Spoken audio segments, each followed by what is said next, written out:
Okay, we have a special treat before we go forward with the Pledge of Allegiance. We're going to have the national anthem sung by Leslie Sumi, who's the aide of Representative Woodrow. So if you could all direct your attention. Oh, say, can you see by the dawn's early light what so proudly we hailed at the twilight's last gleaming, whose broad stripes and bright stars through the perilous fight o'er the ramparts we watched were so gallantly streaming, and the rockets' red glare,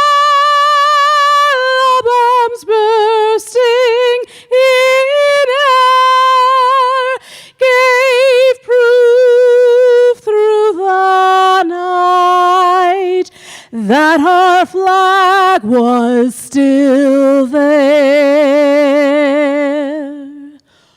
Oh, say does that star-spangled banner yet wave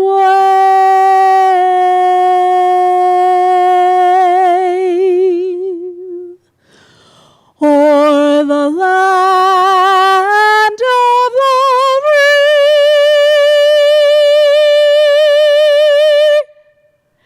and the home of the brave.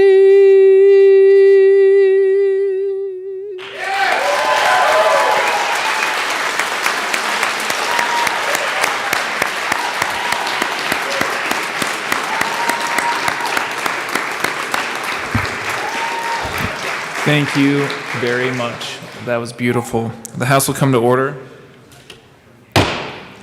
Please join Representative Woog in the Pledge of Allegiance. Thank you, Mr. Speaker. Please join me in our Pledge of Allegiance. I pledge allegiance to the flag of the United States of America and to the republic for which it stands, one nation, under God, indivisible, with liberty and justice for all.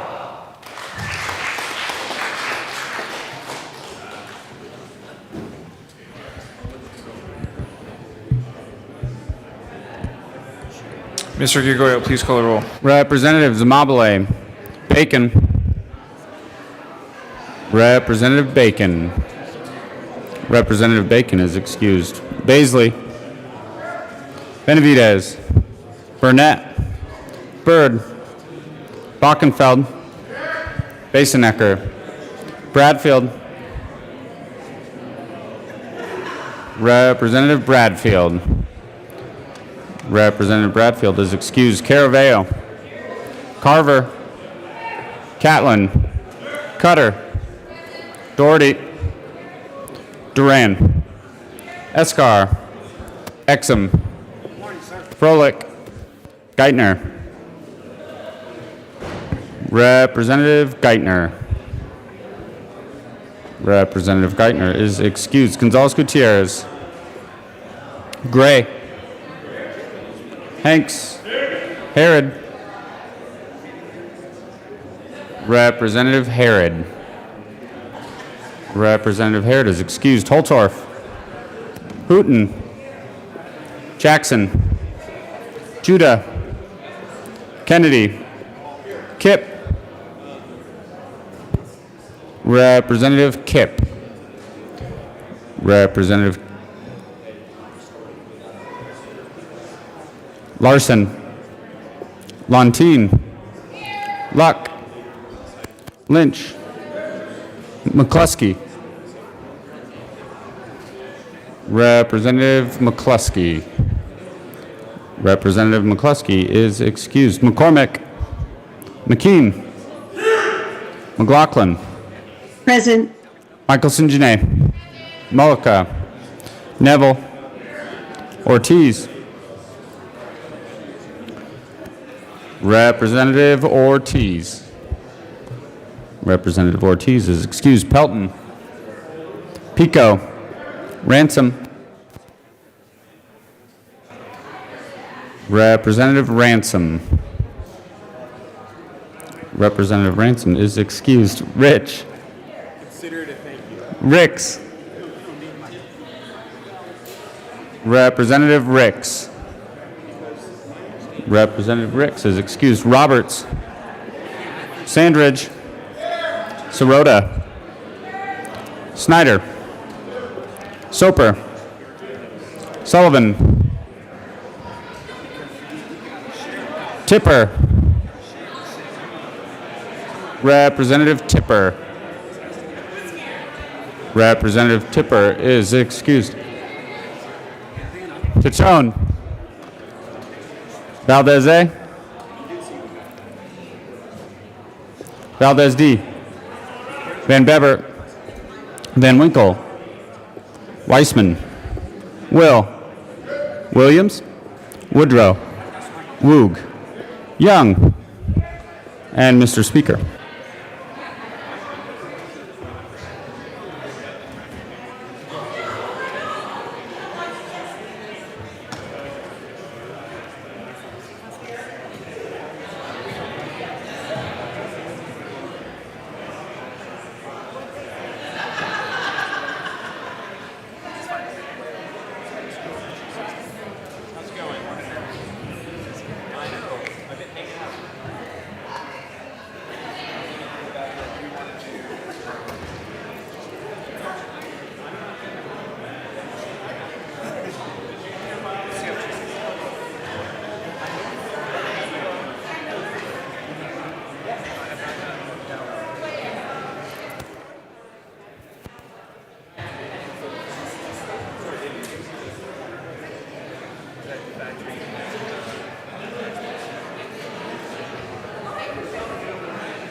All right, with 62 present, 3 excused, we have a quorum. Representative Luke. Everything that's gone through one committee. Thank you, Mr. Speaker. I move that the Journal of Tuesday, June 1st, 2021 be approved as corrected by the Chief Clerk. Thank you, Representative Luke. Members, you have heard the motion that the journal be approved as corrected by the Chief Clerk. All those in favor say aye. Aye. All those opposed, no. You know, today, the ayes, whoever whispers the loudest gets it. The ayes have it. The motion is approved. All right, announcements and introductions. Announcements and introductions. Representative McLaughlin. Hello, everyone. Education, we are not meeting today. We didn't meet yesterday, but we are meeting tomorrow, and we'll be doing House Bill 1325 and Senate Bill 172. So we'll see you there.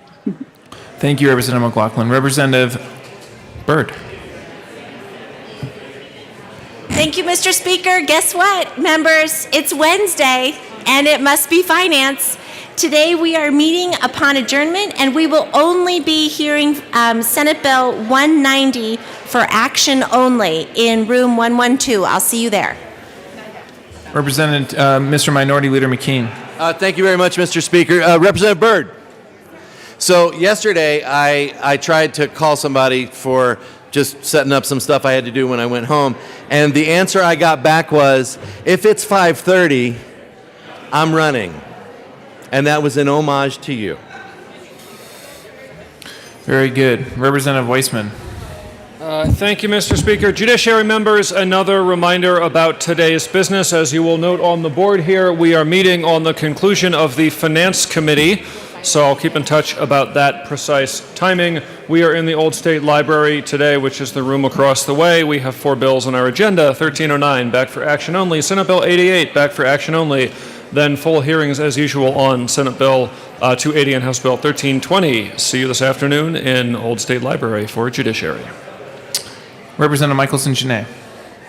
Thank you, Mr. Speaker. Public and Behavioral Health and Human Services. We will meet today upon the adjournment of the Finance Committee, and we will be hearing 2 bills, Senate Bill 137 and House Bill 1330. And Madam Vice Chair will very likely be chairing the whole committee. Representative Herod. Thank you, Mr. Speaker. Members, today Appropriations Committee met, and while I think I, again, won the joke contest, I cannot give myself the prize because of some rule that Madam Vice Chair made up. Not bitter about it at all. But we do have a winner who came in very close second, who deserves the prize this morning. And that winner is, drumroll, everyone excited? Our ranking member, Representative Ransom. You won the joke contest. Come on down. Congratulations, Representative And Ransom. tell your very appropriate JBC joke. Someone wasn't ready because she assumed I had won the joke contest as well.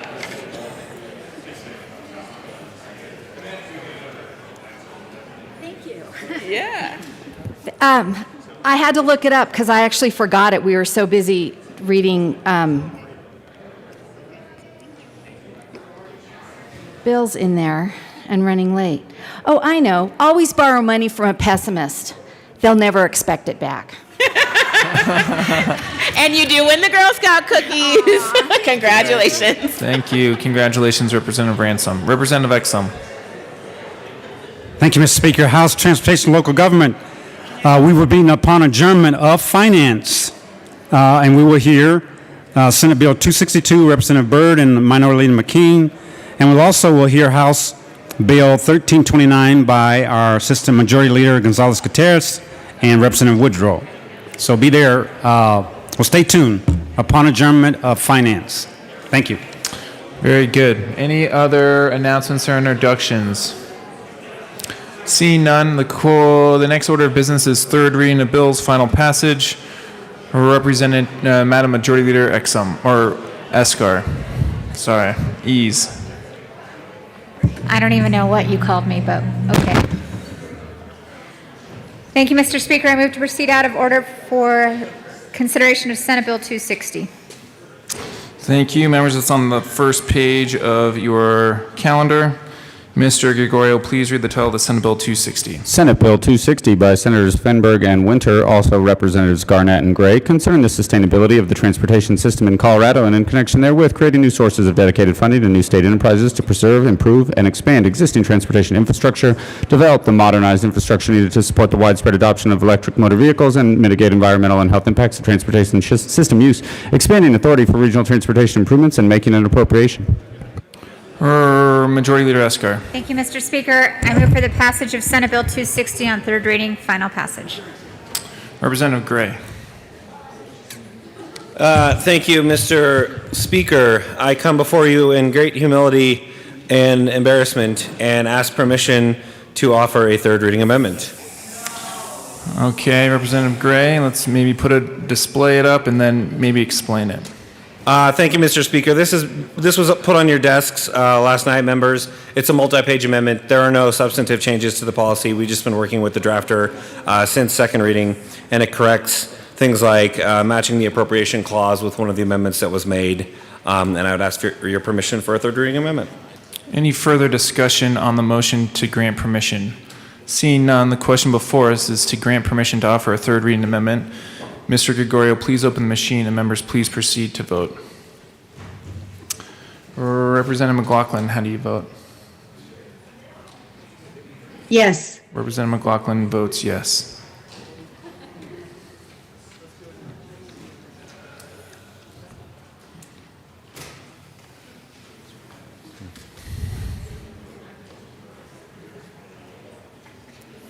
Representative Catlin.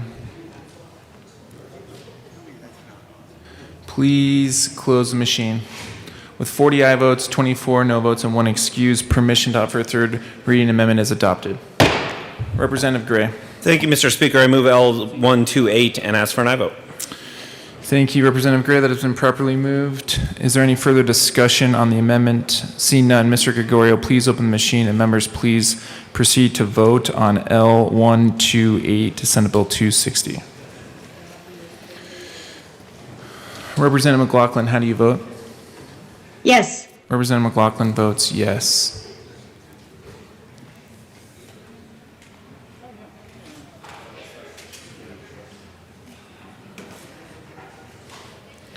Representative Woodrow. Please close the machine. With 40 aye votes, 24 no votes, and 1 excuse, the L128 is adopted to Senate Bill 260. Further discussion on Senate Bill 260. Representative Holtorf. Thank you, Mr. Speaker. Members, hold on, Representative Holtorf. Members, we're on third reading. Please minimize your conversations and direct your attention to the wall. Representative Holtorf. Thank you, Mr. Speaker, for maintaining the highest levels of decorum in this chamber. Thank you for your leadership. As we navigate through Senate Bill 21260, there are some significant concerns about the funding mechanisms for this bill. The formation of enterprise zones that can leverage those resources and do the end-around run around the Tabor. Those are concerns. The investment on infrastructure, what we call concrete and asphalt, is important to our state. But there are other investments embedded in this bill that fall under the environmental category that are concerning. There are regional transportation improvements that are mentioned, but the appropriation and the cost to the state is onerous. We know that we're at the bottom third of transportation in the states. For those of us that represent districts that have 3 state borders, which may only be me, if anybody else does, please raise your hand. Oh, there's one.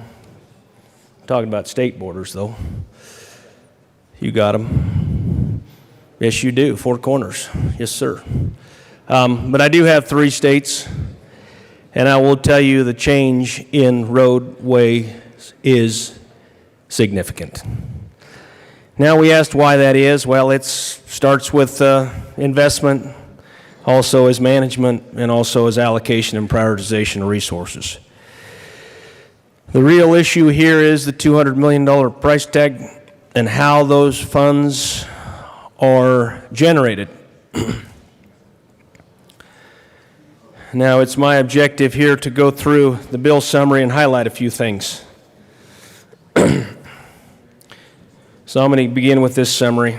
The bill creates new sources of dedicated funding, and I don't want to get it wrong, so I'm going to read it. I don't want to get the language wrong, and I don't want to misrepresent the work that's been put into this bill by the people that brought this forward. The bill creates new sources of dedicated funding and new state enterprises to enable the planning, funding, development, and construction, maintenance, and supervision of a sustainable transportation system. Now, you would think we would already have a sustainable transportation system, but the failings of the past has led to this huge investment. Maintenance and supervision of a sustainable transportation system, preserving, improving, and expanding existing transportation infrastructure, developing the modern infrastructure needed to support the widespread adoption of electric motor vehicles. Well, that's right there in the first paragraph, Colorado. There it is. Electric motor vehicles. Mitigate adverse environmental health impacts of transportation systems, used as follows. So really what this thing is about, the underlying tone and currents of this thing is electric vehicles and environmentalism.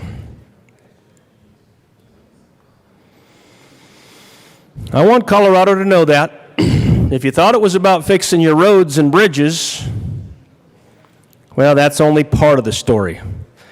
As Paul Harvey said, it's not the rest of the story. Now, I'm not sure what that investment's going to be as we move forward. I know for what I represent in eastern Colorado, the technology is not even there to do the things that we need to do in the electric vehicle space. It doesn't exist. In fact, with today's technology, it is impossible to get 500-600 horsepower under the hood. 300, 400, 500, 600 horsepower under the hood to do the things we do in agriculture and in ag transportation to move the commodities that put food in your grocery stores. You may think that's important. Everybody's got to eat. But I'll continue. Hold on, Representative Holtorf. Hey, members, it is third reading. Can we please minimize all conversation? Representative Holtorf. Section 6 of the bill creates the community access enterprise, and I'll go through each one of these one at a time. Within the Colorado Energy Office, well, first one here, just so we know what we're talking about. Within the Colorado Energy Office, for the purpose of supporting the widespread and equitable adoption of electric motor vehicles and electric alternatives to motor vehicles in an equitable manner. Now I'm going to stop there a little bit because you know, there's a lot of people where I live, they drive a used vehicle. They can't afford a new one. You see, now in our economy, a new vehicle costs what a house cost 20, 30 years ago. $50,000, $60,000, $70,000, $80,000. If my granddaddy was alive, he would shake his head and say, what in the world are we spending $60,000, $70,000, $80,000 on a vehicle for? But it gets better. Because depending on the model you want, it's 80, 90, 100, 120, 130, up to 160,000. Now, the people that can afford a $160,000 electric vehicle, I hate to say it, they're pretty darn wealthy if they can do that. It's not the common folk.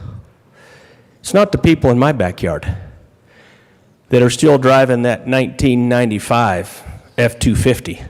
With 250, 300,000 miles on it, wondering if they're going to put a new engine in it or if they can't afford the payments on a new vehicle. Because that's a real concern. Now, if you continue to attack the ag industry, if you continue to attack oil and gas and all the things that put money in my people's pockets out in eastern Colorado, they darn sure won't be able to afford that payment. I guess they'll still drive that old pickup. Now, ladies and gentlemen, I'm speaking from the heart. And I want this to be very loud and clear, because the people that I represent are real people. And this is what they face. But I'll continue. Electric vehicles and electric alternatives to motor vehicles in an equitable manner. The Community Access Enterprise is authorized to impose a community access retail delivery fee to fund its prime business purpose. Well, there you go. They're going to have a retail delivery fee. Now, I suppose that's going to go on top of that high-dollar electric vehicle that you're going to buy, and it might go on top of every vehicle that's purchased in this state. I don't know. I'd sure like to know before we vote on this bill and try to get it to the governor's desk to put his ink on the paper. How is it going to affect people? What is that fee going to be? Because we already have high fees. Everybody that goes to the clerk and recorder's office to register their vehicle in this state is already walking in there wondering what's going to happen to their bank account. You have 1 minute remaining, Representative Holtorf. Well, that's how much time, sir? 1 minute. Well, I'll get through Section 6, and I've got many colleagues, I think, that are going to get through these other sections, I would hope. The governance and powers and duties of the community access enterprise are specified. Okay, and that you have to read this bill. Let's see, over 206 pages of it to get that specificity. But we'll probably get to that later today. So, Mr. Speaker, I thank you for the 10 minutes you've given me. I thank all of you for the attention that you've shared with me. But let me tell you something. This is going to hurt. This is going to hurt my people. And I want you to know straight up that I'm going to let you know it, and I'm not going to take it laying down, because my people expect no less. So I'll turn this over. We're at Section 7 now. I'll turn this over to one of my other colleagues at this time. Thank you. Thank you, Representative Holtorf. Representative, it was Sandridge, Representative Hanks. So we'll go Representative Sandridge and then Representative Hanks. Representative Sandridge. Thank you, Speaker. On this bill does definitely hit home. In 2017, when I was first elected, the number one issue in my district was infrastructure and roads because of the gap. Clearly the number one issue.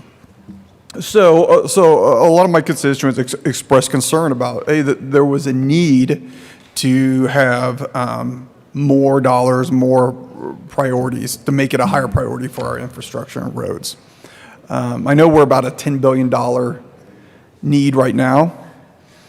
So I think no matter what side of the aisle you're on, I'm sure it's agreeable that we need to focus on transportation. We've starved transportation, and it's something that our constituents demand that we give attention to. And truthfully, we're really late in the game. So I recognize the need for a bold transportation plan. Where my constituents have some heartburn is really how we pay for it. Not very long ago, on the ballot, it was put on the ballot for the voters to decide if they want a bond initiative and if they want a tax increase to fund transportation. The voters voted it down. Now, at that time, the governor came back and said, well, the voters voted these two options down. We're running out of options. But how I interpret it was the voters said, we want you to use the money that you already have. Year over year, you're bringing in an extra $1 billion to the state. Our budget is. You need to use more of that money. And my constituents made it clear that's what they wanted. They want it to be a priority. They want us to use the money that we already have. So we're in the position right now where our budget is regaining steam, tax revenues are regaining steam, and also we're getting extra $6 billion from the Washington printing press. And so my constituents are asking if our budget is regaining steam, if we're getting all this extra money from DC, which we could move around and use, why are we asking them for more money when we're trying to recover from a pandemic and a down economy? That's the questions that they have. None of my constituents that I know are saying we don't need to focus on transportation. They're just saying use the money that you have. Use the money that you have. gas prices continue to increase. We could debate on the reasons for that all day long, but I think you already know what the reasons are. Do we need to add more? My constituents say, use the money you already have. And I think they would even like even a bolder plan. This is a bold plan. I think they would even like more. So that's something. And the debate over, constitutional, whether it's a fee, whether it's a tax, deep down, my constituents, it doesn't matter. Whatever when you're taking money out of their pockets, it doesn't matter what you call it. It's you can call it a fee, a charge, a tax, call it whatever you want. It's money out of their pocket, and they don't like it. So I don't know any of my constituents that are going to go, it's not a tax, it's a fee, so I'm fine with it. They don't care. They want you to stop taking money out of their pocket and use the money that we already have. So again, we want. I'm all on board for a bold transportation plan, but I know a lot of us issued or introduced amendments during the long bill to fund transportation, and they were killed. So what I would like to do is, and this is why I'm not supporting the bill today, is because I think there should be a do-over. Will we use the money we have, reallocate the money that we got from DC, the federal funding, and have a bold plan, and not ask our constituents for more money during a down economy and while we're recovering from a pandemic. So with that said, I ask for a no vote. Thank you. Thank you, Representative Sandridge. Representative Hanks. Thank you, Mr. Speaker. I was committed to continuing where Representative Holtorf left off, which was Section 7, and I do think the bullet points are deserve discussion and at least being read into the record. So I'll go as quickly as I can here on the bill summary. Section 7 makes various general fund transfers to the State Highway Fund, the Highway Users Tax Fund, and the Multimodal Transportation and Mitigation Options Fund, including limited contingent transfers of a portion of any additional general fund revenue made available due to the restoration of the excess state revenues cap, parenthetical referendum C cap, by Section 8. Next bullet, Section 8 restores a referendum cap which the General Assembly reduced in 2017 to its maximum voter-approved level. Next bullet, Section 11 creates the Clean Fleet Enterprise within the Department of Public Health and Environment for the purpose of incentivizing and supporting the use of electric motor vehicles and other clean fleet technologies by owners and operators of motor vehicle fleets. The Clean Fleet Enterprise is authorized to impose a clean fleet retail delivery fee to be paid by the purchaser of tangible personal property delivered to the purchaser by motor vehicle, and a clean fleet per ride fee to be paid by a transportation network company on each ride offered and accepted by the Transportation Network Company, TNC, to fund the Clean Fleet Enterprise's business purpose.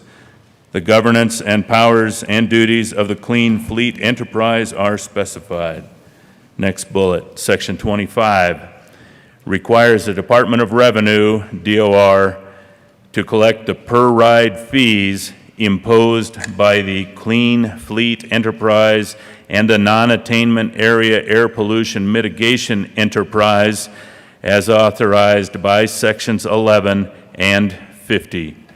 Both fees are first imposed for rides offered and accepted in state fiscal year 22-23 and are annually adjusted for consumer price index inflation thereafter. Section 26 indexes the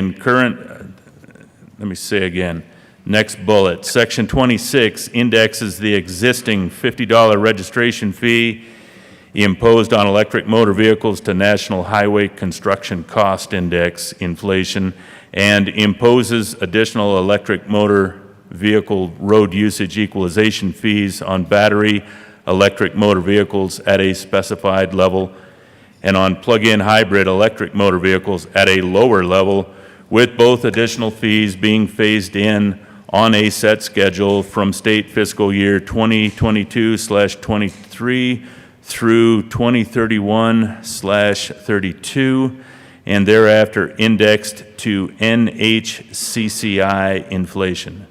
Section 26 also imposes a commercial electric motor vehicle fee.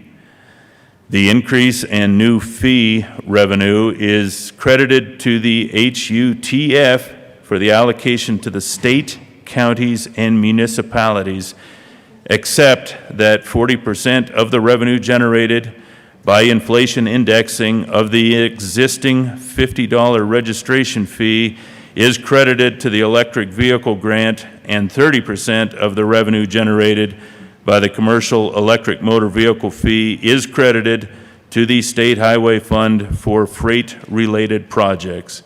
In 2026, specified executive agencies must jointly review the fees and make recommendations to the Transportation Legislation Review Committee of the General Assembly as to whether the fees should be adjusted to ensure continued equalization of the average aggregate amount of registration fees and motor vehicle charges annually paid by owners of electric motor vehicles and owners of motor vehicles powered exclusively by internal combustion engines.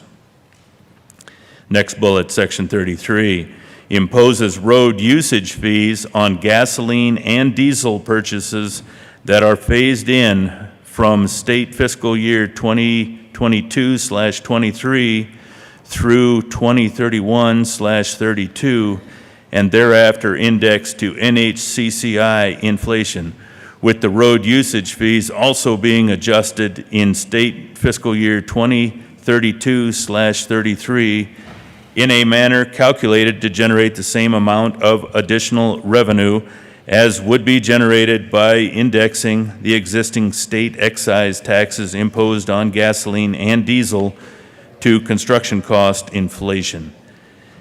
The fee revenue is credited to the HUTF for allocation to the state, counties, and municipalities. Next bullet, Section 33, also imposes a retail delivery fee on retail deliveries by motor vehicle that include tangible personal property subject to the state sales tax, requires the fee to be collected from the purchaser by the retailer, and requires simultaneous collection of community access, clean fleet, bridge and tunnel, clean transit, and air pollution mitigation retail delivery fees imposed, respectively, by the community access, clean fleet, statewide bridge and tunnel, clean transit, and non-attainment area air pollution mitigation enterprises. The fees are first collected in state fiscal year 2022/23 and are annually adjusted for CPI inflation thereafter. Retail delivery fee revenue is credited to the HUTF for allocation to the state, counties, and municipalities and to the Multimodal Transportation and Mitigation Options Fund, and each enterprise's retail delivery fee revenue is collected by DOR on behalf of and credited to the cash fund controlled by the enterprise. This is probably the last bullet I'll get in, but it is Sections 43, 44, and 46. Change the name of the statewide bridge enterprise to the statewide bridge and tunnel enterprise, authorize the enterprise to complete tunnel projects, and authorize the enterprise to impose a bridge and tunnel impact fee on diesel fuel and a bridge and tunnel retail delivery fee to fund its business purpose. The bridge and tunnel impact fees is phased in from state fiscal years 2022/23 through 2031/32 and thereafter indexed to NHCCI inflation. So I've left it at 45, and there are a few more. I think it merits further discussion. I'll step off here. Thank you. Thank you, Representative Hanks. Representative Pelton. Thank you, Mr. Speaker. So I come down here on third readings because I have some real concerns on this bill for rural Colorado especially. You know, this bill is very aggressive, which is a good thing, but we have a $9 to $10 billion backlog in CDOT projects that need done. And this bill going just to asphalt and concrete doesn't get there at all. So even with the language to help rural highways, my thoughts are that the rural system will still come up on the short end of the stick. The Front Range is the squeaky wheel, so rural folks get left short. Rural folks have to drive more miles than their urban counterparts, so we'll pay a bigger share per capita, which is reflected in the demography report. We just drive more miles, and as a whole have lower incomes, so it will directly affect us in a harder, more substantial way than here in the city. And as we know, you know, with the city, the Front Range growing as much as it is, with all the population here, they will swallow up a lot of the transportation dollars before they get out to rural.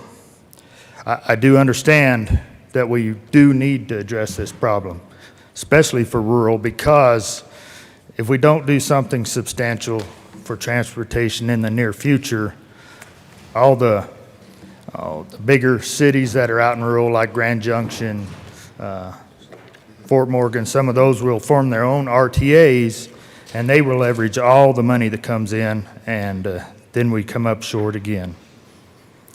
There's always a lot of talk in this building and this chamber about economic development.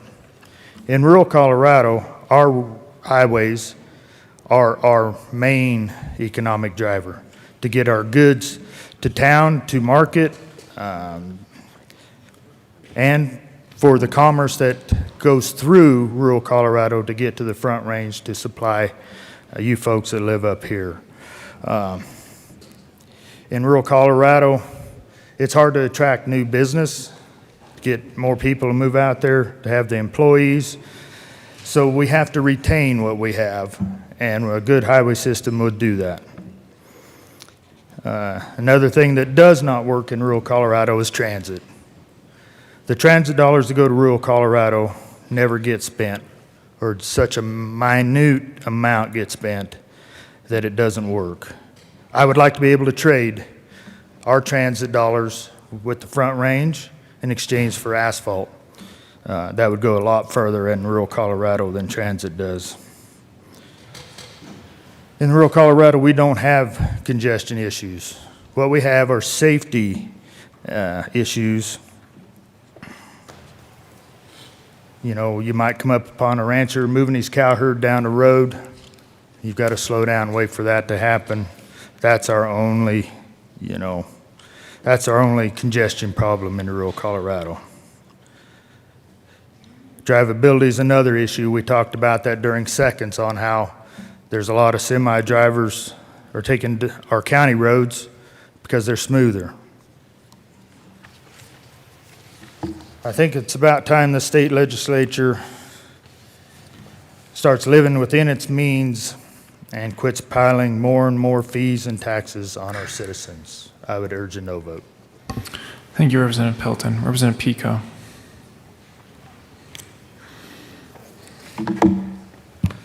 Thank you, Mr. Speaker. I rise in opposition to this bill. This is, in view of myself and many of my constituents, an egregious break in faith with our voters. Our voters are very clear on multiple occasions that they want to have a say, from Tabor to the rejection of other attempts to remove Tabor or scale it back, to the very recent vote to require a vote of the people if you're going to raise the fees above a certain level. That passed overwhelmingly, and that was bipartisan decision by the voters that you need to have a check-in with the voters.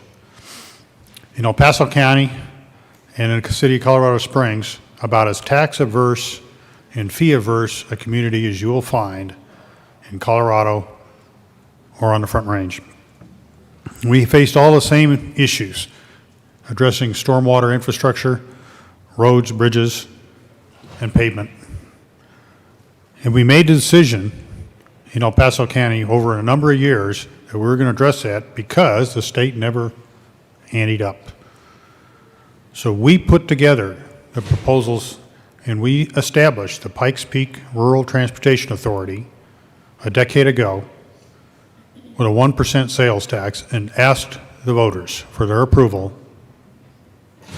And with that was a sunset, 5-year sunset, and with that was a project list. This is what we're going to spend this on. And that list is publicized and reported back every week to the voters, to the residents of El Paso County as to where that money went, where we were on the projects, and we executed that project list and stepped down there under budget and ahead of schedule on almost every project.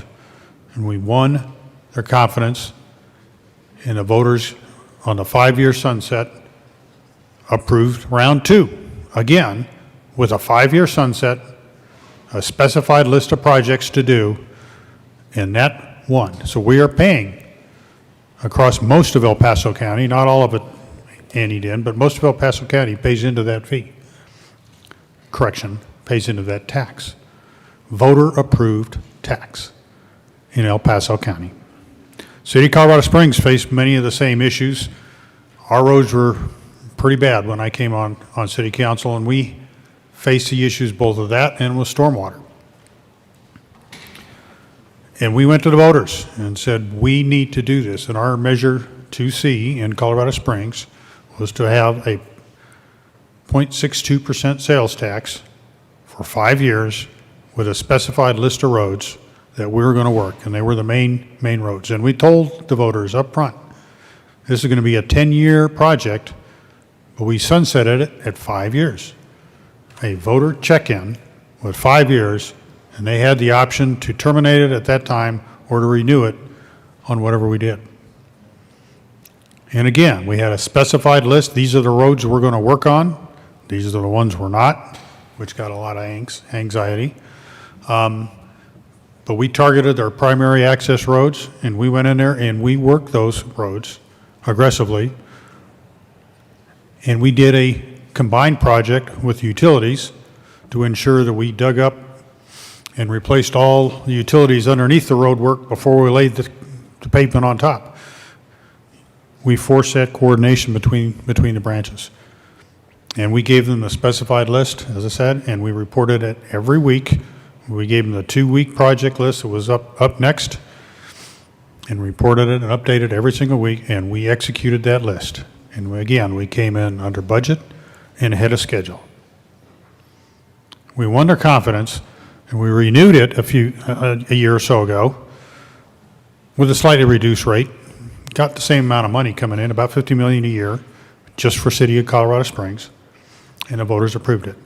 These votes came in at 2-1, and each time they came in for renewal, that approval percentage went up in tax-averse El Paso County and Colorado Springs. What's the formula? You check in with the voters, you give them the project list of what you're going to work on, and you keep faith, and you report back to them, and you tell them what you accomplished. None of that is in this bill in 260. It's just give us the money, trust us, and pour it, and we're going to pour it into these funds. We had the issue with stormwater And we came up with a stormwater fee that we're going to add to the water bill of every water customer in Colorado Springs, both residential and business. Well, it's a fee. We didn't have to go to the voters. But we did. We went to the voters. We said, this is what it's going to be. There isn't a sunset on that because we got a federal order that says you better do it. And that was a controversial decision. But the voters again approved it 2-1 in tax and fee averse Colorado Springs and El Paso County. And we report back to them and we give them the project list and we checked in with them. A fee. We didn't have to go to voters, but we treated it as a tax. And we got their okay and we got their permission to do that, and we got their approval to execute that project list. That's the formula. Trust your residents. 260 doesn't do that. 260 does not trust the voters. It reneges on that promise that the voters gave our direction, gave us that direction, that we had to do that. And we had to check in with them. 260 doesn't do that. But we did, and we got their approval, and we're executing that plan. And when it sunsets, we may or may not work again on the next set of projects. PPRTA, Pikes Peak Regional Rural Transportation Authority, is working on Phase 3. Again, a specified list of projects, not a, trust me, I'm going to spend it well, and pour it into the background someplace, and then divert the money and send it into something else. Representative Pelton just a minute ago talked about transit dollars not going far enough in rural, and he'd kind of like to swap it. Yeah, I'd take him up on that offer, but of course we don't have that freedom in this, because this money is going to go into just another hole someplace. And we need to trust the voters. If you go to them and you trust them and you give them the issues, they'll ante up. You may not all like it. I mean, I didn't necessarily agree with all of the issues that we put together and sent to the voters, but the voters said that's what we want you to do. And we've executed that, and we kept faith with them. This bill doesn't do that. This bill breaks the faith. And it's going to break the budget of an awful lot of people. Let me turn to electric vehicles for a moment. The electric vehicle issue is one that is near and dear. I think electric vehicles are a good idea. They have their little niche, but it's a niche market. And it depends heavily on the electrical grid that's out there to be able to charge those. A lot of people say these are zero-emission vehicles. They are not. They are coal-powered. Coal and natural gas powered, because that's what powers them overnight when you plug into the grid to charge them up. As gasoline cars go out there and gas stations grew up all over the countryside to service them, there wasn't a government program to build gas stations, but we have a government program now to build charging stations. As socialistizing the cost of electric vehicles that have to be charged from the very same electric grid that many people want to destroy because it uses oil and gas and replace. You have 1 minute remaining, Representative Pico. Thank you, Mr. Speaker. I'll save a minute. Representative Rich. Thank you, Mr. Speaker. I'm rising in opposition to Senate Bill 260. I want to speak a little bit about the transfers. And of course, we're going by the engrossed version, and I know there's been a lot of amendments, and we don't really have a real clean copy, but I'm going by what I can put together. Of course, we all know that this bill includes a number of general fund transfers. Rather than spend state and federal stimulus funding on actual needs, there's some that have lost focus and are spending on pet projects such as clean energy projects, that's Senate Bill 230, creating carve-outs for disproportionately impacted people, Senate Bill 111, $4 million, and various other things. This bill hijacks the Multimodal Transportation Options Fund, originally part of the Senate Bill 18001 compromise, by making greenhouse gas mitigation projects eligible for funding from this fund. Additionally, it allows funding in the State Highway Fund to be used for multimodal projects. This is unnecessary because the Multimodal Options Fund already exists.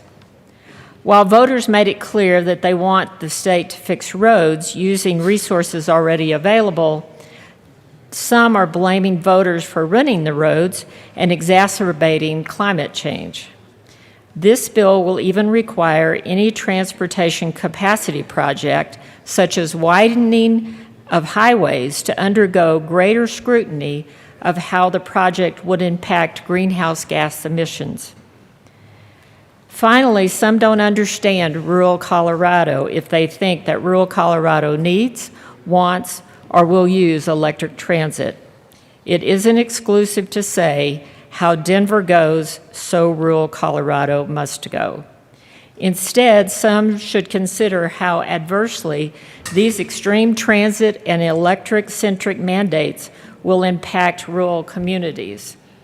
Now, in a breakdown of these transfers, at least in my copy of the bill, starting at page 45 through 46, fiscal year 21 through 22, $347 million from general fund to the state highway fund, $24 million from general fund to highway users tax fund, 55% to counties, 45% to cities. That could be found on page 45 and 103 of my copy. $127,840,000 from the general fund to the multimodal options fund, $8,160,000 from the general fund to the state highway fund for revitalization of Main Streets program, $2.5 million to the Southwest Chief Rail Line economic development, rural tourism, and infrastructure repair and maintenance fund. In fiscal year 22-23, $12 million from the general fund to the highway users tax fund. 55% of that will go to counties, 45% to cities.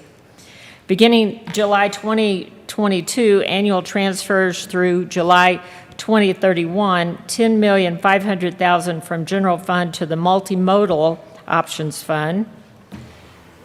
That would be $105 million total over 10 years. $7 million from the general fund to the state highways fund for revitalization of Main Street program. Fiscal year 21 through 22 through fiscal year 25-26. The lesser of $115 million, or 50% of the difference between the current cap as lowered by Senate Bill 17-267, or what it would be without 267. 94% will go to the Multimodal Options Fund, 6% to the State Highway Fund for revitalization of Main Street program. Beginning July 1, 2024, annual transfers through July 1, 2028, $100 million general fund to the State Highway Fund, which is a total of $500 million over 5 years. The Department of Transportation will take $5 million from each transfer to fund projects that reduce vehicle miles. And then beginning July 1, 2029, annual transfers through July 1, 2031, $82,500,000 general fund to the State Highway Fund, which is a total of $247,500,000 over 3 years. The Department of Transportation will take $5 million from each transfer to fund projects that reduce vehicle miles. Now, the total transfers to the State Highway Fund, $347 million in 21-22 only, and $747,500,000, and that sounds like a lot, but that's over an 8-year period. That would be less than $1 million a year. The total transfer to revitalization of Main Streets program is $22,060,000,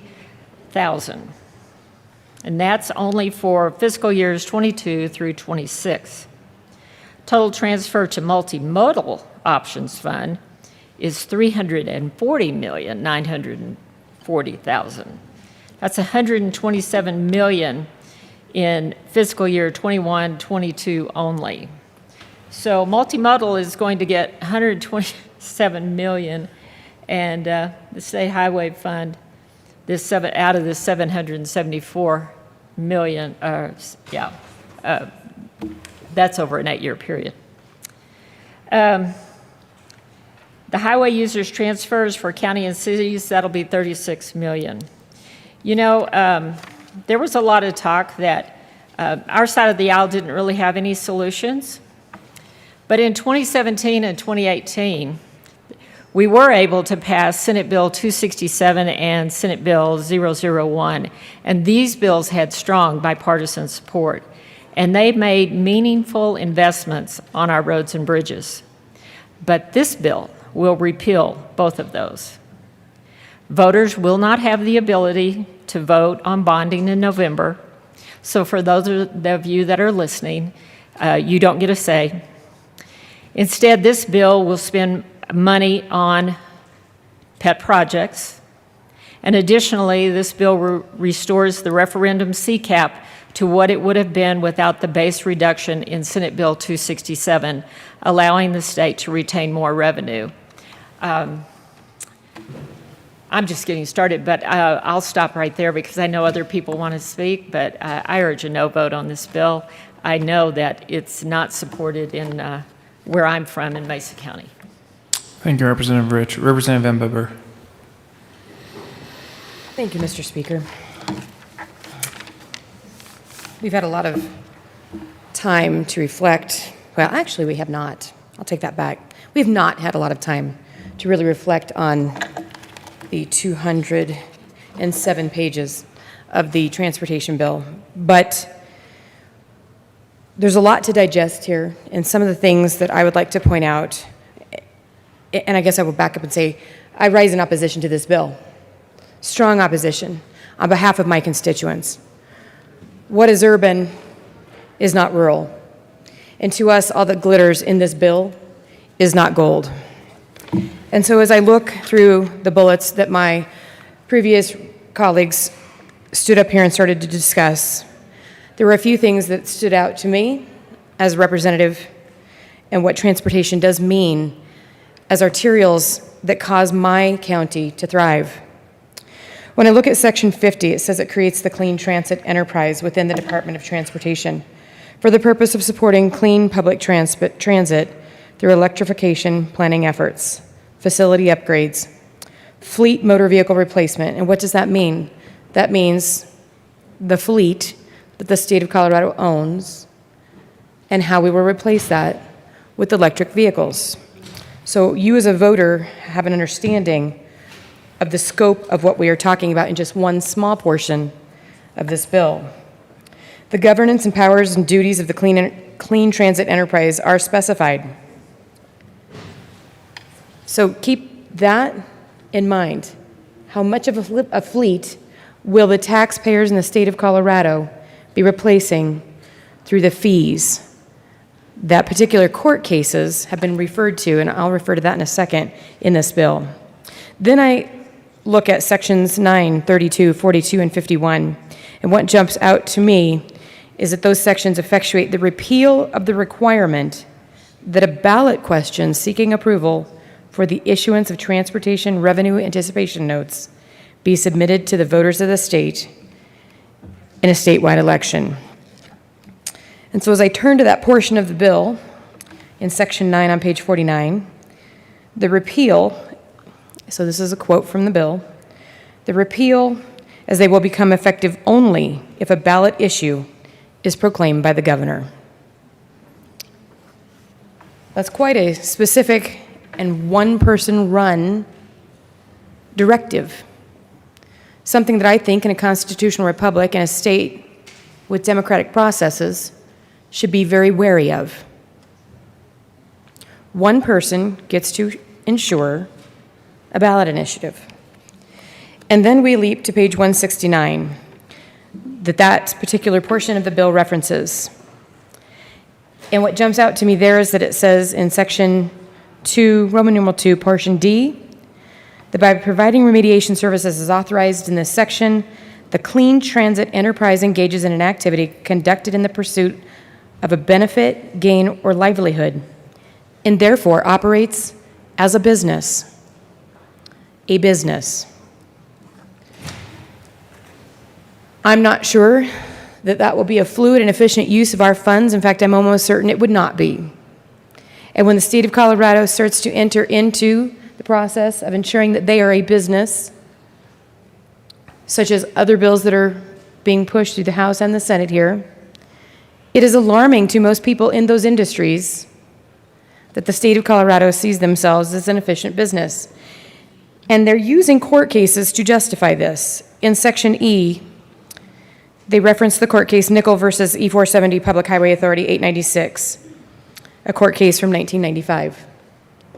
And what that court case says is that the power to impose taxes is inconsistent with enterprise status under Section 20 of Article 10 of the state constitution. It is the conclusion of the General Assembly that the revenue collected by the enterprise is generated by fees, not taxes, because the clean transit retail delivery fee imposed by the enterprise is authorized in state statute. Now, I come from a place where you can call it a fee all you want. That doesn't make it a fee. It makes it so that we pay a real cost. And that cost, if we go to page 105, see, all things are connected. I had a wise representative tell me that once. And so these connected pieces are layered throughout this bill. In Section 32, the real costs are explained. Just one portion, one tiny portion. Costs that don't put concrete on the ground, doesn't build a bridge, doesn't make a road better where I live for us to get crops where they need to go during harvest, doesn't make it so that the infrastructure where deliveries are occurring can happen and be handled smoothly. So Section 32 says the allocation of the funds, so just so for the voters, just so you have a clear sense of what kind of real-time costs are going to be provided on the backs of the taxpayers. Revenues raised by the excise tax imposed on gasoline and special fuel in excess of 7 cents per gallon of tax shall be placed in the Highway Users Tax Fund. It also says that the excise tax imposed on gasoline in excess of 18 cents per gallon of tax shall be used in other particular funds. I don't know about you, but 8 cents per gallon adds up. And if I have a business that depends on using fuel in any way, 18 cents a gallon is more than alarming. These aren't pennies. Another wise representative told me, take care of the pennies and you'll take care of the dollars. Well, boy, did we find a way to make that happen here. So the estimate is that we will clearly tax you at least that much, if not more. And then Section 27 says it creates the Freight Mobility and Safety Branch in CDOT's Transportation Development Division. What is that? What do they do? I'm a person of action, and I want solutions. So I looked for those solutions, and it says that CDOT is tasked with conducting a road usage charge study and an autonomous vehicle study. What does that really mean? We're going to find out just how many Coloradoans dare to drive their own vehicles and what kind of impact that might have on the state of Colorado. Now, I'm all in agreement that we need clean air and we need clean soil. But since when did it become a crime to own my own property and drive it where I like? This bill literally references in another place, forgive me and indulge me,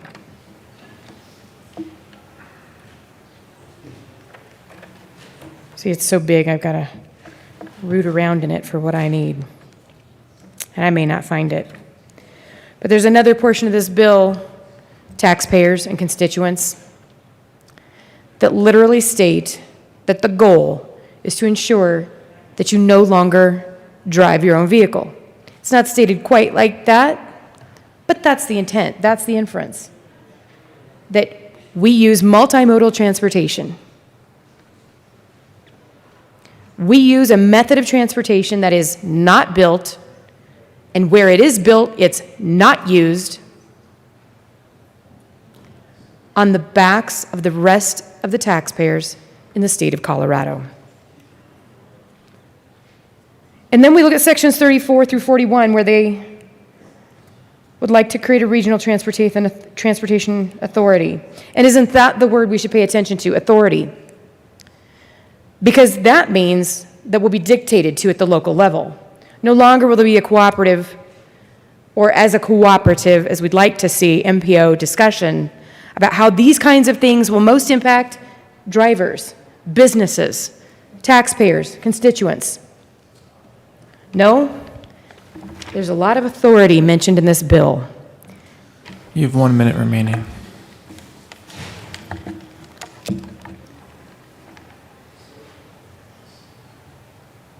This is a cautionary tale that we should pay attention to. Somebody said to me before I came up, perhaps we should just go clear back to horse and buggy. And it makes me think about how, without proper planning, the horse is out of the barn. And the fundamental changes that this bill will make in the spaces where it's least effective alarm me. It alarms my constituents, and I rise in opposition at the greatest level. I ask for a no. Thank you, Representative Van Beber. Representative Ransom.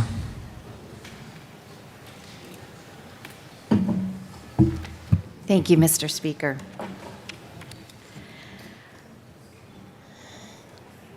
Senate Bill 260. We've just been hearing from one of my colleagues that actually read the bill. As you can tell, she's going through section by section. I'm hopeful that everyone in this room that's voting has read the bill and knows what's in it. I have an email from a married couple that I want to read just a few paragraphs from it for you. They read the bill, and I was very impressed that they did so. Dear Representative, we oppose Senate Bill 21260 and encourage you to vote no on this bill. In general, because it has used creative language to bypass Tabor and the voters' passage of Proposition 117 just 7 months ago. Just because the bill goes to great lengths to justify calling the collection of money fees, and then in parentheses, collected by the Department of Revenue, which is our taxing authority, does not change the fact that these are revenue-increasing taxes. This is not much different than bait-and-switch tactics. Fees are things like entry fees and membership fees, which are optional choices for people, but taxes are not optional. This bill has taxes and therefore violates the law. There is, in fact, words in the bill that use the word scheme to try to make this bill's idea work. Now, I know I talked about this on second reading, that when we have these 4 different enterprises in the bill, moving money through these enterprises that we are collecting from taxpayers, as I read the bill, I know one of the phrases I said was, you spelled tax wrong. Fee we might say it's a fee till the sun goes down, but that does not disguise the fact that we are taxing the people of Colorado. So moving on, the next paragraph of this letter from these constituents, it took a long time for us to read this bill. At that time, it was 197 pages, it being way too long for a transportation bill, but we did. We hope you read it as well and do not vote for it in order to find out what is in it afterwards. It should have been broken down into separate bills. So hiding it in a great big folder with a lot of pages doesn't change what the effects of this bill will be to the people of Colorado. This bill makes our government even bigger, which we do not need. In reading it, we find it creates 5 new boards that are really more regulatory branches of government and all the things that go with it: employees, lawyers, consultants, contractors, offices, etc. In most cases, the boards do not contain members of the general public. Very interesting. We are, once again, instilling our will upon voters that have told us very specifically that they want to weigh in on these types of decisions. Another email that I received, this one was from Americans for Tax Reform. On behalf of Americans for Tax Reform and our supporters across Colorado, I urge you to oppose any and all efforts to raise taxes, including Senate Bill 21260, which would impose a number of new transportation fees over the next decade.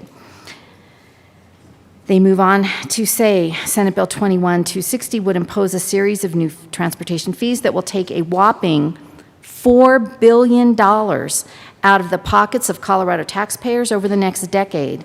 Together, these fees would generate more than $100 million over 5 years and would seemingly require voter approval under Prop 117, but that probably won't be the case. In order to avoid going to the ballot, the fees have been directed into multiple, and that's 4 different enterprises, so they do not meet Prop 117's threshold on an individual basis, which is $100 million per enterprise. But if we separate them out, maybe we can slide them through. That's what it looks like Senate Bill 260 is doing to the people of Colorado. There's also a gas fee. On its own, the gas fee would clearly generate more than $100 million over 5 years, roughly $152 million in just 2 years, according to the bill's own fiscal analysis. Folks, this is not a positive thing for the people of Colorado. We've especially heard from the rural representatives. I honestly want to caution everybody in this room about us here up in Denver in this beautiful building instilling our will upon the entire state of Colorado, especially the rural folks. They've worked long and hard on their land to make things better. They feed us, they raise animals, they raise all kinds of grains and crops, and it's important that we do not try to turn the entire state of Colorado into a metropolitan area. Senate Bill 260 is not good for our state. Once again, it brings a lot of pieces into this puzzle that the taxpayers and voters have not approved. I don't approve either. I hope you'll join me in voting no. Thank you, Representative Ransom. Representative Will. Thank you, Mr. Speaker. It's truly an honor to serve with you. Honor to serve with you too, Representative Will. I stand in opposition to 260. I don't think it's good for Colorado, and I know it's not good for rural Colorado. You know, in rural Colorado, good roads mean prosperity, and that's true. I got to share a story that happened to me over the weekend. We just took off at Memorial Weekend. I'm sitting in the Culver's restaurant in West Glenwood. I'm having lunch with one of my old game warden buddies who's still working, and total stranger walks up to us and said, "Hey, look, you guys look like locals." And he was looking for a place to refuel his motorhome. Now, this is about I'm guessing about a $400,000 piece of equipment. This motorhome is one of the big bus types, a nice one. And he doesn't know who I am or anything else. And he says to us, he said, "I got to tell you something." He said, "I've been in the trucking business my entire life. I'm 74 years old. I still own the trucking company, but I'm retired.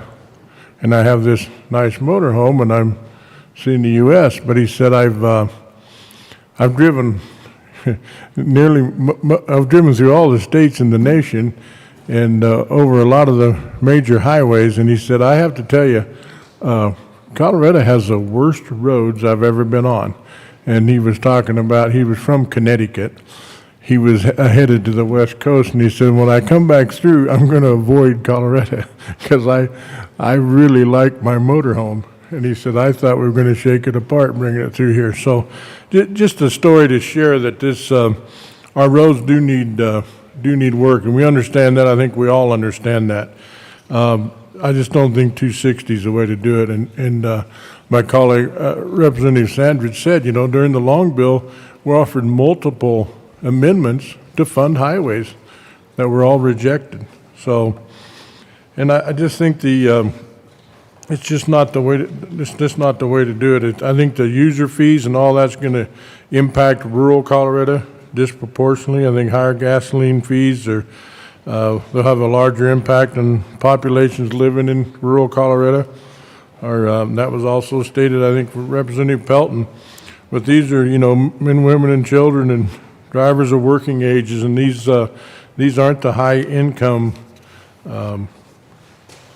earners. Additionally, these drivers are traveling comparable amounts. Lower income populations spend a disproportionate share of their income on these fees than higher income populations. And that pretty much goes hand in hand with urban versus rural. And in my situation, rural Colorado, driving is commerce for all these businesses. And much of the impact of the new diesel fuel fee would be borne by industries that rely on diesel and businesses that rely on diesel. And this includes long-haul trucking, but it also includes most of my ag producers in western Colorado. They all drive diesel pickups and trucks and pulling trailers, and they're hauling cattle, or hauling hogs, or hauling hay, grain, any other type of produce like that, and they'll be heavily impacted by this. And northwest Colorado, I can tell you, has already been hit economically hard enough, and I don't want to hit another industry, meaning our ag producers. I found it pretty interesting looking through the fiscal note on this bill, on the electric vehicles, and I was actually surprised. I know Rep. Pelton in Cheyenne County has 0, but I had to look at my counties. In Moffett, there's 4 electric vehicles there, and 3 in Rio Blanco, one of which I know was given to him because he's a friend of mine that runs a ranch for a doctor that's from back east that owns the ranch, and he runs, and when the doctor gets a new electric vehicle, he gives him his old one. So one of those 3 I think I can account for. Obviously, Garfield County has a lot more. In fact, almost challenges Mesa County for the number of electric vehicles, but not a lot. And anyway, I just want to come up and say, for the area I represent in rural Colorado, this is not a good bill, and I'd ask for a no vote on Senate Bill 260. Thank you, Representative Well. Representative Soper. Thank you, Mr. Speaker. Members, I also rise in opposition to Senate Bill 260. First of all, this bill ignores the Taxpayer Bill of Rights. Rather than sending this to the ballot, we're going to be voting on this bill in a few minutes. We should let the people weigh in, especially if we're going to be raising the fees for what they're going to be paying at the pump or as they drive around. In looking through this bill, I see an assortment of fees. I see 4 different enterprises that are being created, certainly circumventing what we just voted on in November. Looking at things like the retail delivery fee that will go into the Highway Users Trust Fund. This is kind of this umbrella that collects a combination of taxes from different component parts, such as community access, a retail delivery fee, clean fleet retail delivery fee, bridge and tunnel retail delivery fee, clean transit retail delivery fee, air pollution mitigation retail delivery fee, in addition to the umbrella retail delivery fee. And then we drop down to the per rider fee. It's a fee that's to be charged to the transportation network companies like Uber and Lyft. Then there's the electric vehicle registration fee of $50 that breaks down to $30 for the Highway Users Trust Fund and $20 to the Electric Vehicle Grant Fund. This is an effort to have some egalitarianness built in here. I certainly appreciate that element, along with the electric vehicle road usage equalization fee. But then you get down to the commercial electric vehicle fee, which is based on a per weight of the vehicle. Then the road usage fee. The bridge and tunnel impact fee. This is probably the one fee that actually goes back into the actual highway network. And then the rental car fee. What I see when reading this bill is just a number of fees that ought to be voted on by the people. I also see 4 enterprises being created that is a way to go around what we voted on in November. But I also see a process foul with this particular bill. Because when we look at our state constitution and we turn to Article 5, Section 31, the Colorado Constitution requires the introduction of a revenue-raising bill in the House of Representatives, not the state Senate. And even if it does not increase or decrease the revenue, so long as the bill amends an act that was originally a revenue-raising bill that relates to the levying and collection of taxes, it should still start in the House of Representatives. This is per a memo issued in 2019 by the Senate President here in Colorado. So members, just considering the process foul of starting in the wrong chamber, we need to respect where we're at as far as our Constitution. But I would much rather have seen this sent to the people, allowed the people to weigh in. Colorado has a very long history of the people voting on ballot measures. As a matter of fact, the first referred measure from this body to the people was in the year 1880. And since then, we have referred a number of measures. When we look at measures from this body, we're at a total of 33 measures to the people to vote on. 12 of them had to do with transportation. When we look at both initiatives and referendums, 72 had to deal with taxation over the years. There certainly are mixed messages at times, depending on how the people weigh in, whether they say yes or whether they say no. But there is a simple formula if you want to get the public's buy-in. And I think my colleague from El Paso County illustrated that best. He said, you first define what projects you're going to do. Then you set a time limit. So you collect the money, you bond it, you tell the taxpayers what you're actually going to pave, what improvements you're going to make to roads, bridges, and tunnels, and then you go out and you do it for these major capital improvements. But that's not what is being done here. Instead, actually very, very little of this bill actually is going to our roads. Most of it is going to changing the state to get ready for a green future.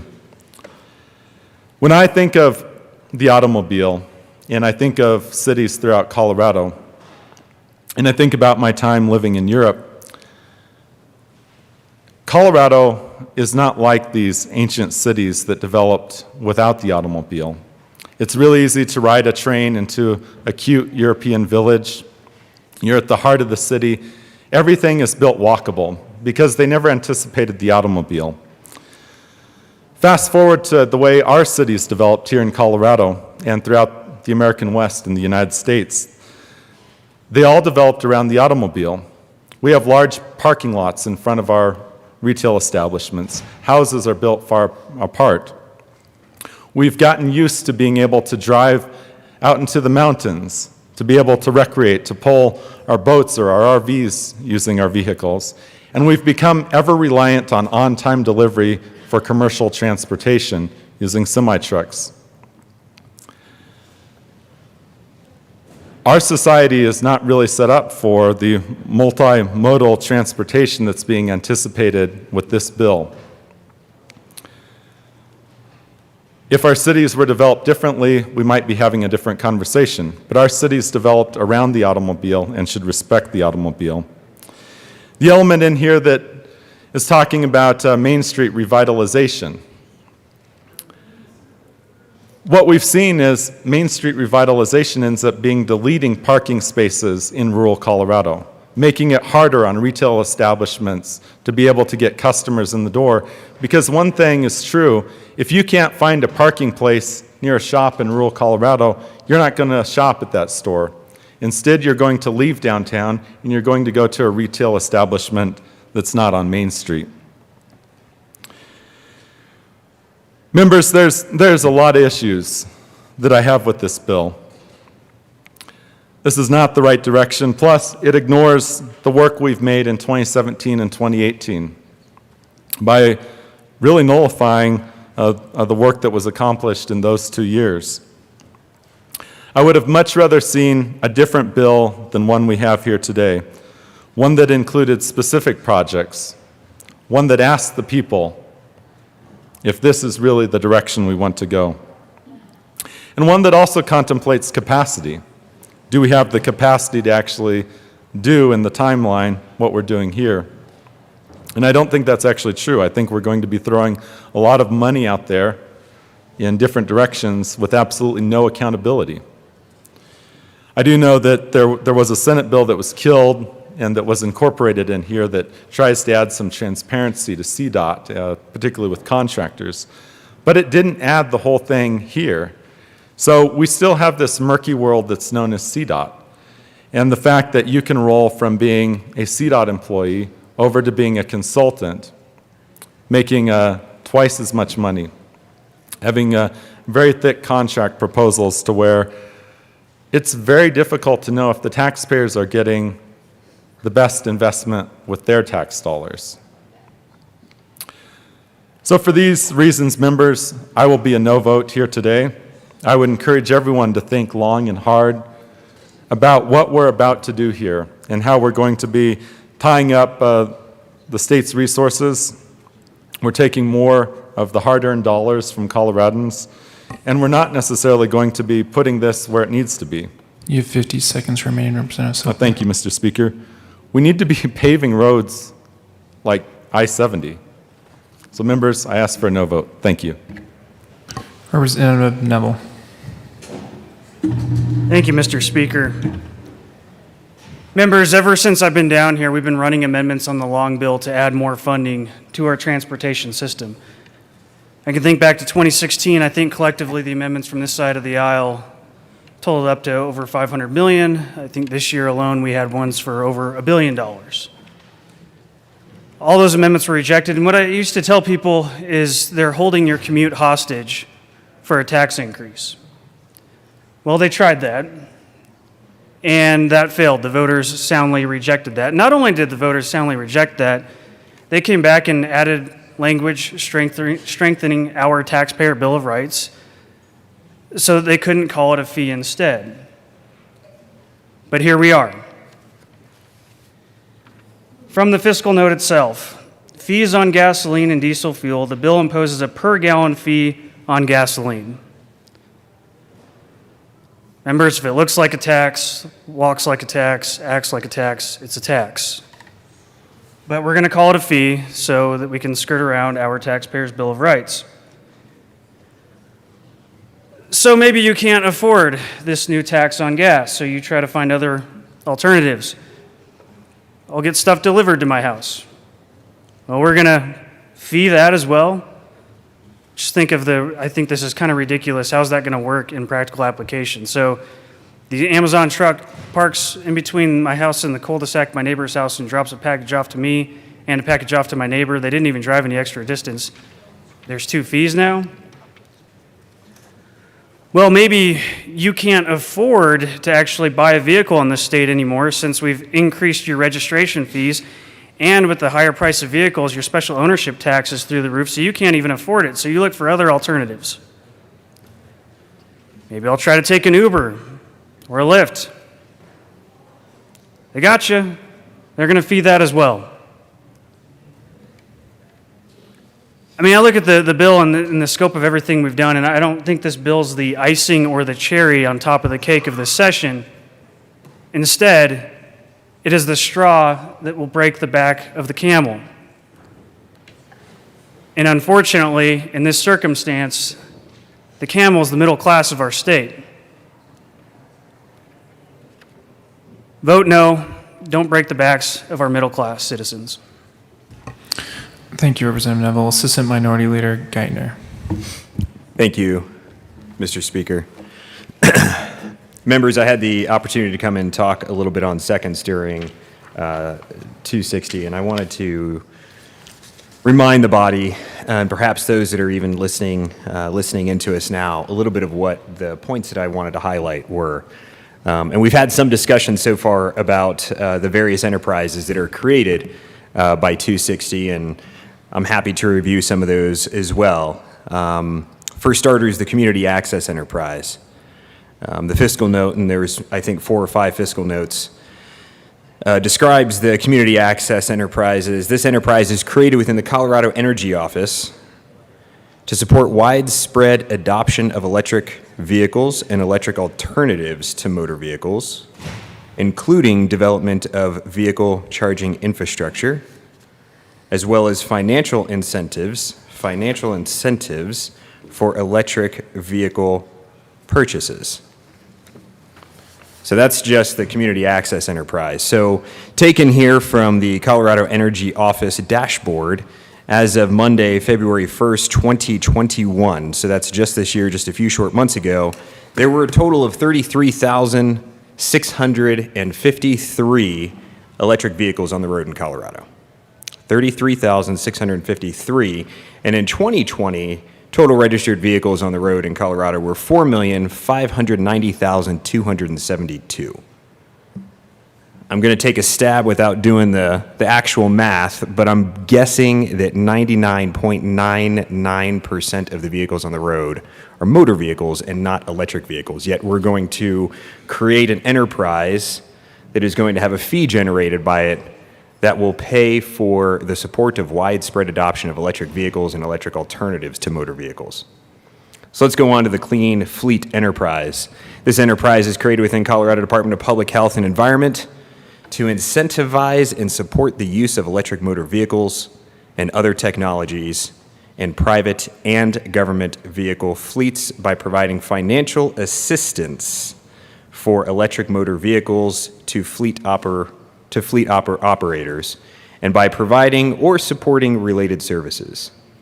The bill allows the enterprise to impose a clean fleet fee on retail deliveries and rides provided by TNCs. TNCs, those are transportation network companies, members, to fund its operations. Again, so in 2020, we had 4,590,272 total vehicles on the road in Colorado. Of those 4.5 million vehicles, only 33,653 were electric vehicles. But yet here we are going to impose a retail delivery fee and a fee on rides provided by the transportation network companies for financial incentives for electric vehicle purchases, and then also to outfit electric vehicle infrastructure, such as charging stations. Let's go on to the Clean Transit Enterprise. This enterprise is created within Colorado Department of Transportation to support public transit electrification planning efforts, facility upgrades, fleet motor vehicle replacement, as well as the construction and development of electric motor vehicle charging and fueling infrastructure. The bill allows the enterprise to impose a clean transit retail delivery fee to fund its operations. Now, I wonder if this is the same fee or if these are multiple fees for each one of these enterprises. How many fees will there be, and what's the total cost of the fee on retail deliveries? Again, 4,590,272 total vehicles on the road in 2020 in Colorado. Only 33,653 are electric vehicles. Again, 99.99%, I'm guessing, are indeed not electric vehicles. Let's go on to the non-attainment area air pollution mitigation enterprise. This enterprise is created within CDOT to mitigate transportation-related emissions in ozone non-attainment areas by funding projects that reduce traffic. So now we're going to reduce traffic. That's to socially influence your daily norms, which is driving. And we drive to get to work, we drive to get to school, we drive for all sorts of, to get groceries.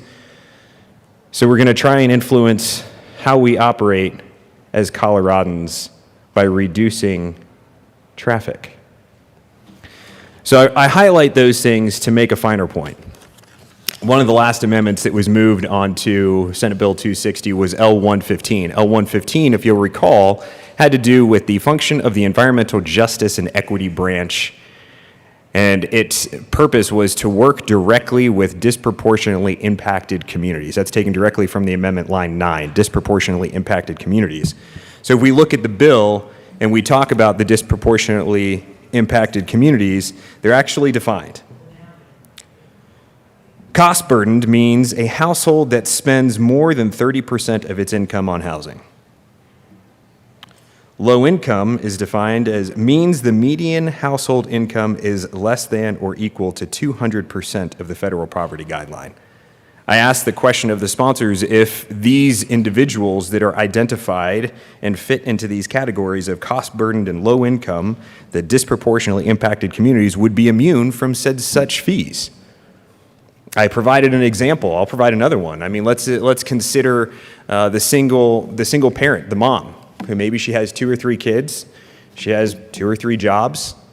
Getting things delivered to the house may be the only means in which she can actually get groceries delivered, get things that were necessary for her children, and yet she is going to face a fee because we're going to raise a bunch of fees on retail delivery. I'm not sure how equitable or fair that is.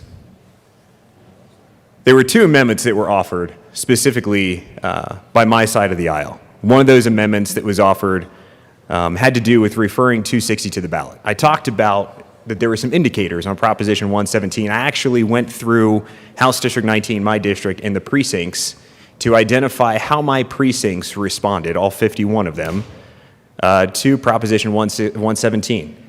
There wasn't a single precinct in House District 19 that did not vote in support, in overwhelming support of Proposition 117. Members, that's an indicator that the people of Colorado, and in House District 19, and it went over pretty well, would like to have their voice heard when we establish fees. Now, I get it. I also talked about the spirit and the letter of the law, and I'm not saying that 260 violates the letter of the law, but certainly it violates the spirit of the law because the people spoke to us through 117, and the indicator was that they wanted to speak about it. So we've created multiple fees to, in my opinion, and some opinions that I've heard through many emails, to do an end run around what 117 prescribed. So the 2 amendments that were offered, I touched on the first one. The first one was the idea that we would refer 260 to the people, give them an opportunity to weigh in, to vote it up, vote it down. The second one, because that one wasn't taken, said that there would be some sort of a sunset review. See, the idea of the sunset review in my mind is if we can't send 260 to the people, then certainly there should be a sunset review. Because what that will allow us to do is say, hey, what is the impact? We talked about an additional fee on a gallon of gasoline. We talked about a fee on delivery of retail deliveries. We talked about all these fees and all these ways we're going to generate revenue on the backs of the people of Colorado, but yet we're not going to pay attention to the indicator, which was Proposition 117. I have grave concerns with that. If we're going to take from some, meaning through fees to generate revenue, including perhaps that mom with more than one kid who's trying her darndest to make sure that there's food on the table, but then we're going to give it to others so that they can purchase an electric vehicle? Members, electric vehicles aren't cheap. That's redistribution of wealth. But that's where we're going to take it from so that we can do something else. And I'll remind you, 4,590,000 total vehicles on the road, with only 33,653 of them being electric vehicles. Assistant Minority Leader Geithner, you have 51 seconds left. Thank you, Madam Speaker Pro Tem. So members, I'll be voting no on 260. I can't support ignoring the indicators that we got through Proposition 117, I'm sorry. I can't support the idea of redistribution of wealth from those families that are struggling and, as they are defined in the bill, cost burdened and low income, feeing them to then purchase electric vehicles for the more wealthy. I think it's egregious. We should have done one of 2 things: send 260 to the voters, or at least incorporate a sunset review. I urge a no vote. Thank you. And Representative Catlin. Thank you, Madam Speaker Pro Tem. It's an honor to serve with you. With you as well, sir. Thank you. Members, I'm here to talk about rural Colorado, which shouldn't be a surprise to you, but also about urban Colorado. I do understand that we're trying pretty hard to talk to one another and not having a very good chance at it. I can come down here and talk to you about rural Colorado because I live it. I'm there every day. I have really no, other than the short time I'm here in Denver, and I can tell you trying to drive a pickup truck around Denver is not very urban, or not very rural, believe me, because to begin with, it won't fit in any of your parking spaces. And I'm not a real good trucker, so I don't back into a lot of parking spaces. I see a lot of folks have learned to back in, and that's not something that I've attempted yet because the insurance is barely paid on my pickup. But all joking aside, this is a serious issue, and I appreciate the fact that we're having these conversations. But where I'm at, everything that we do has something to do with the road.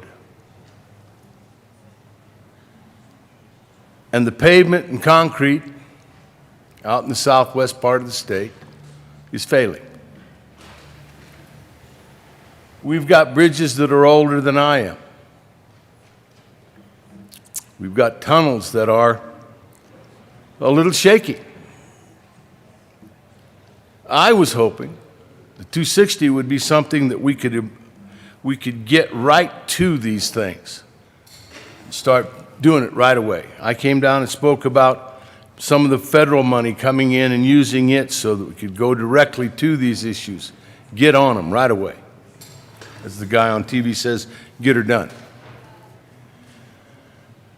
But out there where I'm at, in order for me to get home, I've got to time my trip because the main road that connects me to Montrose from Denver, Highway 50, is closed. It's closed 19 hours of the day. So I have to make sure I get there early in the morning for an hour and a half and get there at lunch for an hour and a quitting time, an hour and a half again. Currently, they're leaving the road open at night, but that's until we get really with the construction that's going on Highway 50. You've heard me come down here and talk about Highway 50 a number of times, shaking my fist in the air, this isn't right, this isn't fair. Well, it's here. And the reason it's here is because there was some money put in by the feds, and the state of Colorado matched it, $20 million each. $40 million project on 4 miles of highway. That's a lot of money for a short span.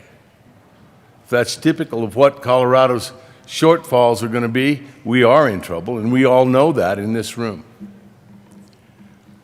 One of the problems that we had over there was the heavy hand, I guess, or the failure to talk, or the failure to have cooperation, or the failure to do this or that or the other. A lot of the things that happen here. I didn't hear you, you didn't hear me, and all of a sudden we both got the wrong message. 260 is an attempt. I appreciate the attempt. I wish I'd had a lot more impact or input, but maybe I just wasn't listening when I heard the opportunity to give input. But for rural Colorado today, we need a lot of things, and we need them right now. And I'm sure that urban Colorado's in the same shape. I wish there was a way that we could have carved out something that said, this is for rural Colorado, this is how we're going to go about it. The structure of the bill we've talked about ad infinitum. I don't particularly like it, but that's what we're voting on. So that's the reason I get to vote. Right now, out in rural Colorado, we've got folks that are worrying about how they're going to get to market. We've got folks that are worrying about how they're going to get to church. We've got folks that are worrying about how am I going to get to the grocery store? Because it's on a road. And if you had an opportunity, I'd love to take you around and show you some of those roads. It's been a long time since any attention's been paid to. And we're concerned that it'll be a long time before any attention is paid to them again. Because prioritization seems to always go the other direction. I understand population, but I don't think population understands rural or what we're trying to get done for the state of Colorado. You know, we can talk and talk and talk and talk, and we've proved that because we all get 10 minutes. What I'm here for today is to ask for you to listen to what's being said in regards to, I think we could have asked the people. And I said that under seconds. I'm not going to rerun that argument.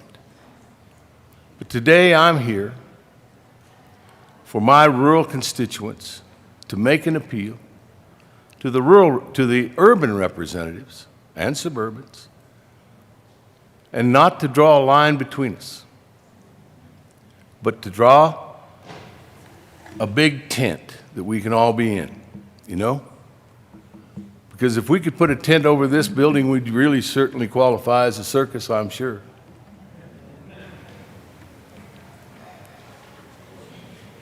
But honestly, this isn't, I'm asking to do this for Colorado. Colorado is what's on my mind. It's on my mind every morning when we get up and walk through the doors of this building. I think we could do this, but it needs some more work. So today I'm going to ask you, please vote no on 260.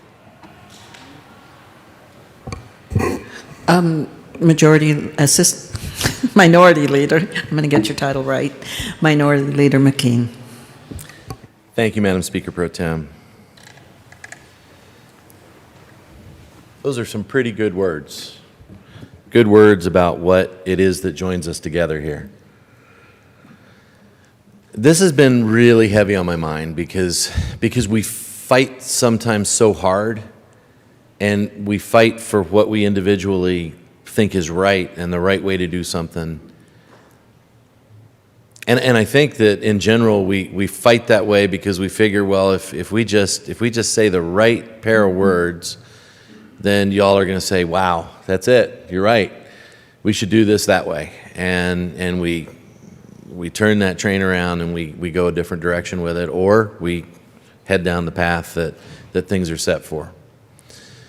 Every single person in this room shares a lot of common things. And over this last weekend, I was reminded of some of the things that we've been fighting for here, and that we're literally fighting about. And in so many ways, we're not fighting each other as much as we're fighting for what we think is right and the right way to do things. But I spent some time this weekend just talking about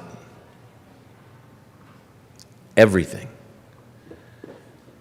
Some folks I know just got their new water bill. Water bill went up $24. $24 doesn't seem like a whole lot, but this is the first water bill of the summer. So that means next month it's probably going to go up $24, and the next month and the next month. One of the kids had to go get braces. There's another $62.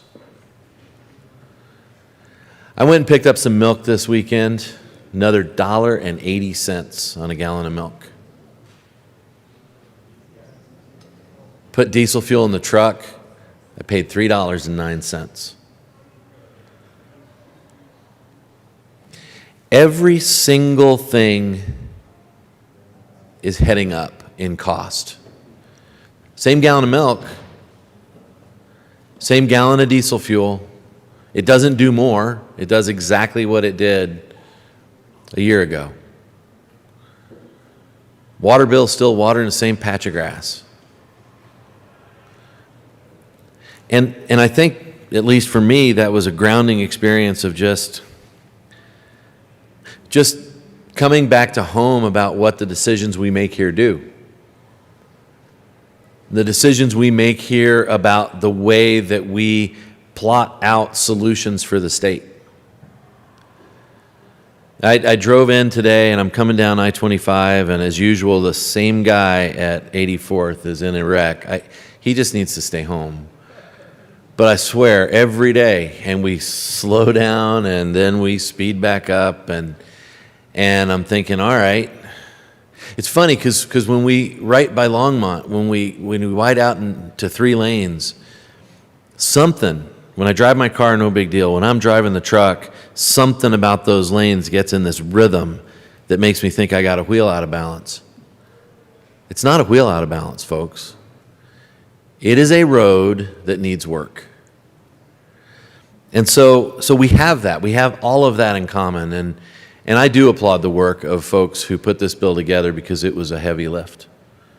And it was difficult. And I respect that. And even though you didn't come to where I wanted you to be, I respect where you got and where you went. My concern remains with the families of the state. My concern remains with the relationship that I yearn to have with the voters of this state, and that I work toward. In fact, I needed to answer a message a second ago with somebody I was talking to just through messaging last night. And I don't think that a lot of the people in our districts always quite understand what we do. And so I sent her back a message and I said, I just really appreciate the conversation we had, because it's the ethic I came here with, that I'm accessible and that I can have these normal conversations. And I sent her a picture of the well. Like, this is where I'm sitting right now, talking to you about how much I appreciate that. And it grounded me back in the fact that we have a very unique and important job in being that touchstone for all of our people. My district voted overwhelmingly for Proposition 117 last year. That's a responsibility I carry very heavily. They said, we want a voice in this. And that's why I think when I come down here and I'm thinking, I almost joked and said, I don't usually come down on third readings. Majority Leader would disagree. But the fact is that it's not worth joking about. This is deadly serious. This is deadly serious because the families of this state are being squeezed to the point of not being able to pay their bills. The families of this state are being squeezed to the point of not having time to spend with their kids. I always calculate in about the amount of time it takes me to get down here, and sometimes I'm within a few minutes of it, and sometimes I'm 40 minutes off. Sometimes I'm 40 minutes off because somebody going to work that day didn't make it to work, and they're not going to make it home. And that is unacceptable.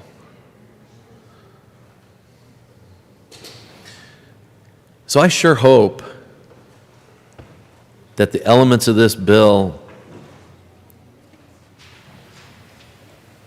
that involve concrete and asphalt do what we need them to do. But I sure think we're squeezing our people too hard. I sure think that moms and dads and parents and kids are sitting across the table from each other wondering how in the hell. How are we going to do this? How are we going to pay these bills? How are we going to now pay the extra fee on this and that and this and that? And if in a year or two from now,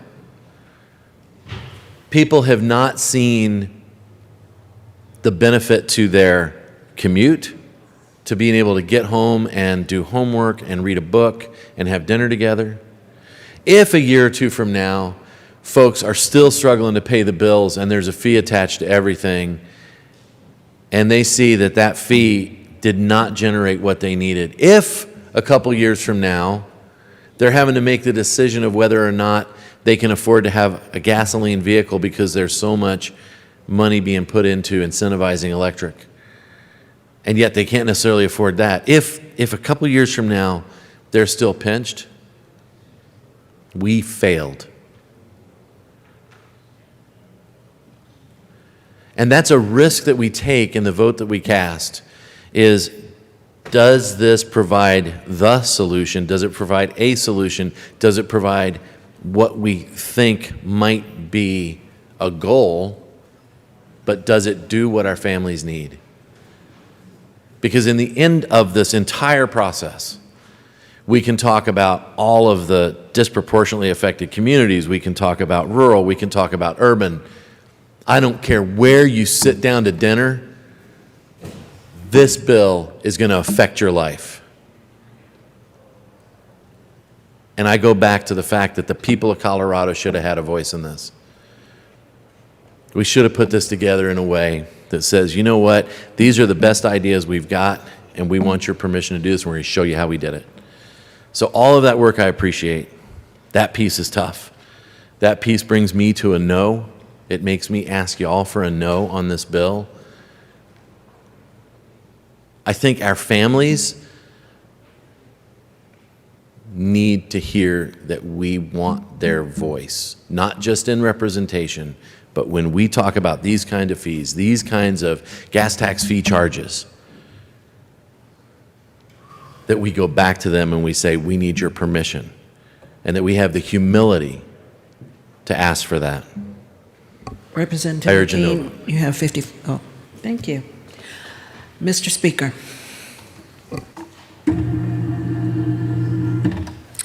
Thank you, Madam Speaker Pro Tem, and thank you, members, for the respectful debate. This is an issue that has stumped the state of Colorado for a very long time. Let me explain in sort of legislator speak how far we've come. If you can imagine the stakeholders in this around transportation funding, you have one side that says only asphalt, concrete, and bridges. On the other side, you have stakeholders who say no more roads. No more roads, no more lanes, no more. So much work has been put into Senate Bill 260, so much stakeholder work has been put into 260, so many discussions with local governments, with business groups, with conservation groups, with multimodal advocates, that no one, let me just say broadly, right? I'm sure there's a few, but no one is opposed to Senate Bill 260. Read the editorials in the Grand Junction Sentinel. Read the editorials in the Gazette. Read the editorials in the Denver Post or the Durango Herald. The best solution for transportation funding that the state of Colorado has ever had in the last 10 years is before you today. It strikes the right balance.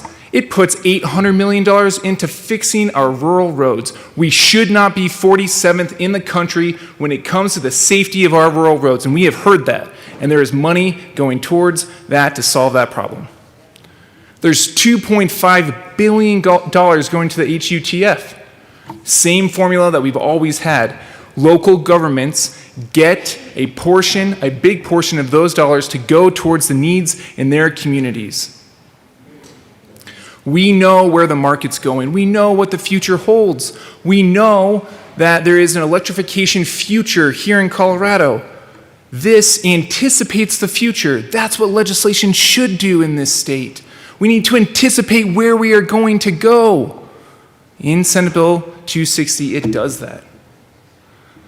Members, we've talked a lot about some of the things that it repeals.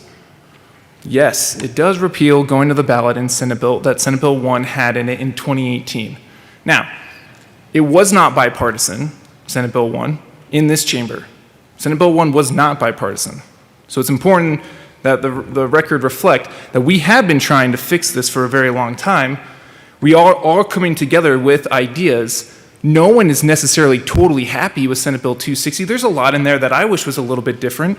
But this represents the Colorado way. This is how we're supposed to be doing this.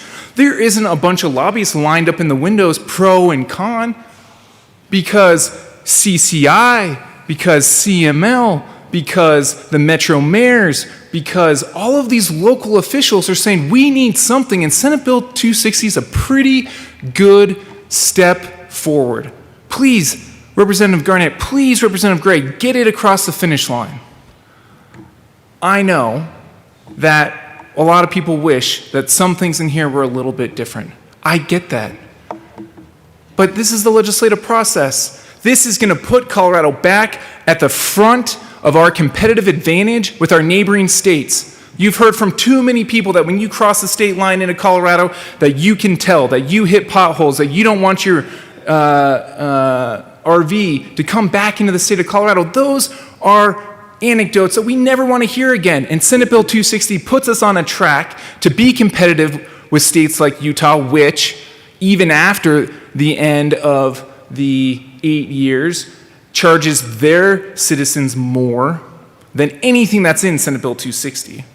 Because this is an innovative, collaborative approach to put us back at the front of the line, to anticipate where the market's going, to help solve the problem that has stumped this body, this building, and this state for way, way too long.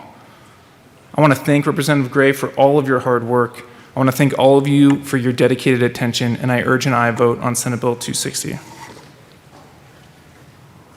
Representative Gray. Thank you, Madam Speaker Pro Tem, and thank you, members, for the discussion on this bill, which is definitely the hardest thing I've ever worked on in this building and one of the hardest things I've ever worked on in my life. We've gotten really good in the state at getting to know on transportation. We all agree, everybody who's come to this well has said, we need to fix transportation, but this way might not be the best way. This way might not be the best way. We've seen it from our voters. We've seen it from ourselves. We've gotten really good at getting to know. And I've heard the folks who've asked for a no vote on this bill. I've heard a lot of the reasons why. One of the big themes of that is that in rural Colorado, the roads are the lifeblood of the community.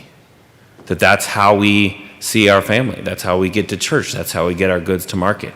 I hear that. And I hear that notwithstanding that we're investing hundreds of millions of dollars into rural roads, that's not quite enough. And we can get to know that way. And I've heard from some folks outside this building that say, not another dollar into roads. When you invest into roads, roads are things that disproportionately impact lower income folks and contribute to damage to our environment. And I hear them as well, and they've gotten to know on that way as well. And what I would ask folks to do is listen to each other when we talk about this, because this is not the last time that we're going to have this conversation. We're going to keep having this conversation for a long time. So I'd ask folks who come from more urban areas to listen to the folks from rural areas, and to understand that the challenges they face aren't the challenges that we face from more rural, urban, suburban areas. You know, we are going to make historic investments in multimodal transportation. And there is definitely multimodal transportation out in rural areas, but it looks different. It still depends on the roads. There's no passenger rail coming to a lot of towns in rural Colorado, and I'm not going to stand here and pretend like there are. And you can't take your crop to market on a bicycle, and I understand that very well.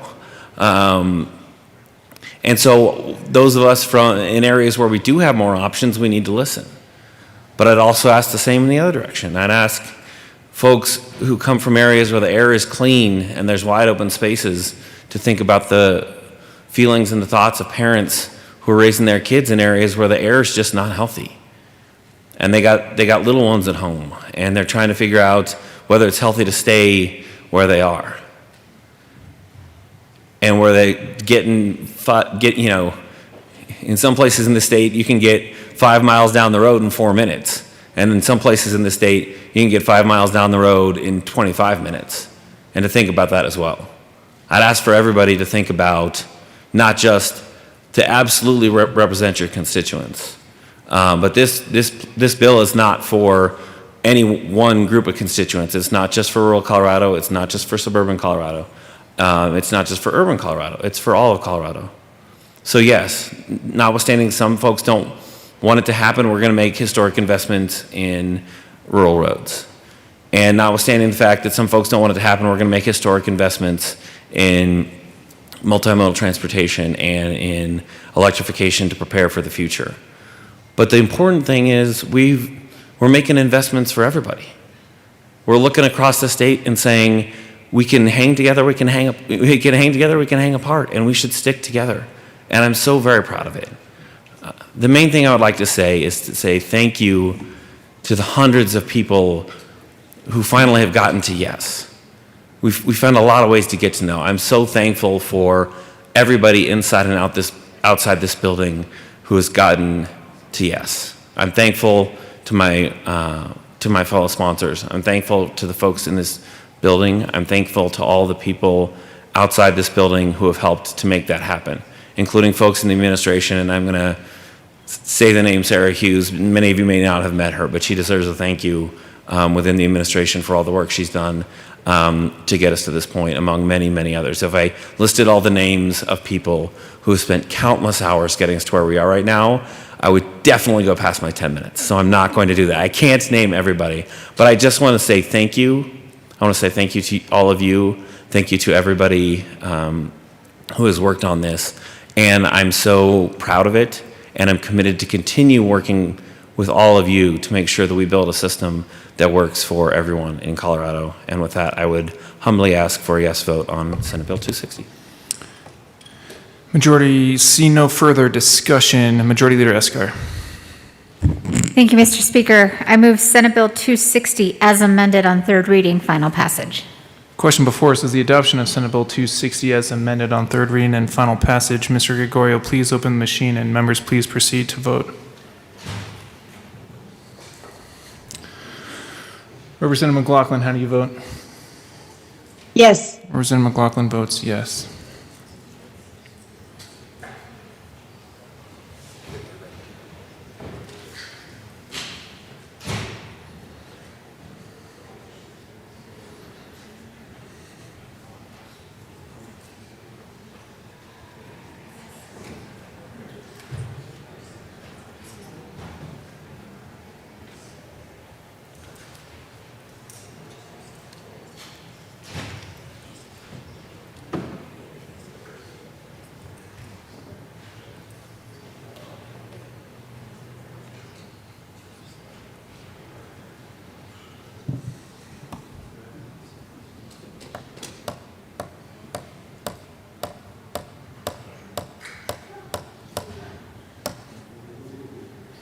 And you're getting on your phone at the same time.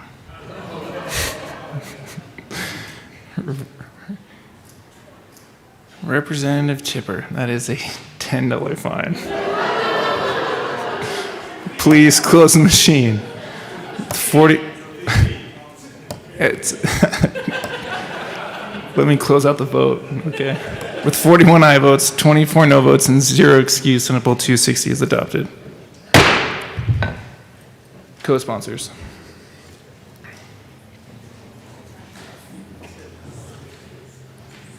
$10 fee.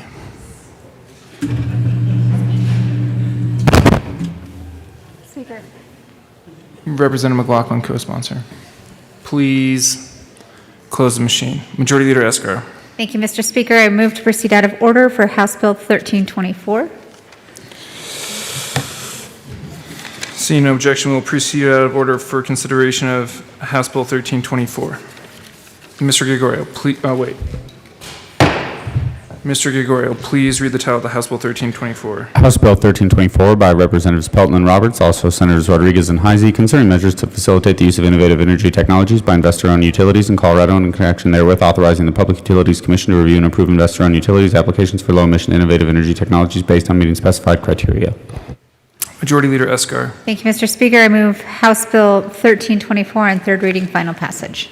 Question before us is the adoption of House Bill 1324 on third reading and final passage. See no further discussion. Mr. Gregorio, please open the machine, and members, please proceed to vote. Representative McLaughlin, how do you vote? Yes. Representative McLaughlin votes yes.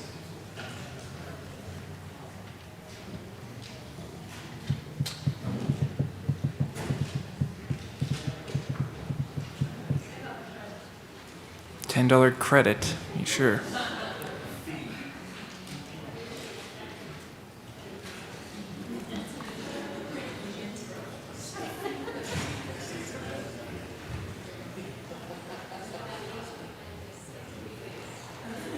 Please close the machine. With 55 aye votes, 10 no votes, and 0 excused, House Bill 1324 is adopted. Co-sponsors.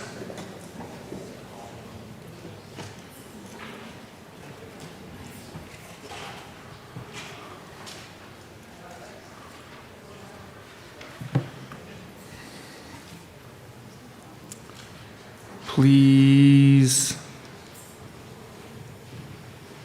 close the machine. Majority Leader Eskar. Thank you, Mr. Speaker. I move to proceed out of order for House Bill 1101. Seeing no objection, we'll proceed out of order for immediate consideration of House Bill 1101. Mr. Gregorio, please read the title of the House Bill 1101. House Bill 1101 by Representative Ransom, also Senator Buckner, concerning preserving familial connections and actions initiated pursuant to the Children's Code and in connection therewith making an appropriations. Majority Leader Eskar. Thank you, Mr. Speaker. I move House Bill 1101 on third reading, final passage.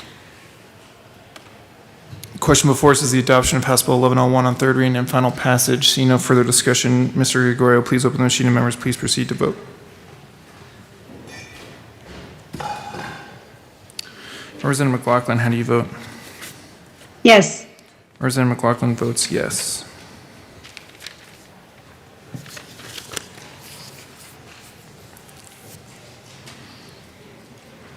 Please close the machine. With 65 aye votes, 0 no votes, and 0 excused, House Bill 1101 is adopted. Co-sponsors.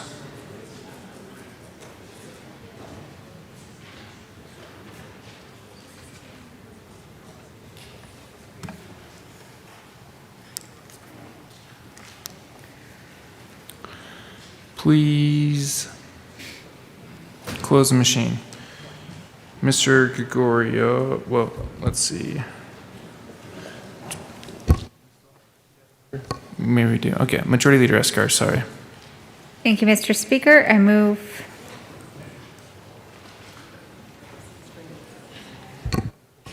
Okay, all right, we can go in order from there. Mr. Gregorio, please read the title of House Bill 1196. House Bill 1196 by Representatives Pico and Valdez D., also Senator Zenzinger, concerning the updating of the effective date clause of Senate Bill 19-263 as amended by Senate Bill 20-152 for the purpose of ensuring that the bill accomplishes its intended legal effect of eliminating the requirement that the state treasurer execute lease purchase agreements to fund transportation projects during the 21-22 state fiscal year if a referred ballot issue that authorizes the state to issue transportation revenue anticipation notes is approved at the November 21 statewide election.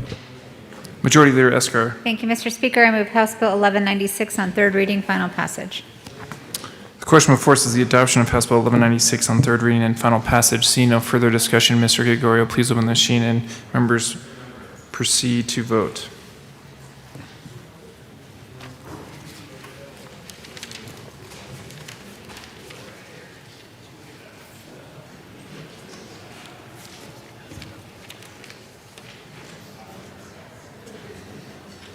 Representative McLaughlin, how do you vote?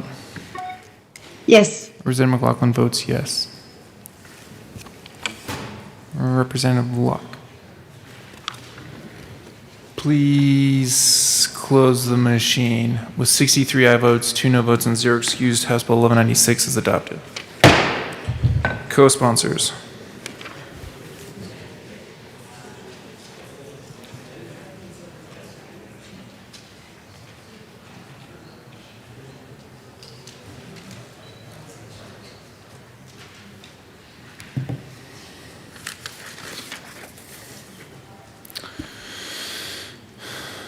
Please close the machine.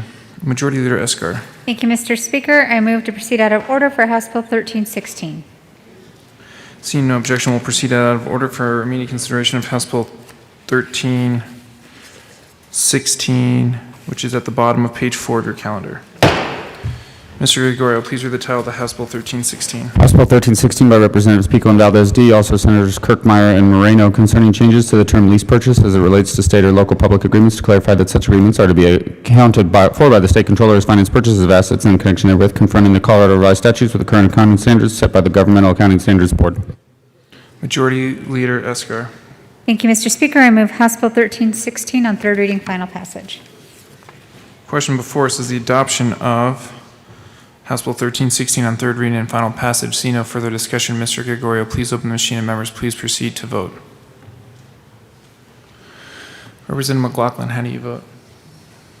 Yes. Representative McLaughlin votes yes.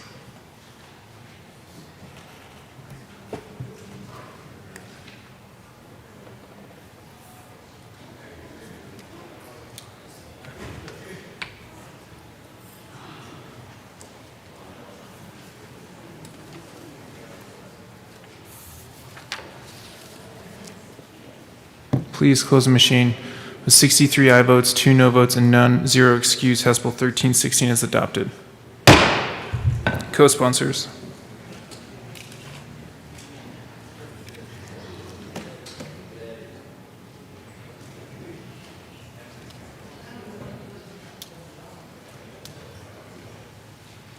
Please close the machine.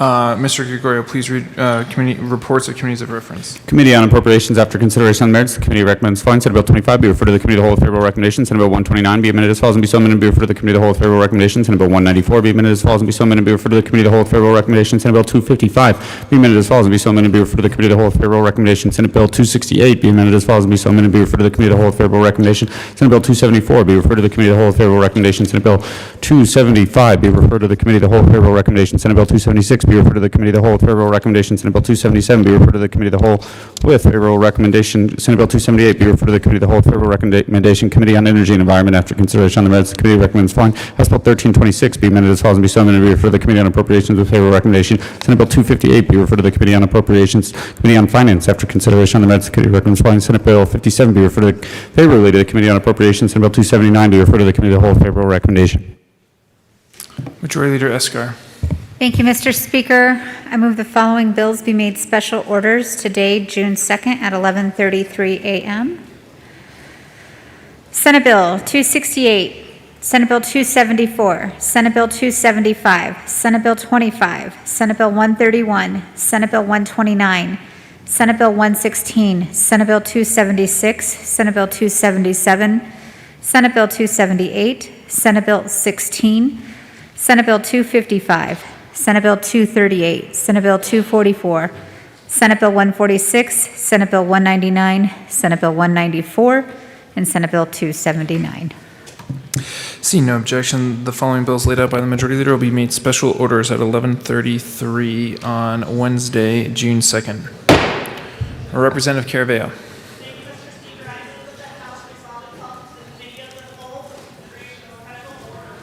Seeing no objection, Representative Caraveo will take the chair.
The committee will come to order. With your unanimous consent, the bills will be read by title unless there is a request for reading a bill at length. Committee reports are printed and in your bill folders. Floor amendments will be shown on the screen and on your iPads. Bills will be laid over upon motion of the Majority Leader. The coat rule is relaxed.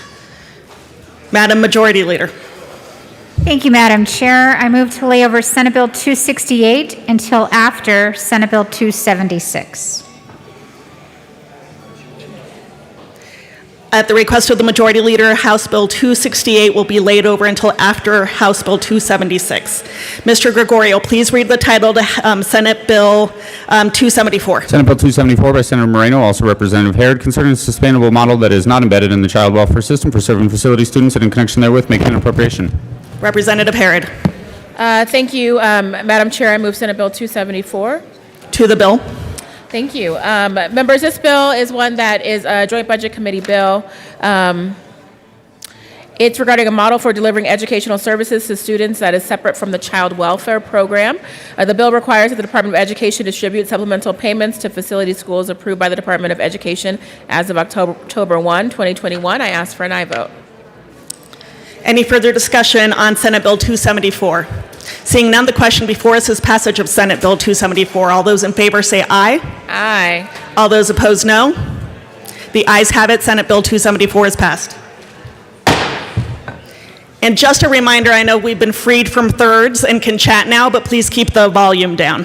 Mr. Gregorio, please read the title to Senate Bill 275. Senate Bill 275 by Senators Moreno and Rankin, also Representatives McCluskey, concerning measures related to clarifying federal Individuals with Disabilities Education Act child find responsibilities between state agencies and in connection therewith making an appropriation. Representative McCluskey. Thank you, Madam Chair. It is an honor to serve with you. It is an honor to serve with you, my friend. I move Senate Bill 275 on second reading. To the bill. Thank you, Madam Chair. Senate Bill 275 moves Part C child find services from our Department of Education to the Department of Human Services within the Office of Early Childhood. Years have gone into helping this transition be a positive and smooth one, not only for our departments, but most importantly for our children.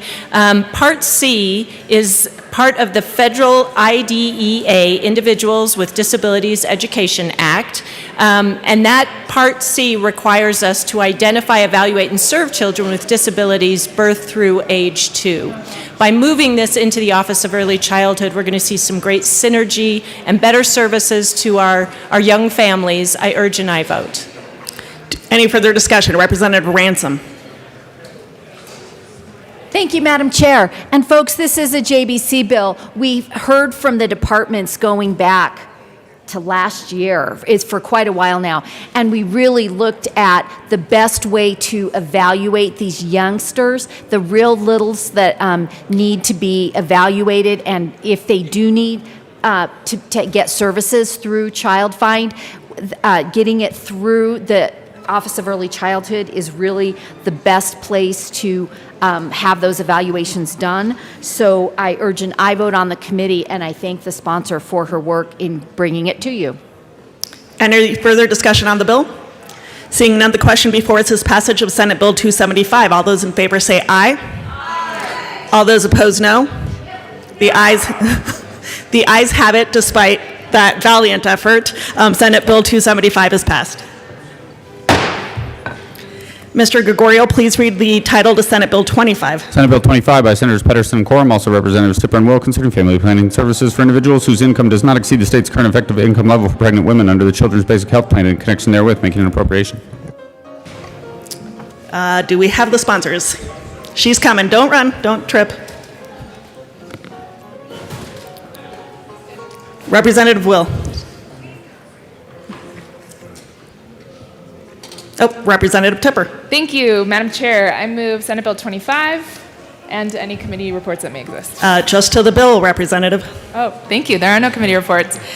This is honestly a fantastic bill. What this does is it increases the number of people that would qualify under Medicaid for family planning services. By doing this, we actually make an investment that draws down significant federal funds. So for every $10 we invest, there are $90 drawn down by the federal government, or from the federal government to assist in these core healthcare services. I ask for a yes vote. Representative Will. Thank you, Madam Chair, and as my co-prime, I'm so happy to be on this bill with Representative Tipper. She mentioned the 90-10 match on the, so if we don't do this, we're leaving a lot of federal dollars on the table. And, you know, we're going to save more than $3 million in health care costs in this bill. And, you know what? I have to say that this kind of a bill will end the cycles of poverty. You know, and if you want to avoid and lower the abortion rate, this bill does it right here. And, you know, I have to say, if you're not in favor of abortion, the easiest way to prevent is to prevent the pregnancy to start with. I think it's a good bill. There's no abortion funding in this bill, and none of this funding can go to people without proper documentation. I want to make that point clear. So you probably wonder why a country hayseed like me might be in this bill, but it is a good bill. And we talk so much about, under this gold dome, the costs of, and we look at fiscal notes, what isn't assessed is a social cost to our communities. So I'd ask for an aye vote. Representative Neville. Thank you, Madam Chair. Members, I urge a no vote. Federal money isn't free money. It's money that's being spent. It's frankly my kids' money at this point, or even their kids they don't have yet. So I get cautious every time we hear about, well, it's federal money. We need to spend this. We need to get our piece of the pie. It is an expense being levied on our kids. It's contributing to our inflation, and it is a problem. So we need to do our part and not be trying to get as many federal dollars as we can at every single point. Any further discussion? Seeing none, the question before us is passage of Senate Bill 25. All those in favor, please say aye. Aye. All those opposed, no. The ayes have it. Senate Bill 25 is passed. Mr. Gregorio, please read the title to Senate Bill 131. Senate Bill 131 by Senator Gonzalez, also Representatives Gonzalez Gutierrez, concerning measures to protect personal identifying information kept by state agencies and in connection therewith making an appropriation. Madam Assistant Majority Leader. Thank you, Madam Chair. I move Senate Bill 131, the Appropriations Committee report, Finance Committee report, and the State Civic, Military, and Veterans Affairs Committee reports. To the Appropriations report. Thank you, Madam Chair. There were funds appropriated to the Department of Revenue for implementation of this bill. I ask for an aye vote. Any further discussion? Mr. Minority Leader. Thank you very much, Madam Chair. Good job. And good job on working on this problem. Folks, if you saw 1111, I'm not here to hawk my own bill, but if you saw the fiscal note on that, you know how big this problem is. And it is such a problem. This is part of figuring this problem out. So good job. I appreciate it. I vote, and we're going to keep chewing away at this. Any further discussion on the Appropriations Committee report? Seeing none, the question before us is adoption of the Appropriations Committee report. All those in favor say aye. Aye. All those opposed, no. That was an enthusiastic yes from Representative Neville. And with that, the Appropriations Committee report is passed. To the Finance Committee report. Madam Assistant Majority Leader. Thank you, Madam Chair. Members, in the Finance Committee, we did run some amendments that clarified reporting and request requirements for the Department of Revenue. I ask for an aye vote on the Finance Committee report. Any further discussion on the committee report? Seeing none, the question before us is adoption of the Finance Committee report. All those in favor say aye. All those opposed, no. The ayes have it. The Finance Committee report is passed. To the State Civic, Military, and Veteran Affairs Committee report. Madam Assistant Majority Leader. Thank you, Madam Chair. Members, in the State Civic, Military, and Veterans Affairs report, we incorporated language that was requested and provided by CHAFA, the Attorney General's Office, with regards to implementation, including providing more time for implementation for the Department of Revenue. I ask for an aye vote. Any further discussion on the committee report? Seeing none, the question before us is adoption of the State Civic, Military, and Veteran Affairs Committee report. All those in favor say aye.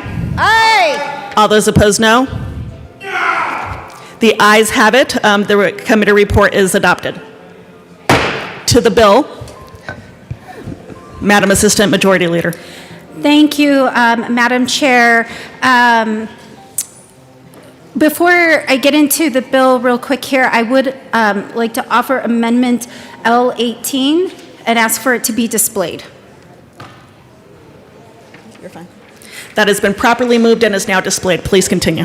Thank you, Madam Chair. L18 was done in collaboration with the Department of Revenue, and really this amendment is just to make clear that those entities are still required to certify that information and any requests will not be used for enforcement. This language only adjusts the reporting requirements for the department. I ask for an aye vote on Amendment L18. Further discussion on L18? Seeing none, the question before us is adoption of Amendment L18. All those in favor say aye. Aye. All those opposed, no. The ayes have it. L18 is adopted. To the bill. Thank you, Madam Chair. Members, Senate Bill 131 will safeguard the personal identifiable information of Coloradans, and it creates a consistent process for requests of personal information to be submitted, vetted, and granted when appropriate by state agencies. Member, I ask for an aye vote. I ask for your aye vote on Senate Bill 131. Any further discussion on the bill? Seeing none, the question before us is adoption of Senate Bill 131. All those in favor say aye. Aye. All those opposed, no. The ayes have it. Senate Bill 131 is adopted. Mr. Gregorio, please read the title to Senate Bill 129. Senate Bill 129 by Senator Garcia, also Representative Ortiz, concerning establishing a pilot program to reduce the suicide rate among veterans and in connection therewith making an appropriation. Representative Ortiz. Madam Chair, I move Senate Bill 21-129 in the Appropriations Committee report. To the Appropriations Committee report. Members, we appropriated money. Any further discussion on the Appropriations Committee report? Seeing none, the question before us is adoption of the Appropriations Committee report. All those in favor say aye. All those opposed, no. The ayes have it. The Appropriations Committee report is adopted. To the bill, Representative Ortiz. Thank you, Madam Chair and members. I'm really humbled to bring this bill forward to you. We know that suicide among military veterans reached record numbers in Colorado in 2019, and amidst the COVID-19 pandemic, it's only gotten worse. Colorado recorded 43 deaths by suicide of male and female veterans per 100,000. And just to give some context to what that means, the suicide rate per 100,000 individuals in civilian females is 5.2 versus among veterans, which is 28.7. That is 5 times the greater rate. When we're talking about civilian men, it's 20.9. Among veteran males, it's 32.1. So there's a clear issue here, and veterans face far too many obstacles in getting the care they need from the trauma they developed as a result of their service. But the good news is this is a problem that we can fix. So what this bill does is it requires the State Department of Human Services to establish a veteran suicide prevention pilot program to reduce the suicide rate and suicidal ideation among veterans by providing no-cost, stigma-free, confidential and effective behavioral health treatment for veterans and their families. Look, it's looking at it holistically. That's why it involves their families, which I think makes this a better bill, a better program. The department is permitted to enter into an agreement with an established nonprofit organization to administer the program. And just to put this in the context of what suicides cost our country annually, you're looking at $93.5 billion, and part of the calculation goes into loss of productivity. So this is clearly an issue that we need to tackle. This bill is going to go a long way in providing a pilot program. We chose El Paso County just because it's the highest concentration of veterans, and it has a combined infrastructure that's able to support a program like this. I urge an aye vote. Any further discussion on Senate Bill 129? Representative Holtorf.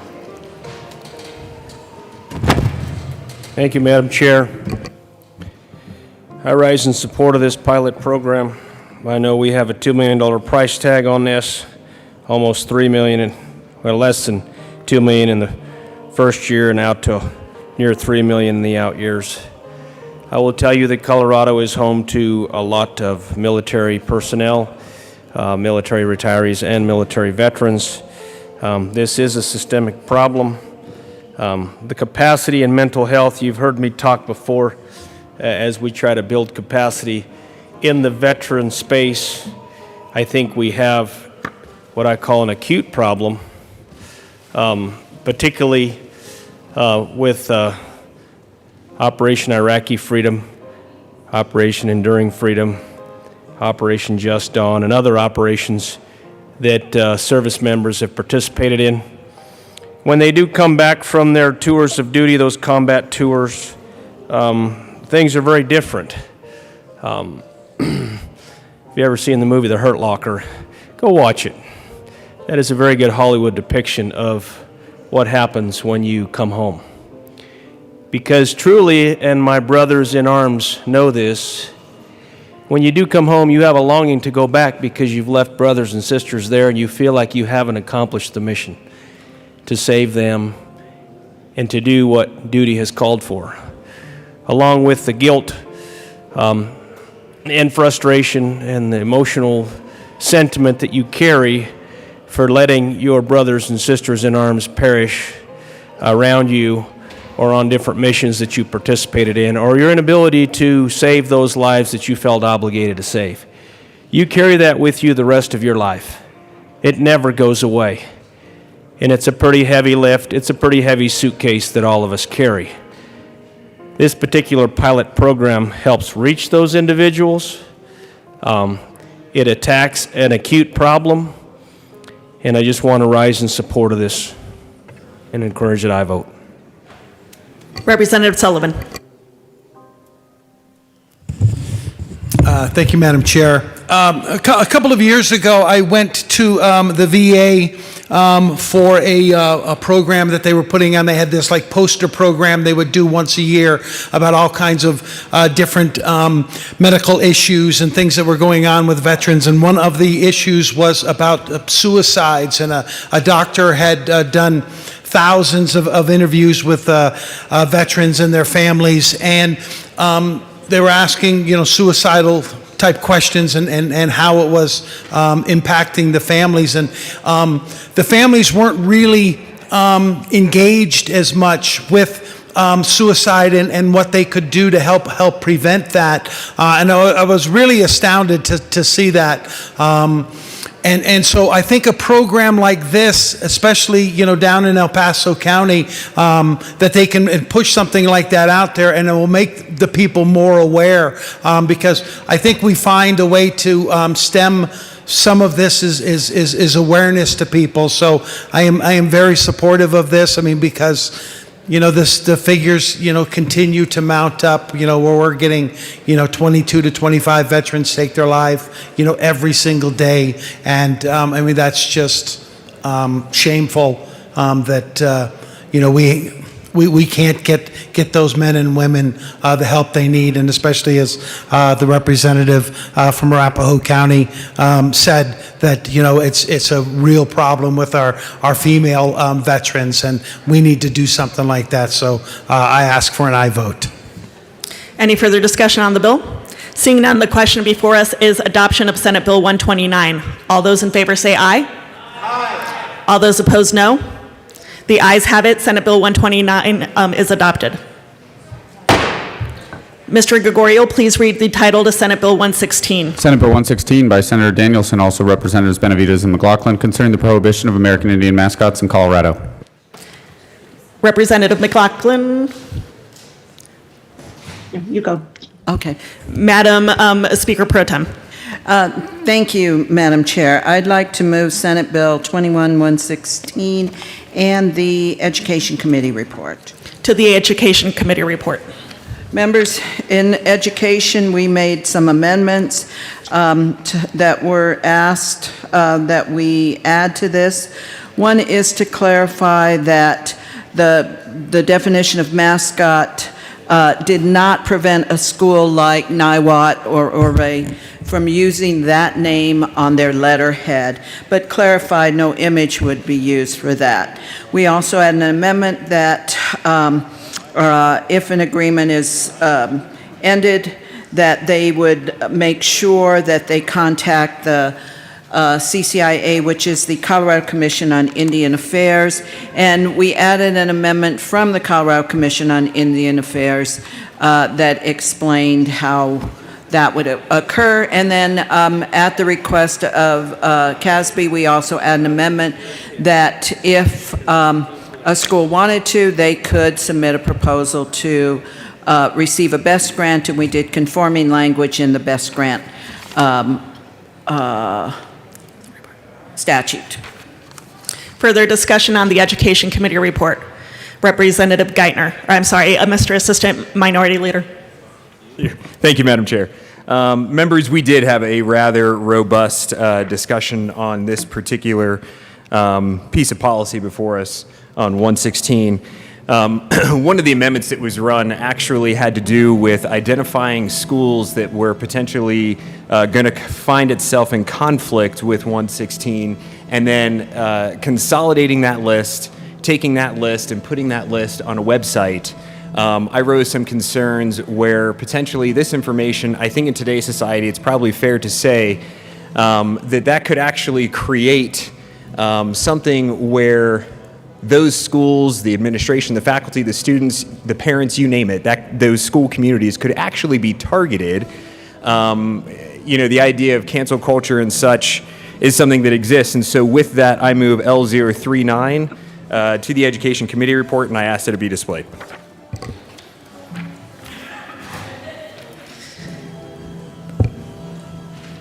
The amendment has been properly moved and is now displayed. Please go ahead, Representative. So thank you, members. So basically what this does is it removes that amendment that was adopted that would require that list of consolidated schools that may come in conflict with 116 and put them on a website. The idea of consolidating that information, kind of promoting that information and whatnot, I don't think it's outside of the realm of possibility where you could, through social media and other venues, where these school communities could actually become a target. And if I would hate for policy to possibly create an environment where these schools could then be targeted, and whether that's the students, the faculty, the parents, the whatever that is, I just don't know that that's a path that we should be embarking upon. And so I think L039 does a good job of alleviating that concern that I have and a couple of us have. And so I would urge a yes vote on L039. Madam Speaker Pro Tem. Thank you, Madam Chair. And members, this was discussed when this amendment was placed, and this amendment did come from the Colorado Commission of Indian Affairs. And I hadn't got to the bill yet, but I'm going to tell you about the extensive stakeholder process that we did on this bill, starting last summer, that we talked to a number of indigenous communities, including the 3 tribes that have been heavily involved in this, including the Ute Nation and the Southern Ute Nation, as well as the Northern Arapaho. We have letters in support of this bill from all 3 of those nations, as well as from the Rosebud, Singagu, Lakota, Sioux tribe in South Dakota. So, members, by adding the request of the Colorado Commission on Indian Affairs, they have a very vested interest in this. That is set up in our Constitution. It's set up in statute. It is housed in the Lieutenant Governor's office. It's to provide nation-to-nation discussions and determinations between Colorado and the Indian nations that are in Colorado. It is set out very clearly. The Indian Commission also has a charge to look after the needs of all Indians in this state. There are well over 10,000 Indians that are not affiliated with those 3 tribes in this state. So that is their charge. And when they come to us and say clearly that if people have a concern about the continuing racist use of mascots, then that should be placed on their website, because that's where people will go to find out about this issue. And so they requested that we put this in there so they could post any schools that continue that. And then they could identify, because we didn't have a process in the bill, when a school stopped using the mascot, they could let them know, and then in consultation with the Colorado Department of Education, they would send them notifications. That's the reality. That is why this is in here. So I think that this undermines the efforts of our state with respect to the Colorado Commission of Indian Affairs. I think the fact that maybe someone may post something. Well, members, everybody that wants to can right now find out which are the schools that use Indian mascots. It is not a secret. And in fact, as far as I know, and we heard no evidence either in the Senate or in the House that any schools were being targeted in this way.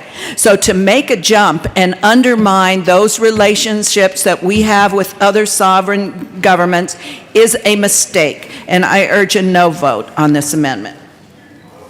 Mr. Assistant Minority Leader.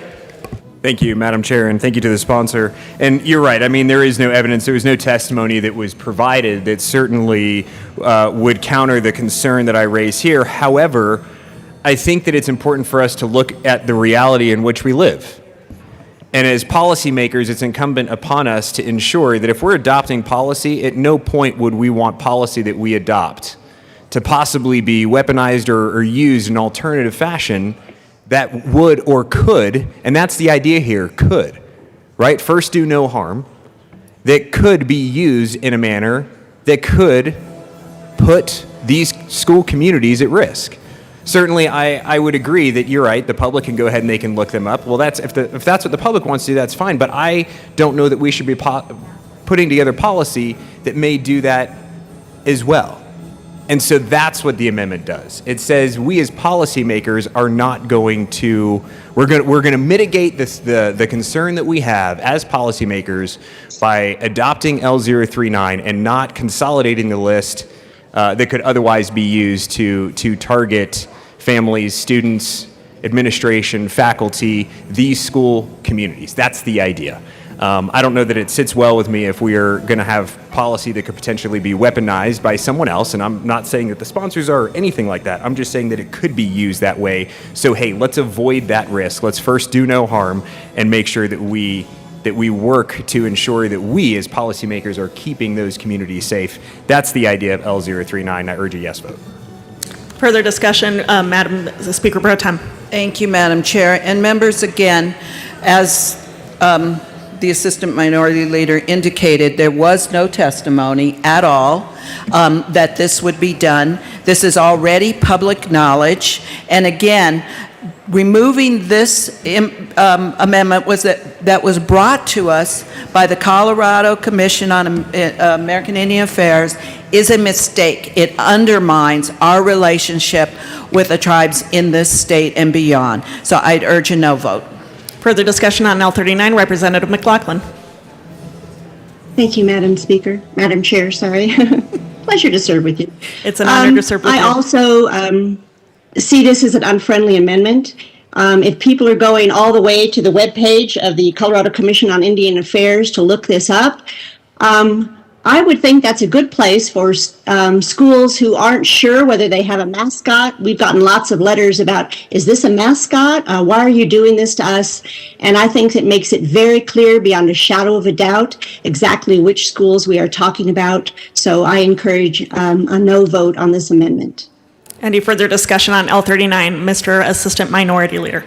Thank you, Madam Chair and members. You know, I understand the concern where the amendment concept was brought by the organization. However, I renew that request that we adopt this because ultimately we as policymakers don't want to find ourselves in a position where we are using policy that could create an environment or a tool that could then target these communities.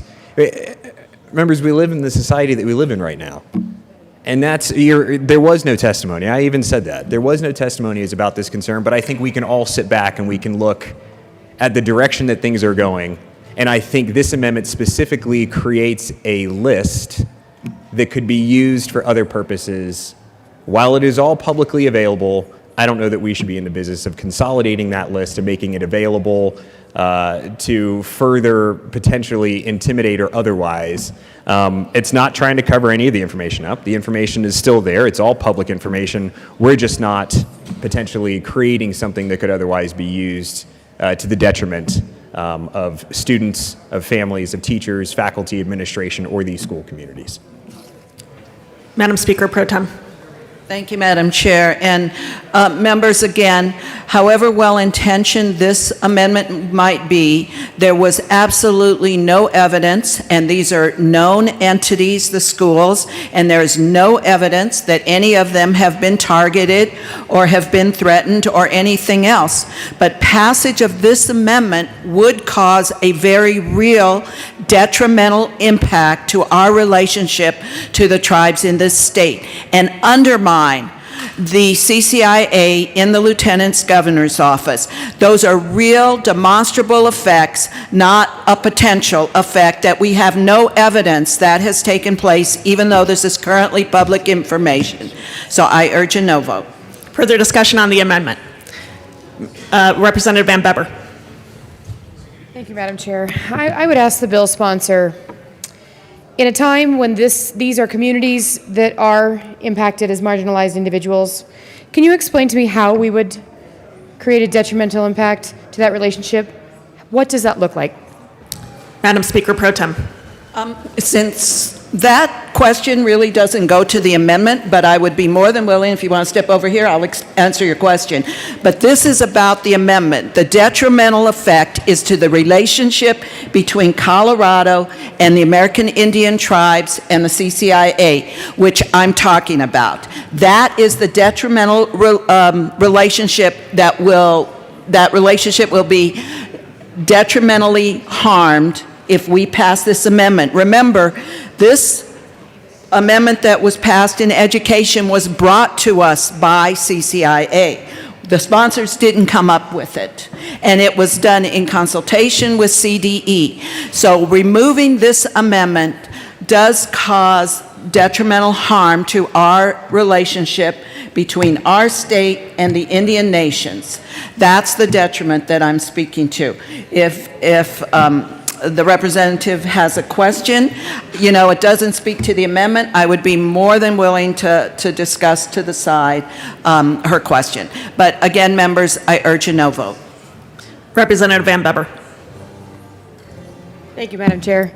Since the question was asked as a response to your answer in reference to this amendment, I believe it's to the amendment, so I'd be happy to have a public answer. Thank you.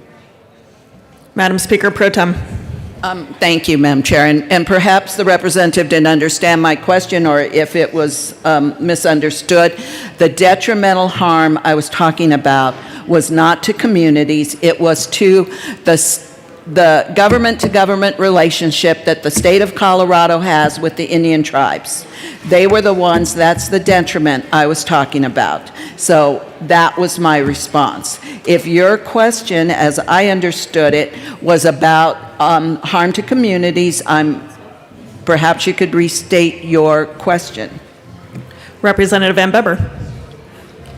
I understood the answer perfectly. The question was, how is it a detriment to the relationship to the Native American communities to which you referred, not to the communities that have a mascot with Native American? Madam Speaker Pro Tem. Thank you, and thank you for that clarification. The Native American communities, as I mentioned earlier, that the Ute, the Southern Ute, the Northern Arapaho are all governed by their tribal councils and by their elected officials.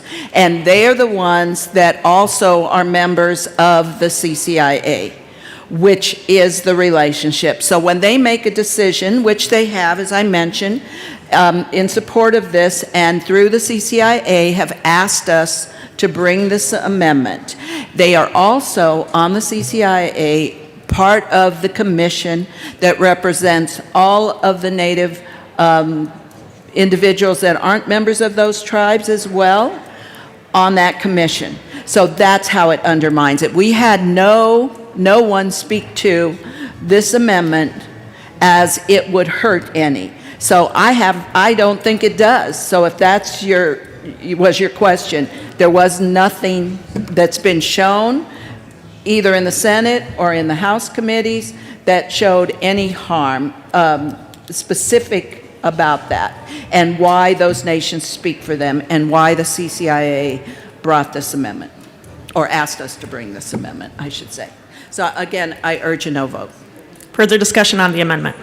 Seeing none, the question before us is the adoption of Amendment L39. All those in favor say aye.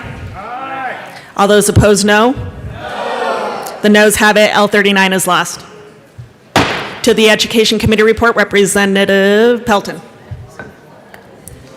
Thank you, Madam Chair, and I really appreciate the sponsors accepting that amendment in the Education Committee. I knew going in this bill was going to pass, but there needed to be a vehicle for these small rural schools to fund changing out all their uniforms, their gym floor mural in the middle, school bus signs, everything would be an unfunded mandate to our small rural schools. My small rural school in Yuma was going to be about $250,000. So with that, I do appreciate the amendment that was put on in the Education Committee. Further discussion on the Education Committee report, Mr. Assistant Minority Leader. Thank you, Madam Chair and members. I stand before you. I was a little troubled with one of the amendments. The amendment specifically had to do with the BEST program and the funding that was offered through the BEST program to alleviate the unfunded mandate that was present, I guess, in 116, and I would argue is actually still present. And I think we're going to hear a little bit more about that later. But since it's on, as it relates to the committee report, the timeline in which the funding through BEST and the time that the school would actually apply. So the bill talks very specifically of the deadline as to when the issues are supposed to be corrected.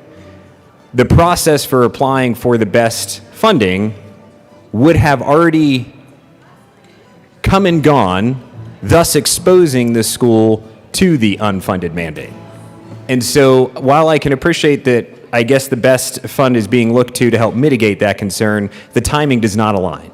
And so very much so, the school is still exposed to the unfunded mandate. The question was actually asked in committee, and the sponsor agreed that yes, the two don't align.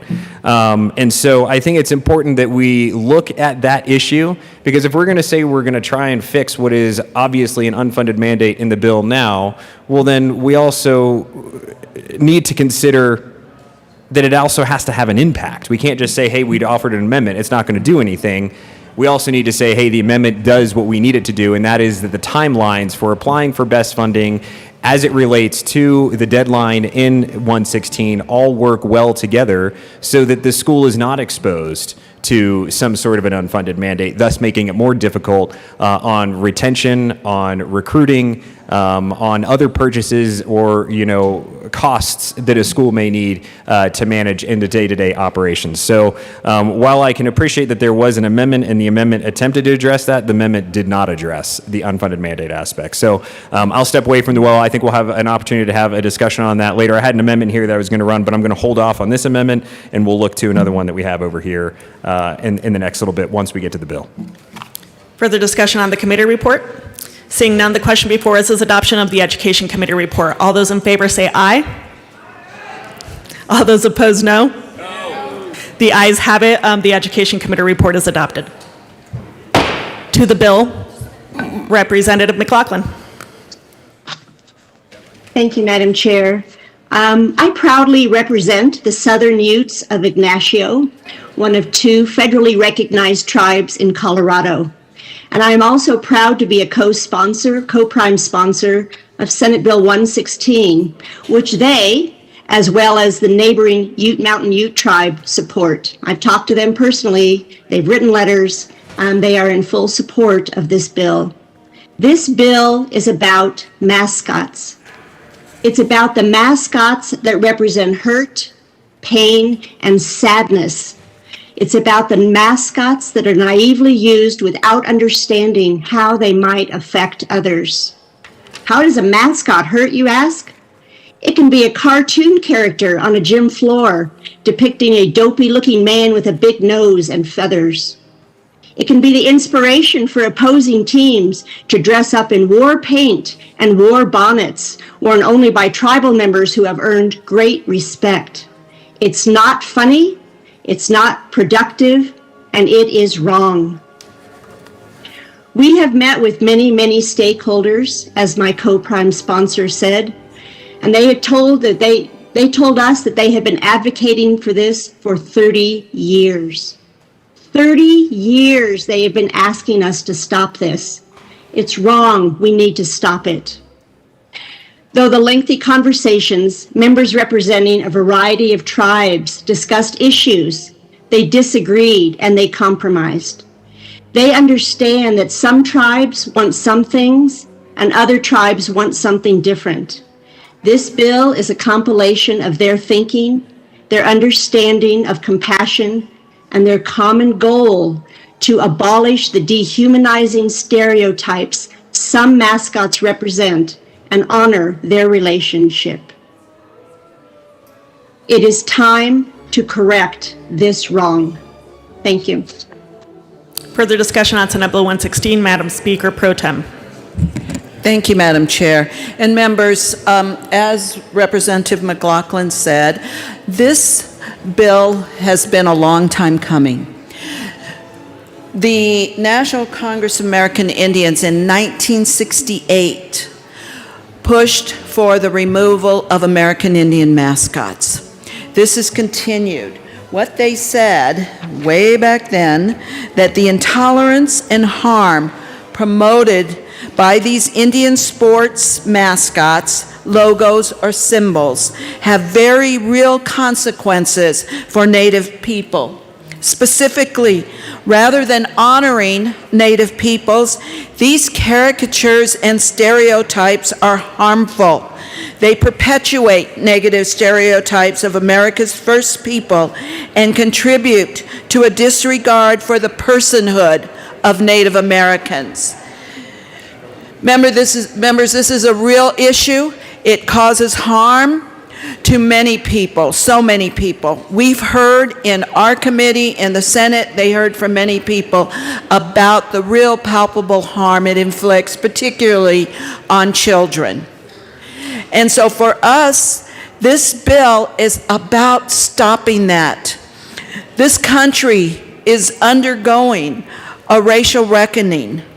We cannot forget or overlook that. We cannot continue this. In fact, one member from the aisle, other side of the aisle, said one of the schools, their mascot is the Savages, and said that's indefensible. And I agree wholeheartedly. It's indefensible. So is the term Indians. They are people. They are individuals. And it doesn't just come with using the term Indian. It comes with the headdresses, the war hoops, all of those things that belittle the Indian students, that they have to do that and hear that all the time. That's what it does. So it's not just a single word. This is a real problem, and we need to end it. We need to join, and I misspoke. I thought we would be the first state. There's 4 states so far that have passed laws to remove Indian mascots. We would be the 5th. And members, I would be so proud that we would be that 5th state. This is not something anyone should be proud of. We need to end the belittlement, the caricatures of Indian people, and we need to end it now. I urge a yes vote on this bill. Representative Holtorf. Thank you, Madam Chair. Esteemed colleagues, there are different interpretations and perspectives and beliefs. Now, I know we're in a very woke time where everything that's said and things that are looked at are put through a prism that is what I call a racial lens. And that's interesting because not everything is racially motivated unless you look through those glasses. I reject that these mascots are all inferences or references to racism, because they are not. In some cases, these mascots were selected to actually point out the importance of that tribe in the history of the communities in rural Colorado that I represent. Now, some of us like the term warrior, guerrero, fighter. Sometimes, in conflicts in humanity, I won't use the word wars or battles. The more aggressive fighter, you may use the word savage, fighter, in those battles actually wins the day because of their zeal, their fervor, because of their willingness to make those sacrifices to defeat their foe. I will tell you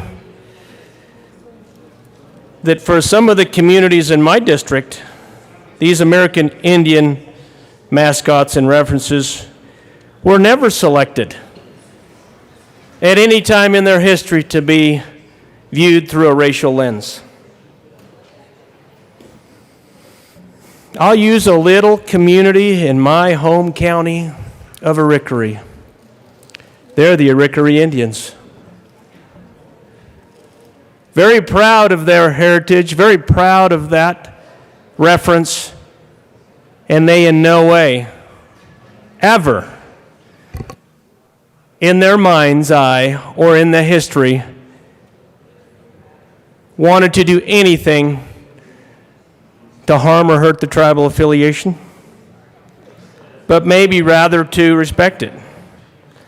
Now, over time, they may have perhaps lost their way.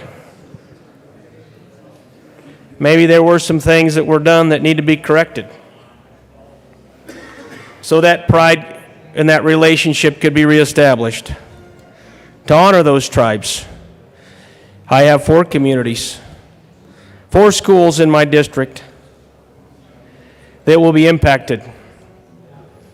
It is part of their school tradition, their legacy, and things that many of those alumni who never, ever intended to have any racial connotation as they wore those uniforms with pride, participated in sports, maybe won state championships in multiple sports over decades and decades, ever had any desire or inference to racism. I will tell you that's one issue that I rise in opposition, that I state to rise in opposition to the reference. The other issue I have is the cost. Maybe that is going to be rectified or has been rectified through amendments, but you see these small rural schools, it will cost them hundreds of thousands of dollars in order to meet what is required in this bill. And I know this bill uses the stick approach. The bill imposes a fine of $25,000 per month each month that a school continues to use a mascot after the date, payable to the state education fund. So we're going to whip those communities in compliance with that stick.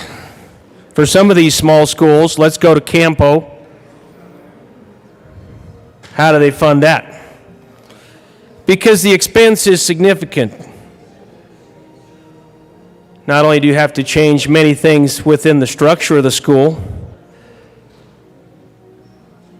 and it should not be an unfunded mandate. If you're going to ask these schools to do this, then get the checkbook out and write the checks to pay for the retrofitting of these schools.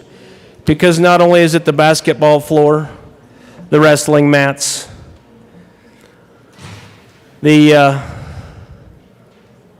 all the monikers, all the advertising, all the things that these schools have had over many years that they have to now retrofit and change.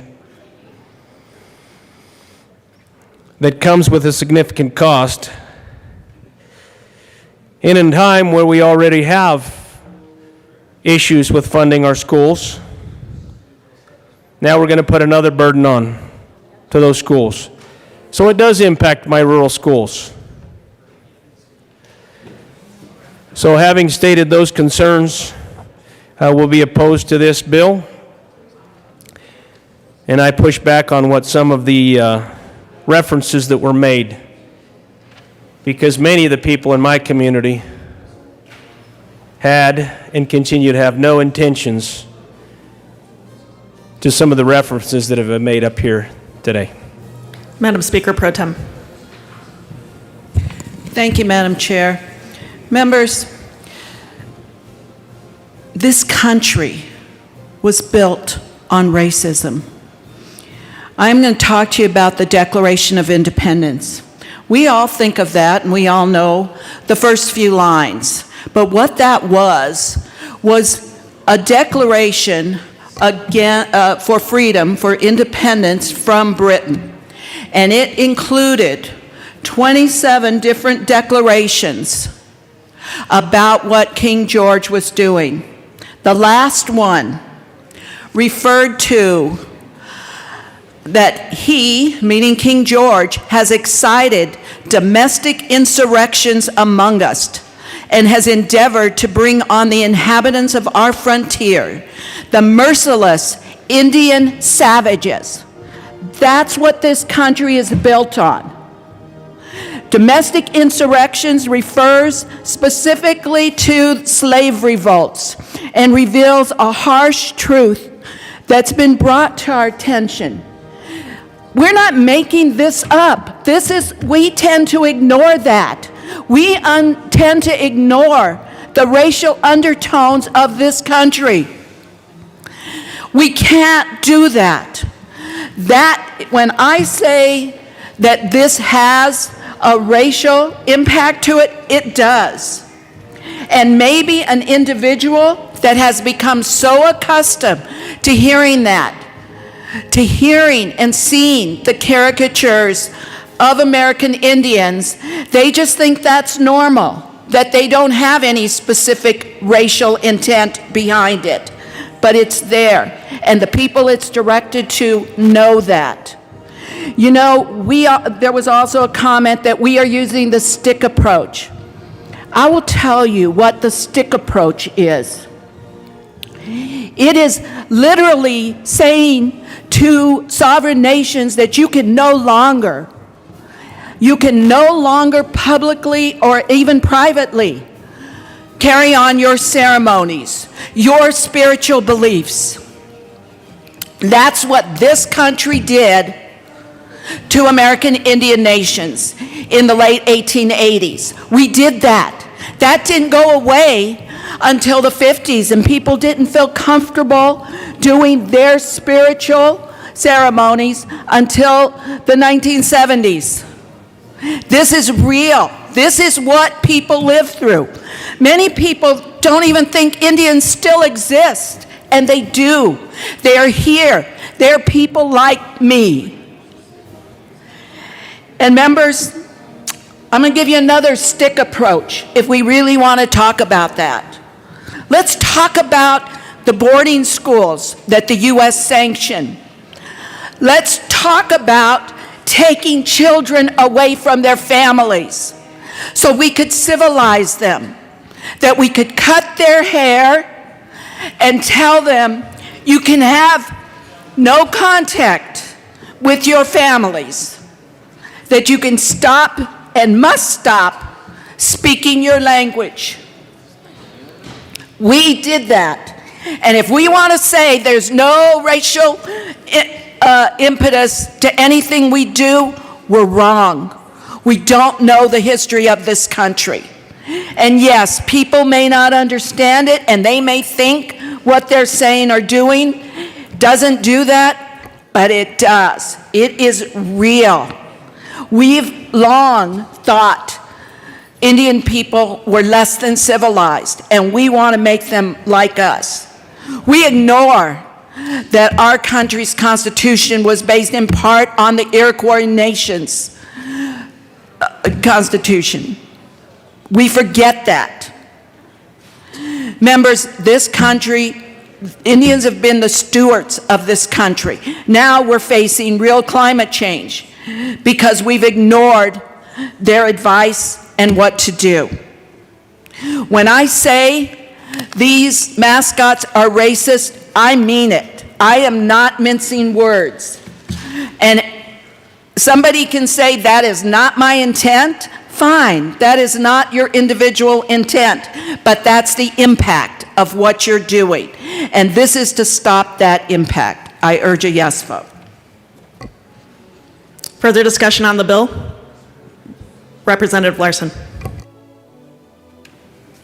Thank you, Madam Chair. Thank you, members of the committee. So, we heard a couple things I'd like to address. First of all, I will proudly claim ownership as the member that said that the title Savages is indefensible, because it is. And indeed, I, speaking personally, find all of these names to frankly be outdated, indefensible, insensitive at best. And I frankly agree with what we're trying to do here in this bill. The problem that I have with this bill, and the reason I was a no vote in education, and hopefully something that we can rectify here on the floor that will get me to a yes, is the way that we've structured it. In this state, members, we have local control of school board decisions, and that's not something that I always agree with, but nonetheless, that is the law of the land. Now, if we are going to elevate an issue above to where we say this is so important that we need to circumvent local control, of which there are many issues that I think rise to that level, and I would agree that this is one of them, but if we're going to do that, we have an obligation to pay for it out of state funds, because it is no longer up to the locals on how to spend their dollars. We are coming in as a state and saying, locals, I know we give you an allocation to spend as you see fit, but we're telling you you have to dedicate a portion of this to this specific purpose. And members, I want to paint a little picture of who we're impacting here, because indeed, we heard one of the sponsors of this bill speak very passionately about the students that it's impacting and the specific populations and how this is going to be viewed differently by somebody with a different ethnic heritage than my own. And I think that's a very valid point. But we've got a couple school districts here. For instance, the Yuma School District, with a mascot of the Indians. They have an annual budget of $7.7 million. And we're talking about potentially $250,000 expenditure. These are their own numbers that they gave as estimate. $250,000 out of $7.7 million. How many teachers is that are not going to be in those classrooms? And members, you might ask, who are the students of Yuma? Well, over 57% are minority. The vast majority, over 50%, are Hispanic. Those are the students that are going to be harmed, that are going to literally, and I am not hyperbolizing when I say literally lose teachers if this bill passes, because they won't have the funding. The Lamar School District, which again, I freely admit, has the most repugnant name of any that I've seen in this state, the Savages, has a $12 million annual budget, and 63% of their students are minority, with the vast majority of those being Hispanic. These are the kids that are going to lose an education because of the bill that we pass here today, if we pass it as currently written. There was work done in committee to allow for these districts to apply for BEST grants. These are matching grants, so this is not even 100% paid for. But this would allow some of these districts that do not have vast resources like a Jefferson County, like a Denver Public Schools, where $250,000 is something that could be absorbed. But these districts, the way the bill is currently written, were they to apply for a BEST grant, that grant would be awarded in June. The fines start next June. So at the best case scenario, if a district got a grant and was able to get a contractor in that month, which any of you that have dealt with contractors, you know is an impossibility, but let's indulge that. Let's say theoretically they were able to get a best grant and then have a contractor come in and do the work that month. They would still have to pay a $25,000 fine as this bill is currently written for that month. More realistically, you would be looking at, after that procurement process is done, a 6, 8, 12-month window before this work can get done and the contractor can get in and complete that work. You are talking about creating a policy here where districts would go and apply to a state-funded program, receive that money, and then have to pay a substantial portion, if not all of that grant, back to the state in the form of a penalty, totally negating the point of getting that grant. So members, I don't think that that's good policy. I don't think that does right by the students who live in these districts, who will have very real and significant impacts to their education if that bill is passed as it is. There was discussion of an amendment by the Assistant Minority Leader earlier, discussion of amendment in committee. I'm going to offer an amendment now. And with this amendment, I will be enthusiastically in support of this bill because it will both honor what I think the bill sponsors are trying to do here in righting a wrong, in correcting something that frankly should have been corrected a while ago, but is also not harming students in order to do so. So with that, members, I move amendment L00 or L044 and ask for it to be displayed.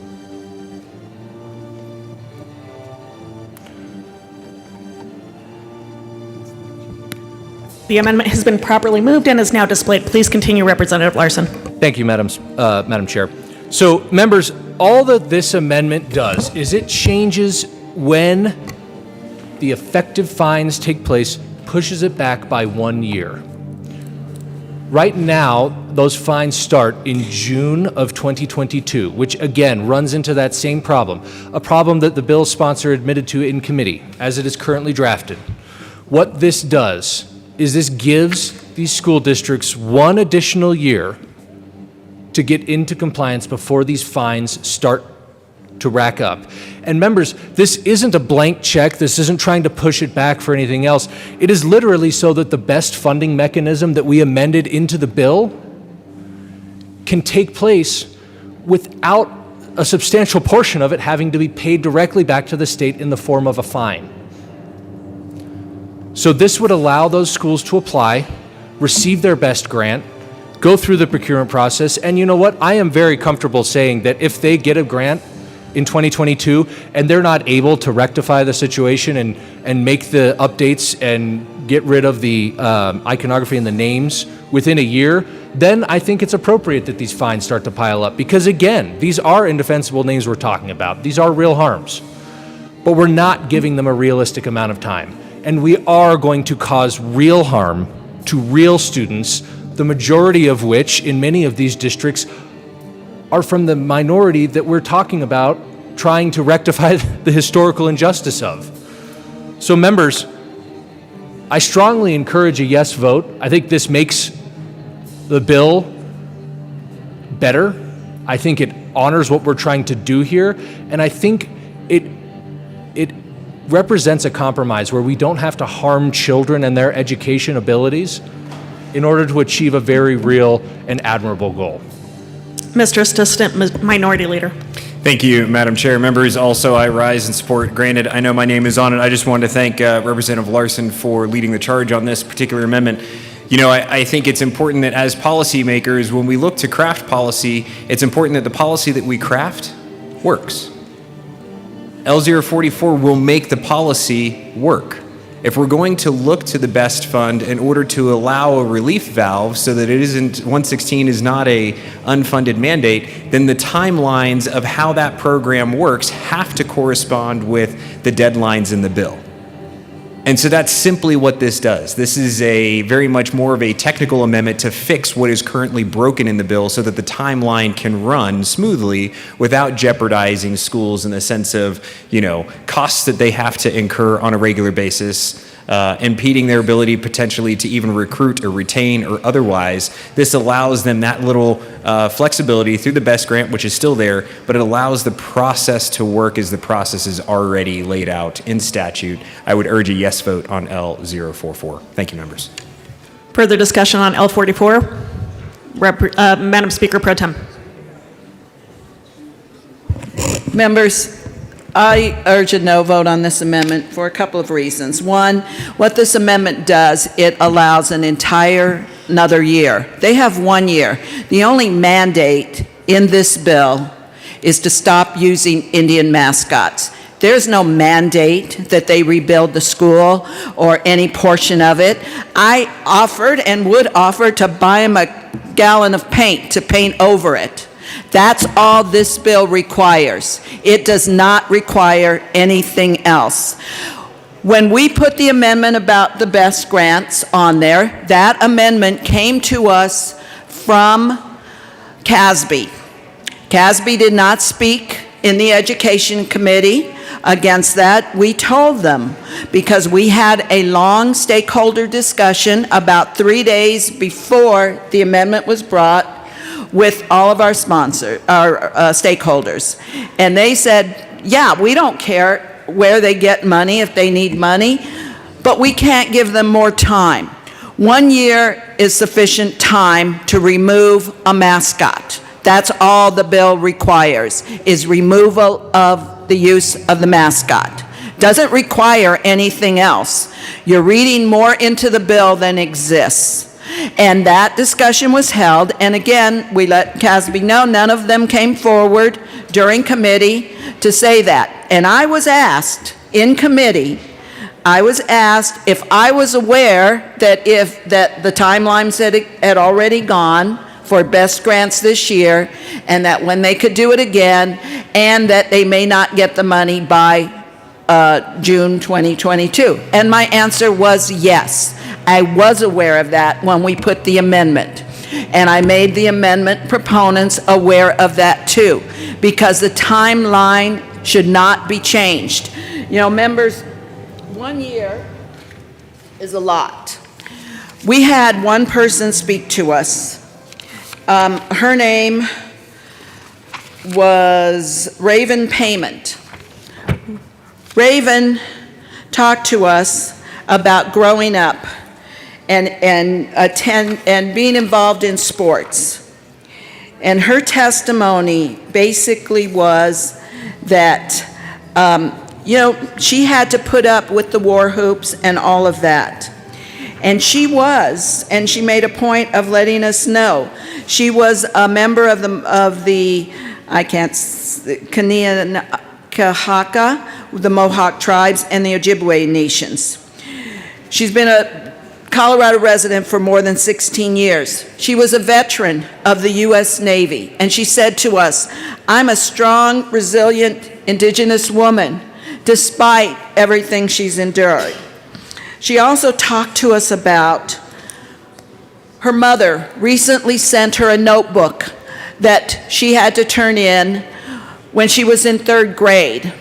And the notebook was sort of like a little biography. Tell us about yourself. And on the front of it, she had to draw a picture of herself. She drew a picture of a blonde-haired, blue-eyed girl. That's the impact on her psyche as a child. You know, the sponsor says this is going to hurt all the other kids that may lose a teacher. We ignore the hurt and the trauma that kids are currently experiencing. What's 1 more year added to that trauma? That's okay, because we still have this idea that Indian children deserve less. They don't deserve less. They should not have to continue to experience this trauma. 1 year is a lot.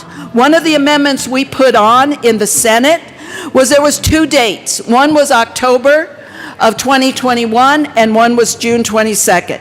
There was lots of discussion in the Senate about that. And that October date was removed and the June 22 date was there. Members, passing this amendment continues that trauma even another year beyond the 1 year that the bill currently states. It's a mistake, and we don't need to do that. I urge a no vote on the amendment. Mr. Assistant Minority Leader. Thank you, Madam Chair. You know, members, it's not uncommon that we have folks come to the well and they are redirected or guided when there appears to be an effort of impugning motive. I can tell you that this amendment does not say that these lives are less valuable, and I reject the accusation. That should have been called out, and it wasn't.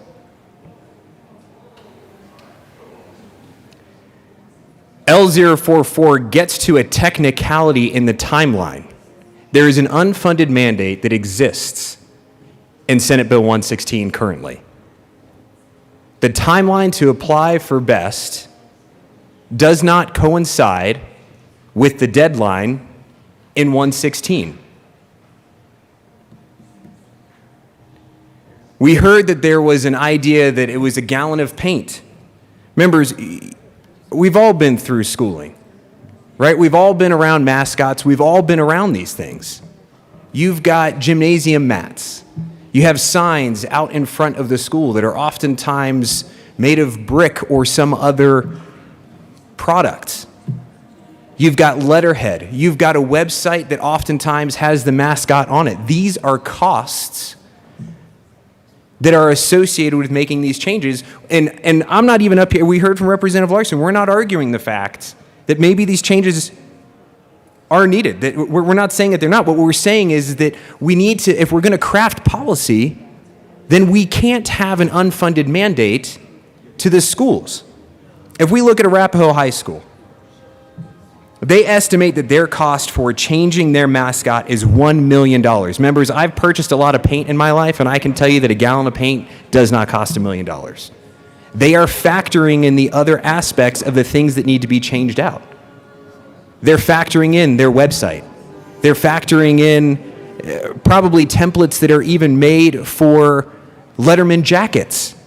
I mean, these are costs that are there that aren't as simple as just whipping out a gallon of paint and a paintbrush and changing something.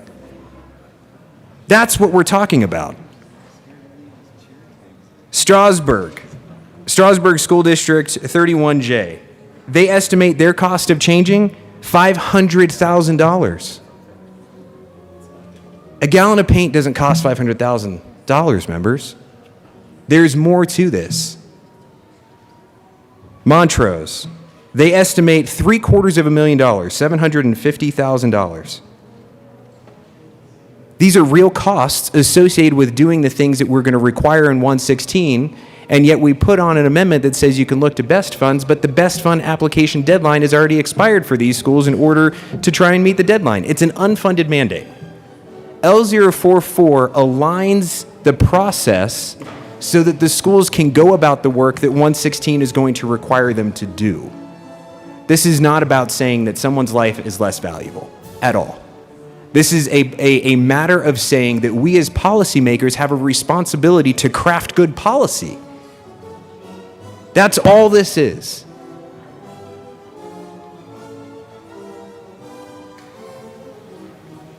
I mean, I could go into the lineage of my family, my wife and my children, and where they come from and their heritage.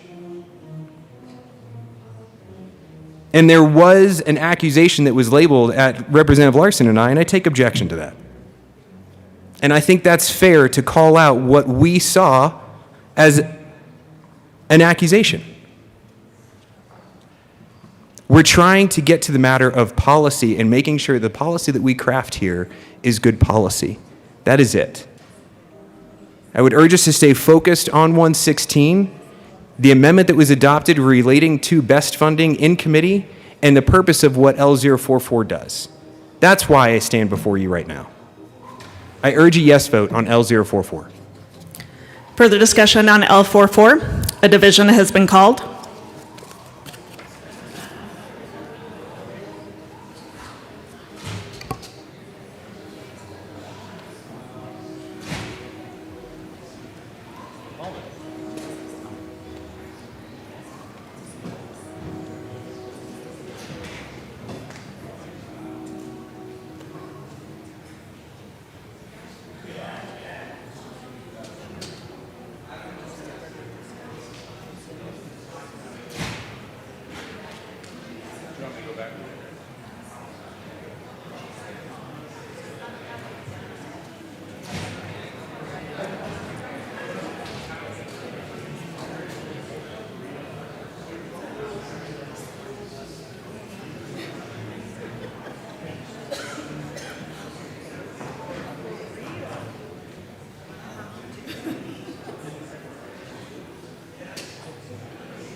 Representative McLaughlin. Thank you. I just had one comment to say about this. Tribal members have been asking for 30 years to have the mascots changed. Many schools changed since then. 6 years ago, a governor's committee looked into this, and they said something needs to be done. You need to get rid of the mascots. They didn't put an unfunded mandate on it. They didn't require it. They didn't make a law about it. They just suggested strongly. A couple schools dropped out. This is the first time that the legislature has said, you have to do this. They have had 30-some years to have to do this, but because there was no money involved and nobody was pressured, they didn't change these mascots. So for 30 years, these mascots have been hurting people. It's time to stop that. One more year, it's just one more year of hurt for a lot of people. The question is the adoption of L44. A division has been requested. All those in the chamber not entitled to vote, please be seated. All those in favor of L44, please stand and remain standing or raise your hand and keep it raised until the count is taken.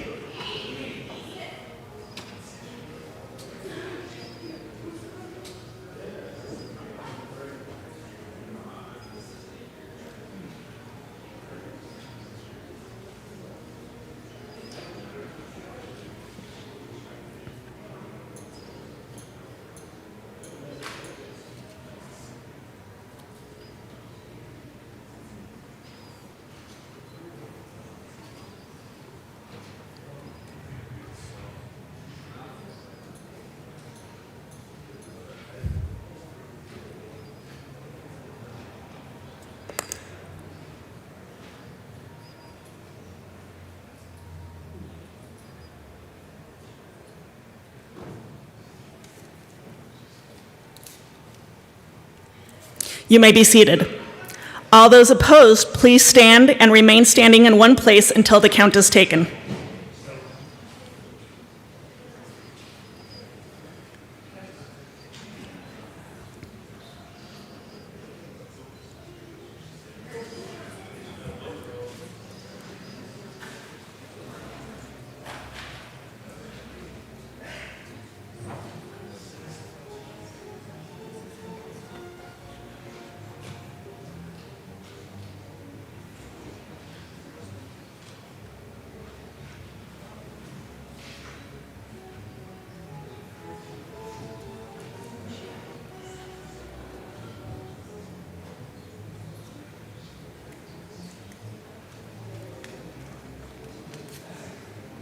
You may be seated. L44 is lost. To the bill, Representative Bacon.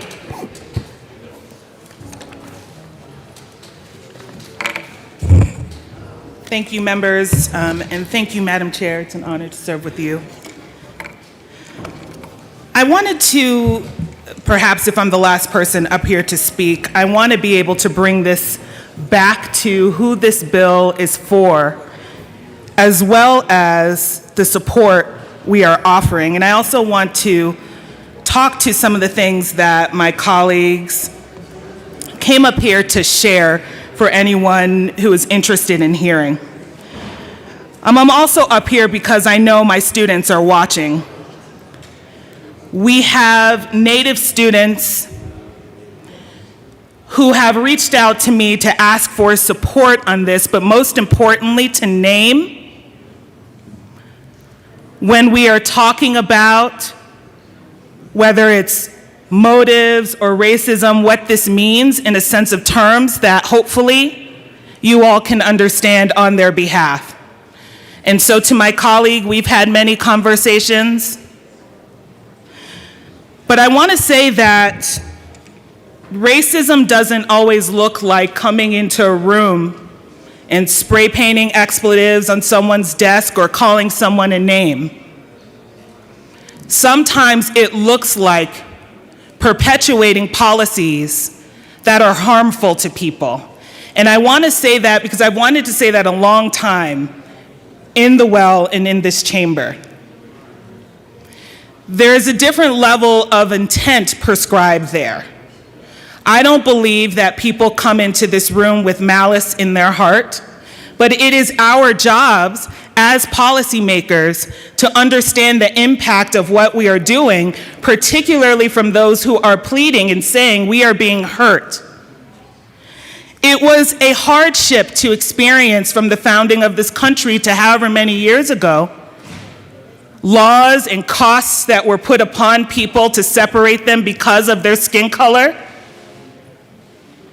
And if we have those centuries of history, it should take a little bit of time to undo it. And sometime the undoing of the harm will come with requirements. But it is the commitment that we make as a nation, as a state, to exercise our power to be able to solve or to provide the remedy for the harm. The challenge that I hear in this room and that my students are seeing, and those who are advocating for and against, is that we have all acknowledged that there's been a wrong, but now this community needs to ask permission on how to navigate their pain. The community needs to ask permission for what the remedy can be or how the remedy is executed. And in that decision, we are exercising our power to not support what the community who was harmed has asked for. We have the opportunity to use our power to support them. It is okay to support them.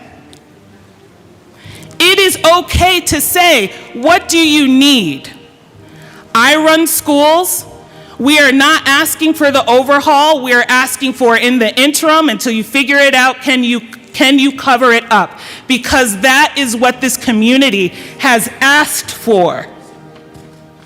If we say we support them, again, how do we use our power to do that? Why are they asking for permission to get the remedy in which they seek? Why are we not asking ourselves how I can make a decision today to be in support of work and not have to qualify someone else's pain that, quite frankly, many of us have not directly experienced? And so my ask for being in support of this bill on behalf of myself, my students, my caucus, and the African American community and any other community that's been made a caricature. We have all come to a place to know that that's not how we want to proceed, but we also should be able to own how we can move forward and have people truly walk in allyship. And so that is what a yes on this bill represents. You don't need to come in with malice in your heart to call someone a name, but when someone asks you for help on an acknowledged harm, we use our ability to do so. And to tell someone they are wrong in their pain and to control how we solve the hurt that was caused is just another example of perpetuation of the things we are saying we are not about here. And so that is why I'm asking everyone to think about it. Because in this moment, regardless if we were here a century ago, regardless if we were here 50 years ago to make hurtful laws, in this moment, we can use our abilities to do something different. And that is the defining principle or moment when it comes from who we are in relationship to those who've been disenfranchised. So I urge you, and I hope that you support this community in the way that they have simply asked for. Thank you. Madam Assistant Majority Leader.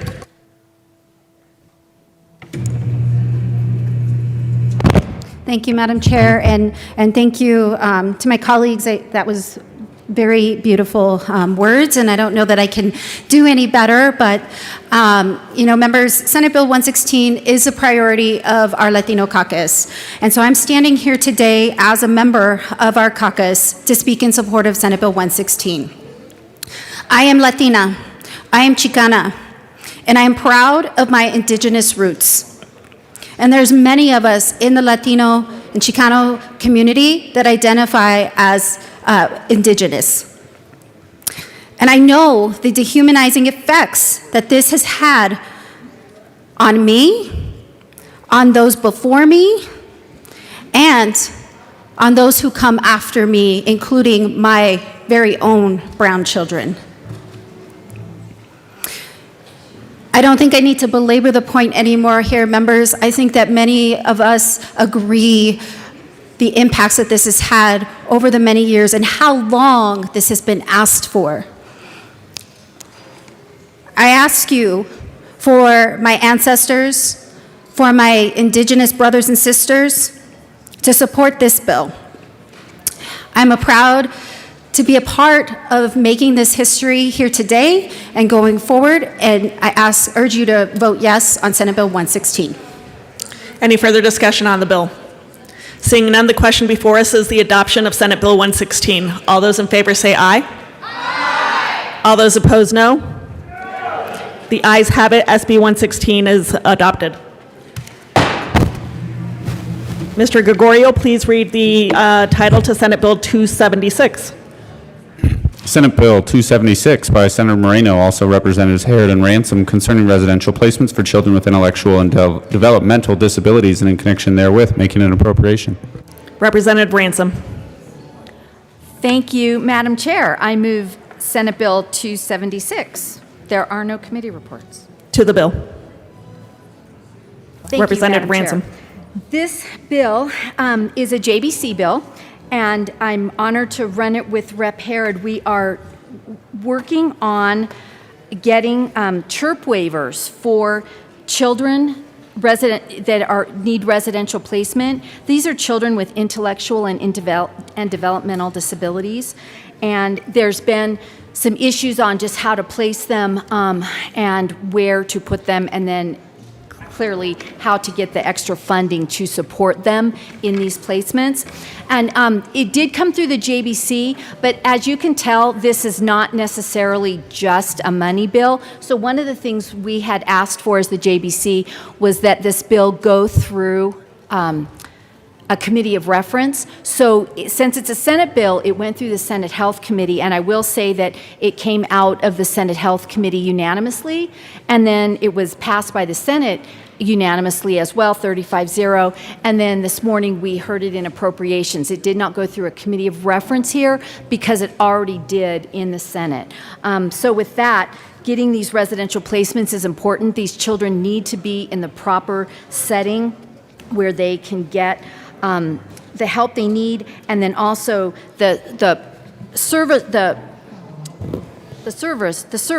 the people that house them also have to have proof of enrollment on those CHIRP waivers, which is a federal waiver. Representative Herod. I ask for an aye vote. Any further discussion on Senate Bill 276? Seeing none, the question before us is adoption of Senate Bill 276. All those in favor say aye. Aye. All those opposed, no. Thank you. The ayes have it. Senate Bill 276 is adopted. Mr. Gregorio, please read the title to Senate Bill 268.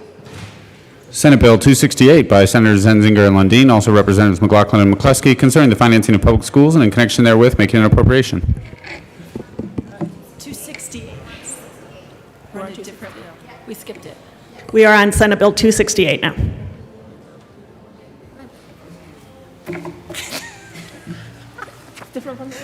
Representative McCluskey. Thank you, Madam Chair. I move Senate Bill 268 and the committee reports on education and appropriations. To the Appropriations Committee report.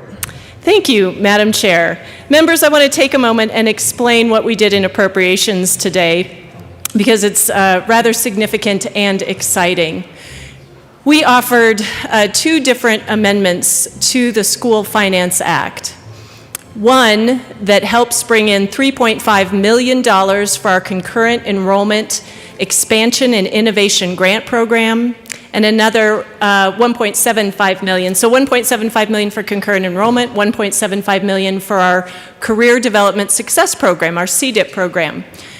These funds are coming from our ARPA, federal stimulus funding, because they are truly investments in helping our strengthen our workforce development pipeline, particularly for our high schoolers who may be at this moment struggling, having had such a challenging year given the impacts of COVID and remote learning. These two programs help give them a leg up when it comes to attending college or earning credentials early for a job that pays a living wage. So that was one amendment. Our second amendment was even more significant. You know, for years we've acknowledged that our school finance formula does not address equity in the way we believe it should. Equity around making sure students in need, students from lower socioeconomic backgrounds, students who are studying English who may not be native English speakers, and students with special needs, those students who receive special education services. We have long recognized that we are not making investments for these students in the schools where they are learning in a way that meets the required services and supports that are very specific for students from these backgrounds. In this amendment today, we implemented a change to our formula to help bring more equity into our public education system. We're expanding the definition for at-risk students, from students who receive free lunch to students who receive free or reduced lunch. This significantly expands the number of students that will be receiving support in the formula. We have also brought English language learning students, those students who do not speak English as their native language and require additional supports in their school districts. We are bringing them into the formula and providing additional weight, additional funding to help support districts in providing whatever the programs or services might be to help them learn English. Both of these steps are significant steps in the right direction to bringing more equity into our school finance formula and ultimately into our classrooms. I need to offer an amendment on the Appropriations Committee report, but Madam Chair, I may have a colleague who wants to speak first. Great. Madam Chair, I'd like to move L021 to Senate Bill 268 Appropriations Committee Report. That has been properly moved and is now displayed. Please continue, Representative McCluskey. Thank you, Madam Chair. This is truly a technical amendment. We mislabeled learner with per pupil in one section, and we are attaching this fund, the School Finance Act, to the Workforce Development Cash Fund, which will be coming with the Fed stimulus dollars. I ask for an aye vote on L021. Any further discussion on L021? Seeing none, the question before us is adoption of L21. All those in favor say aye. Aye. All those opposed, no. The ayes have it. L21 is adopted.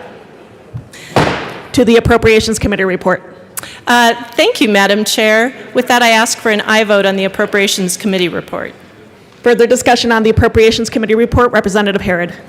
Thank you, Madam Chair. I want to rise in strong support of this amendment that was added in appropriations. Members, you might be aware of a bill that's in your desk, House Bill 1325. We have taken components of that bill out and put it into this bill. I want to thank the people who have worked so hard on this, including the Vice Chair of Appropriations and JBC, Representative McCluskey, for working so hard on this finance formula. But also the members of the education community who came together in a way that we, quite frankly, have not seen before, to all come in support of a new formula that really does weight equity and access for our students.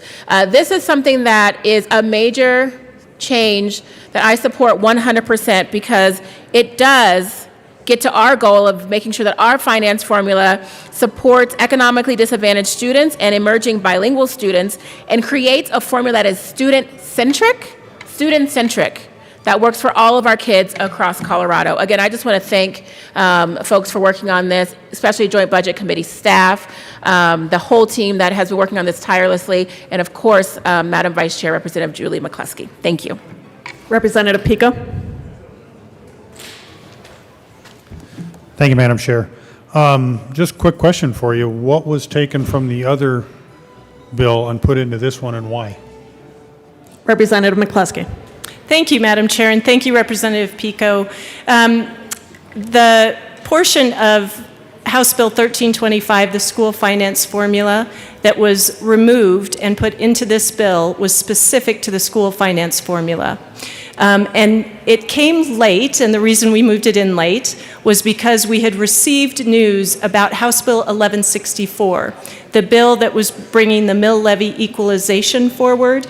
Because we received a positive outcome with the interrogatory on Monday a week ago, we realized that we had additional funding that we could invest in our schools, an additional $91 million. That is what was brought forward in this amendment with the school finance formula changes. The school finance formula changes really do belong in the School Finance Act, and by making this amendment now, our schools will realize a total of $118 million new dollars next year, again through the school finance formula changes, which include the at-risk expansion and bringing our EL students into the formula.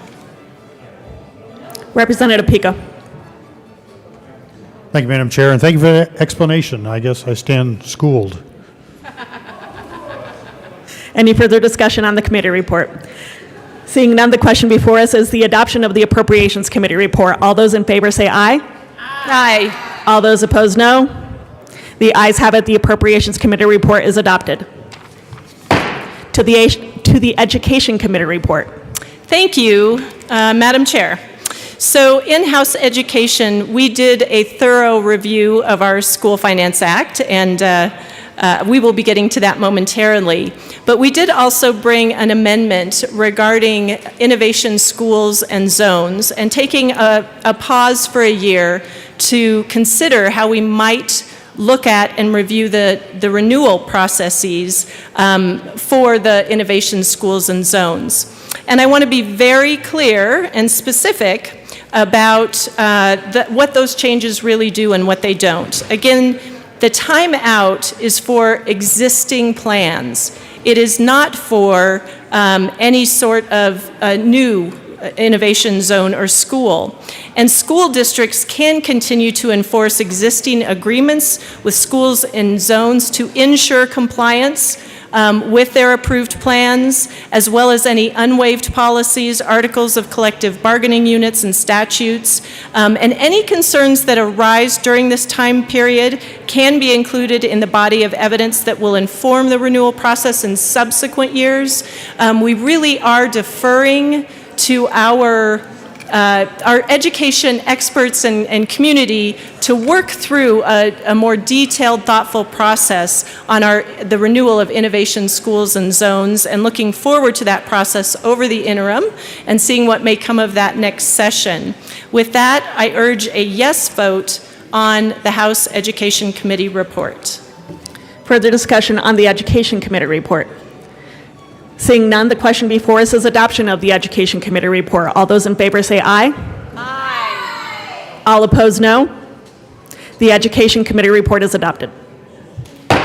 To the bill, Representative McLaughlin. Thank you, Madam Chair, and thank you, Representative McCluskey.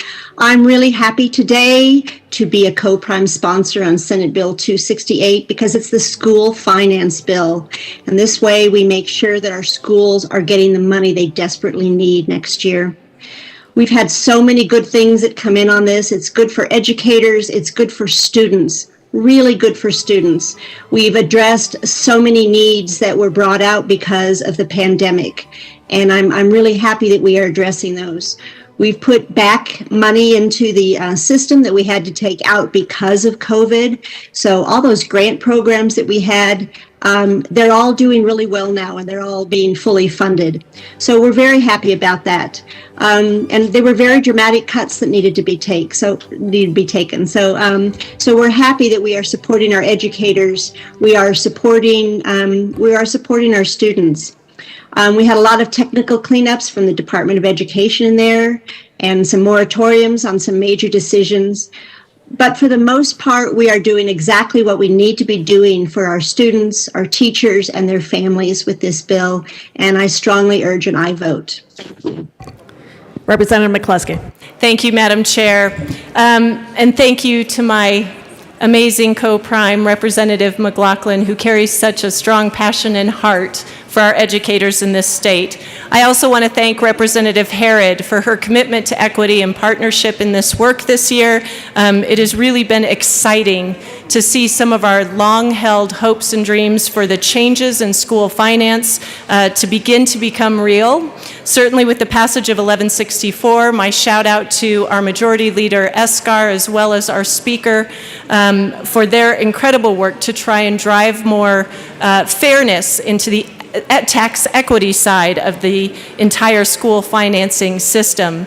I want to highlight a couple of things in your School Finance Act this year. First and foremost, a year ago, we doubled in size the BS factor because we were facing such a significant budget crisis in this state. And I could not be more proud to buy back down to a level that we were at in 2019-20 with our budget stabilization factor. Certainly a significant and positive outcome after such a devastating and difficult year. I'm also very excited about some of the grant programs that we were able to restore through the School Finance Act. Almost all of the grant programs we had either delayed, suspended, or defunded last year have been restored, specifically putting $2 million to more school counselors, $800,000 for dropout prevention programs. We've started a 9th grade transition program to help support kids in their very first year in high school, $280,000 to our AP and IB exam fees scholarship program, and $250,000 to the John W. Buckner Enrollment in Advanced Coursework Grant Program. Yeah, really excited about being able to get that program off and running, and a shout out to the amazing Senator Janet Buckner and her passion for that program. There were additional ads made in committee. Our Local Accountability Systems Grant Program, K-5 Social Emotional Health Pilot Program, Behavioral Health Care Professional Matching Grant Program, as well as additional funding for our READ Act. I just want to commend everyone's hard work over the last year in our schools in every corner of this state. It took so much heart, energy, and commitment. It took the dedication of education professionals, people who have spent their entire careers trying to help students learn and grow. And this School Finance Act really delivers on that promise by restoring the cuts we made last year, investing in buying the BS factor back down, and now with the incorporation of our school finance formula changes, really driving more equity to how we are funding public education in this state. I urge an aye vote. Representative Kipp. Thank you, Madam Chair. And members, I stand fully in support of this year's School Finance Act, and I really appreciate the equity that we're bringing in and all the work we've been able to do, which is actually a culmination of a lot of work that's happened over the last year in the legislature, like being able to repeal the Gallagher Amendment and working on correcting the misinterpretation of the Mesa lawsuit from back in 2008. But one thing I do want to bring up is something I did bring up in committee, and I'm bringing it up here because while I fully intend to vote for this year, there is one small piece of the act which was actually somebody tried to stick something that I believe is a major policy change into the School Finance Act where it's not appropriate. Now, it was amended, so it's not a big deal right now. It's really more of a moratorium, but it is a big deal because, frankly, we've had members in our chamber run legislation to do things that were hard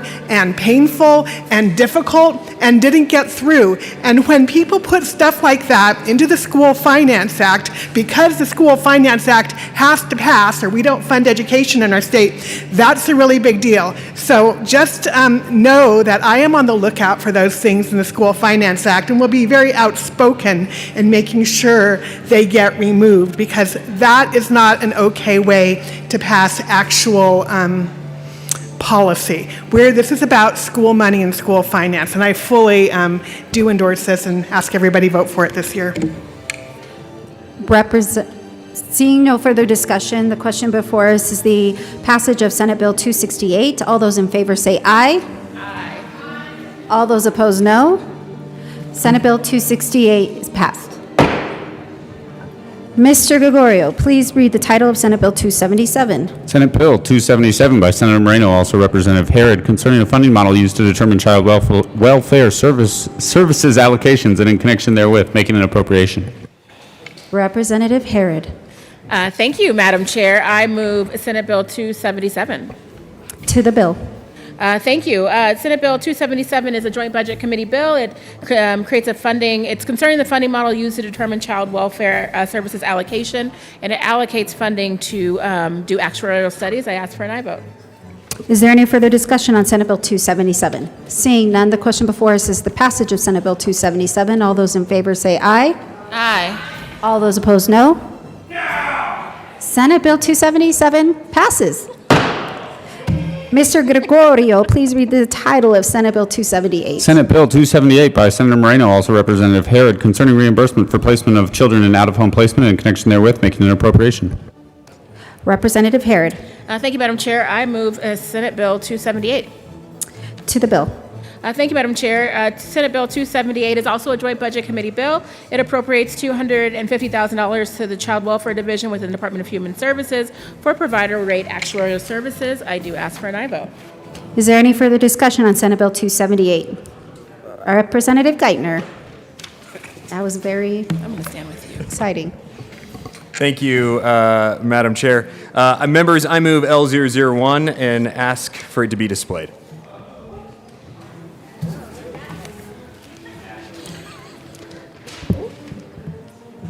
Amendment L1 has been properly moved and is now before us. Assistant Minority Leader Geithner, please continue. Thank you, Madam Chair. Members, I rise before you today because I want to highlight an issue that I've been aware of for some time, and it's not just a one-off. There's other issues related to out-of-home placement, specifically for families who have been where DHS has become involved, and where you have a particular family where abuse and neglect isn't the case. In fact, in one particular case, it was actually due to the reason for the removal of the child out of the home was truly as a result of an ailment that the child had. One of the cases that I'm aware of involved a 6-month-old child who was pulled from the home, was separated from mom and dad for, I think, 164 days. There's actually several articles about this particular family in general.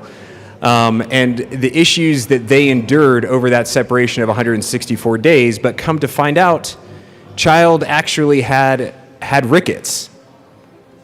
And so after the 164 days, after even the trauma, I would dare say, that the family endured during that separation, mom actually even, considering ending her life, dad losing some security clearance, mom losing licenses that she had, they were presented with a bill for right about $5,000 for the placement of that child that should have never been removed into out-of-home placement. And so the idea of L001 says, hey, if DHS missed some facts that results in, a child's ailment actually being the cause or other, then that family should not then also bear the burden of the fees associated with that out-of-care placement. That out-of-care, the fees associated with that out-of-care placement could have been and would have been much better utilized by mom and dad in the caring for their child for the medical issue that the child was working through.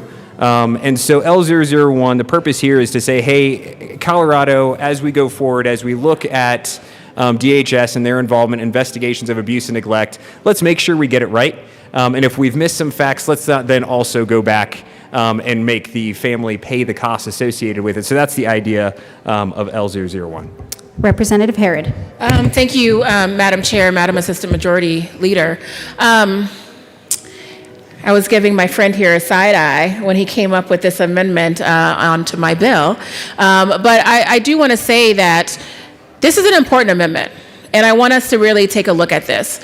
What this amendment is saying and what is happening in our communities is that people are having their children taken away from them unjustly and then having to foot the bill once the county decides, my bad, oops, you weren't abusing your child. Maybe we need to do additional training to ensure that kids stay in their homes and that we don't let bias creep into the system. It's what happened to the family that Representative Geithner is speaking of. I want to commend Representative Geithner for being a strong legislator, a strong representative of his district. These people deserve you fighting for them. And I will fight with you on this. As you all know, though, we cannot accept this amendment today, so I would ask for a little grace to allow us to work on a different amendment, which we do have coming, that will require the department to look into this issue and come up with rules and a process to ensure that families are not footing the burden for the mistakes of the counties. That is the most important piece of this amendment on this bill, and it is appropriate. And so we will be watching this issue. We expect rules to be promulgated. If they're not, you should expect to see us together with a bill next year to demand it.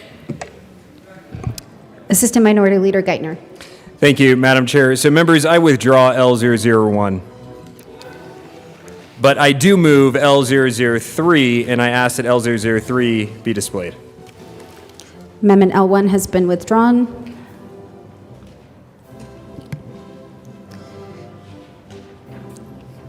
Amendment L3 has been properly moved and is now before us. Please continue, Assistant Minority Leader. Thank you, Madam Chair. So members, L003 is exactly what the sponsor spoke to. It's the idea of getting to the problem that we're both highlighting, that we both described, but maybe in a way that's a little bit more intentional and deliberative, meaning that, there are other factors that we should consider in terms of federal regulation, federal policy, and whatnot. And so to make sure that we get that right, what L003 does is it says, hey, we're going to initiate the conversation. We're going to look at all the inner workings of federal policy and state policy, make sure that the two are still nesting and Colorado doesn't create more of an issue, but at the same point trying to address the issue that I've just highlighted and that Representative Herod has spoken to as well. So So with that, I would encourage a yes vote on L003 and see if we can't get the conversation going to see if we can't address the issue that I've highlighted here. Representative Harrod. Thank you, Madam Chair, Madam Assistant Majority Leader. I do ask for an aye vote on this amendment. Is there any further discussion on Amendment L3? Seeing none, the question before us is the adoption of Amendment L3. All those in favor say aye. Aye. All those opposed, no. Amendment L3 is adopted. To the bill, is there any further discussion on Senate Bill 278? Seeing none, the question before us is the passage of Senate Bill 278. All those in favor say aye. Aye. All those opposed, no. Woo, Senate Bill 278 passes. Mr. Gregorio, please read the title of Senate Bill 16. Senate Bill 16 by Senators Pedersen and Moreno, also Representatives Escar and Mullica, concerning services related to preventative health care and in connection therewith requiring coverage for certain preventive measures, screenings, and treatments that are administered, dispensed, or prescribed by health care providers and facilities and making an appropriation. Madam Majority Leader. Thank you, Madam Chair. I move Senate Bill 16 and Health and Insurance Report. To the Health and Insurance Report. Thank you, Madam Chair. In the Health Insurance Report, we ran an amendment to clarify some language. Is there any, Representative Mullica? Thank you, Madam Chair. We ran two amendments just to make sure that we were really looking at this bill to make sure that this wasn't increasing the cost and having the federal government look at this bill to ensure that we weren't doing anything that would increase the cost of health care. We're both committed that we don't think it is because we're so focused on preventative measures in this bill, and we usually see a huge return on those, but we wanted to make sure we were crossing every T and dotting every I, and would ask for a yes vote. Any further discussion on the Health Insurance Report? Seeing none, the question before us is the adoption of the Health Insurance Report. All those in favor say aye. Aye. All those opposed, no. The Health and Insurance Report passes. To the bill. Madam Majority Leader Escar. Thank you, Madam Chair. Members, this bill is simply a way to make sure that health care coverage is there when it comes to preventative medicine as well as any other types of medicine out there. We want to make sure that they're cost sharing. We want to ensure there's cost sharing, free STI testing and prevention regardless of gender or reason for a visit. This will also ensure contraception equity, all types in all patients, because when we talk about family planning, that conversation really should be between a patient and a doctor, and they should determine which method of contraception is the best method for them. It should not be an insurance company deciding which one you can afford. We are asking for a yes vote on this to make sure that we are also removing barriers for access for people on Medicaid to make sure that they can access the contraception care and the family planning services that they need without delay of prior prioritization or authorization as well. We ask for a yes vote.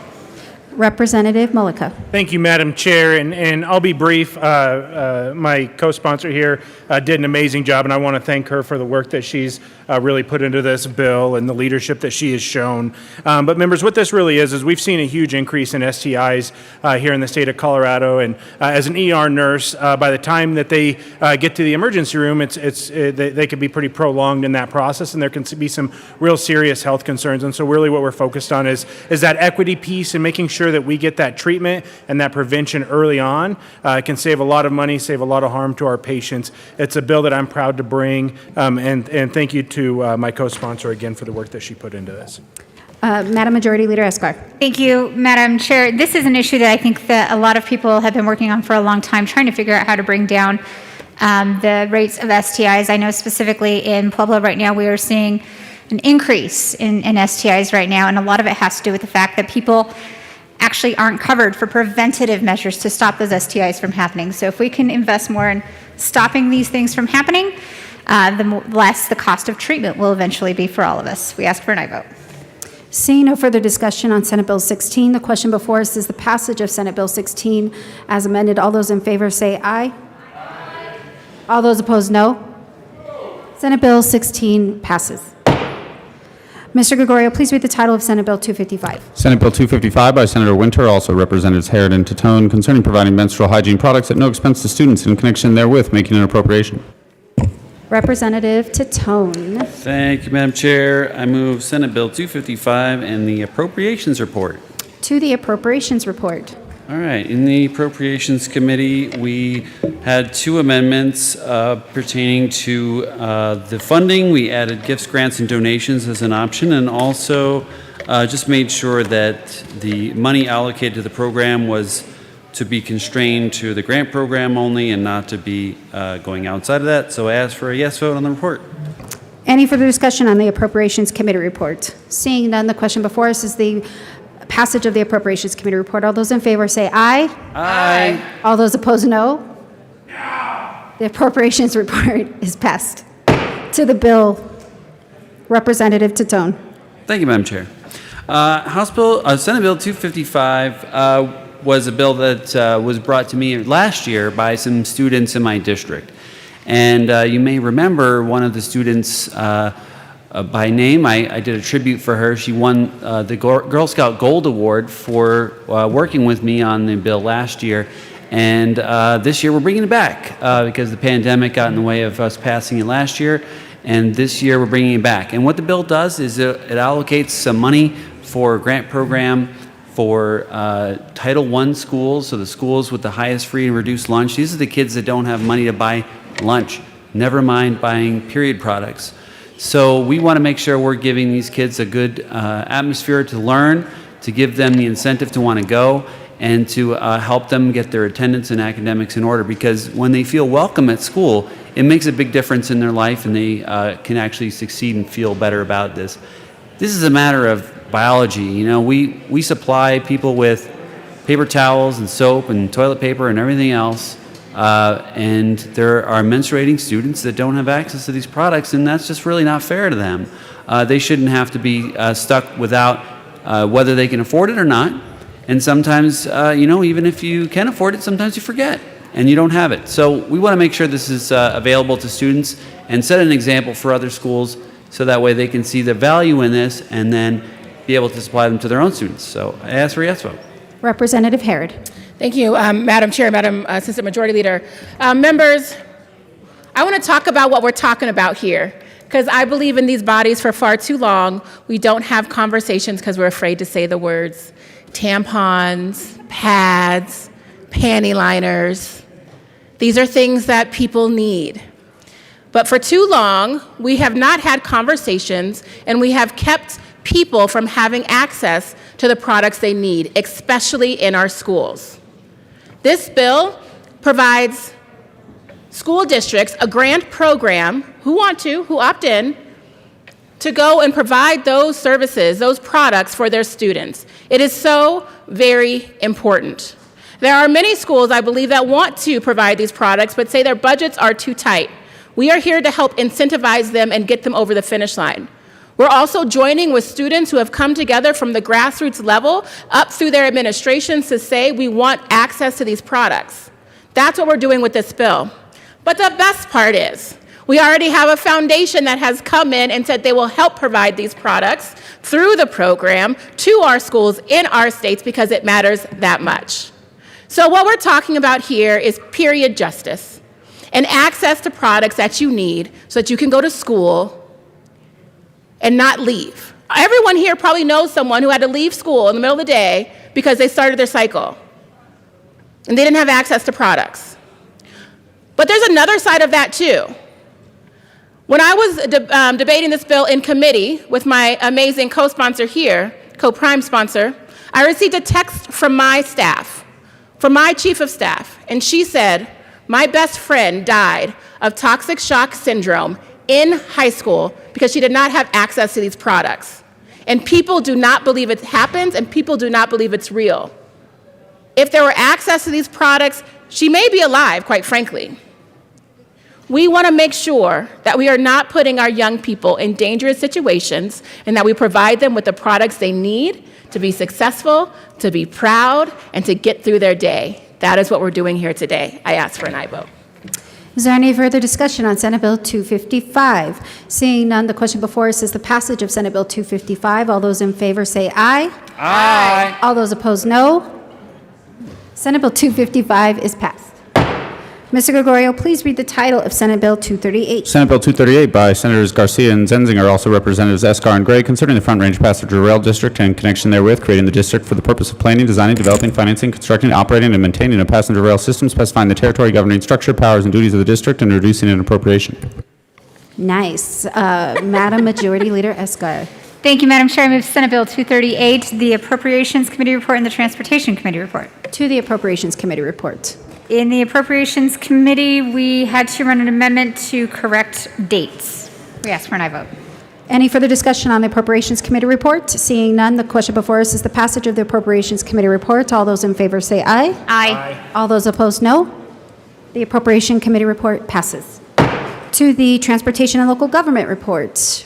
Madam Majority Leader Escar. Thank you, Madam Chair. In the Transportation and Local Government Committee, we ran two amendments, one that brought the I-70 corridor on as a partner and supporter of the bill, and another one that brought Colorado Springs into support of the bill as well. We ask for an aye vote. Seeing no further discussion on the Transportation and Local Government Committee report, all those in favor say aye. Aye. All those opposed, no. The committee report is passed. To the bill. Madam Majority Leader Escar. Thank you, Madam Chair. Members, I've been in this well a number of times in the 7 years I've served here to talk about the importance of Front Range Rail. This is yet another step towards this actually becoming a reality for Colorado. And it's not just about Front Range Rail. It's about passenger rail in general throughout the state of Colorado. Senate Bill 238 creates the Front Range Passenger Rail District, a special district governed by a board of directors to make sure that we start putting in these plans. Why is this important to Colorado? Front Range Passenger Rail is an opportunity for economic support for communities along and around the Front Range corridor, particularly the rural ones. Passenger train routes are ideal for connecting major urban areas with each other and smaller rural cities and communities as well. For example, residents in Boulder and Denver would have better access to the amazing state parks in the southern part of Colorado, like Fisher's Peak and Trinidad. And the residents of the southern region of the state would also have better access to industry up in the Denver metro area. This bill does not make passenger rail happen. This bill is another step towards that completed project. We ask for an aye vote. Representative Gray. Thank you, Madam Chair, and thank you so much for hearing this bill. What this bill doesn't do, as the Majority Leader has said, is create everything we need for Front Range Passenger Rail to become a reality. What it does do is take an important step. Front Range Passenger Rail is a dream that folks have had for a while, but dreams that involve large logistical construction projects don't come true automatically. So what we need to do is to try to get here, to try to create enormous economic development all the way from southern Colorado up to northern Colorado, is to make sure that we're well prepared to do that. And there's a lot of steps involved in that. One of the steps just came through in Senate Bill 260. Senate Bill 260, which we just passed, has $2.5 million dedicated to this project, such that if this bill passes and we are prepared to do some of the preliminary studies and findings that would be necessary in order to make this an attractive project. But the other big part of this is this bill does not get close enough. This bill has no money in it. We don't have nearly enough money to do this right now, but we do have a group that is very interested in helping to fund this, and that group is called Amtrak. I don't know if you've heard of it, but it's a large federal railway organization, and right now their plans for the future that they published last month and then republished this month involve financing rail along this exact line, up from Pueblo through the metro area, and they want to go all the way up to Cheyenne, Wyoming. Now, Wyoming I can give or take, but up through northern Colorado, I'm pretty excited about. And so what this bill would do would to position us between the seed money that's in 260 and this bill to show the federal government that we are very serious about being partners for this project. There is the ability for this district to ask voters for tax increases to pay for a portion of this project if they want to. But to be clear, no new charges of any kind come out of this bill right here. Any new charges would have to be approved by the voters of the district that's here. We're just creating a governance structure for this so we can review this and hopefully become a very, very attractive place for federal investment in Front Range Rail in the state of Colorado, which they've already shown interest in. We just want to show that we have the interest also, and hopefully be able to, some year down in the future, have a really powerful tool for economic development and mobility for the folks in the state of Colorado. Thank you. Representative Pico. Thank you, Madam Chair, and I appreciate the explanation of the Front Range Rail. It's been something I've been following closely for a couple of years. Pikes Peak Area Council of Governments has watched this with interest. This follows, of course, the previous study, but of concern is that the economic analysis for that really hasn't come to fruition yet. Before you embark on a mega billion-dollar project, which this would be, in order to implement Front Range Rail from south to north, you'd have to have some sort of an economic analysis that justifies the costs, outlines the potential revenues, the ridership, and so forth. And so far, that really hasn't come to fruition, despite several years of studies and evaluations and so forth. It wasn't until recently they figured out which of the 4 potential routes they were going to talk about, and they've now narrowed it down to 1. So I guess you could say that they are a one-track mind. But put that aside, another issue on this, I appreciate the fact that there is no money in this bill, and it does not by itself levy that. It does, however, set up a governing structure, whereas 2/3 of the governing board, when it's elected, can refer to the voters such a taxing measure. And this district is going to encompass all the Front Range counties. So to put it bluntly, the greater metropolitan Denver area can decide to tax everybody, including El Paso County and Castle Rock and a few other places. You get to pay into this bill, or into this project. So I have reservations about this, and I urge a no vote. I think this needs to stay as a study, and until we can figure out.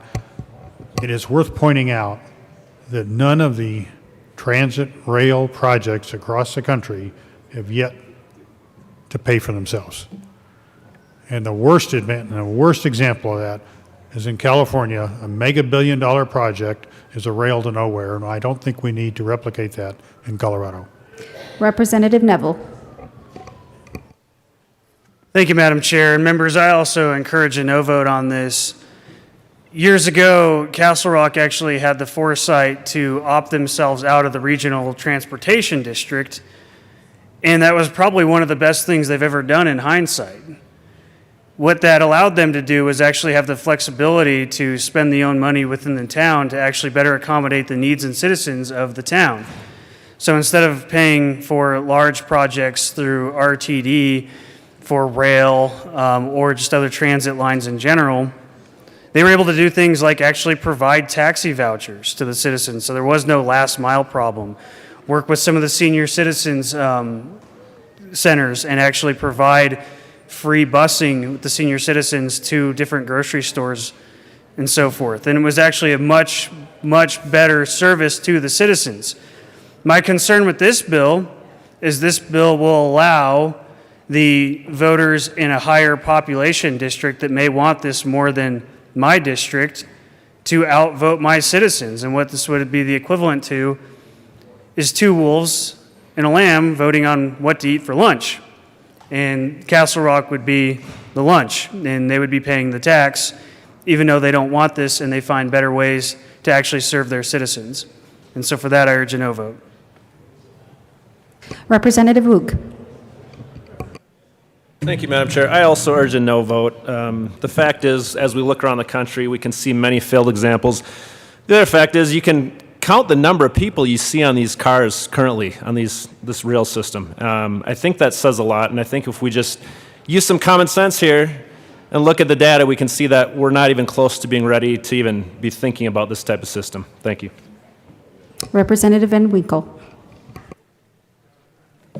Thank you, Madam Chair, and always follow Representative Woog and have to lower the podium. That's right. Not enough duck conversation in this building. Thank you, Madam Chair and members. The new district is what is concerning me, is that we'll authorize this new district, and much like RTD and other independent organizations, then we will have really no say. We'll never hear from them again, and they are given very broad authority and very broad powers. The new district will be governed by a board of directors and appointees from essentially the governor, and mainly the governor, and also CDOT.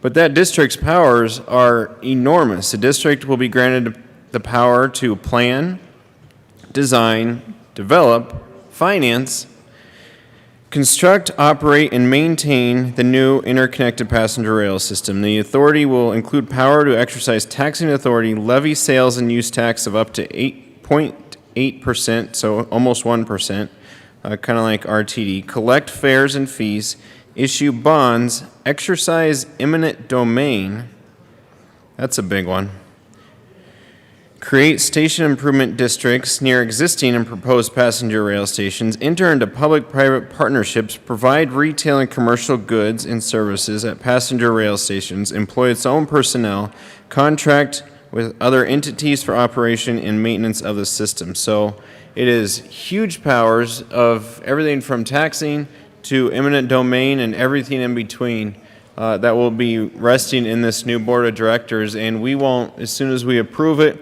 they'll be appointed by the governor and also CDOT, and we won't hear from them again or have any say over what they're doing ever again. So I urge a no vote. I think this is still clearly in the planning stage.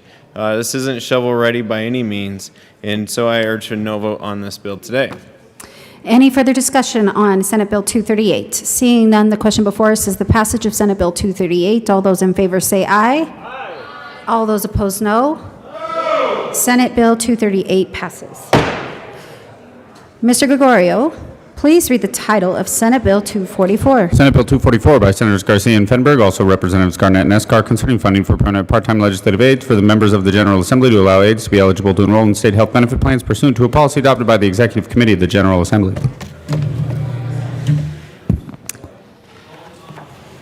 Mr. Speaker. Thank you, Madam Chair. I move Senate Bill 244 in the Appropriations Committee report. There is no Appropriation Committee report to the bill. That's wonderful. Thank you, Madam Chair. Members, Senate Bill 244 is an important bill for all of us, important for this institution, important for the people that work for us.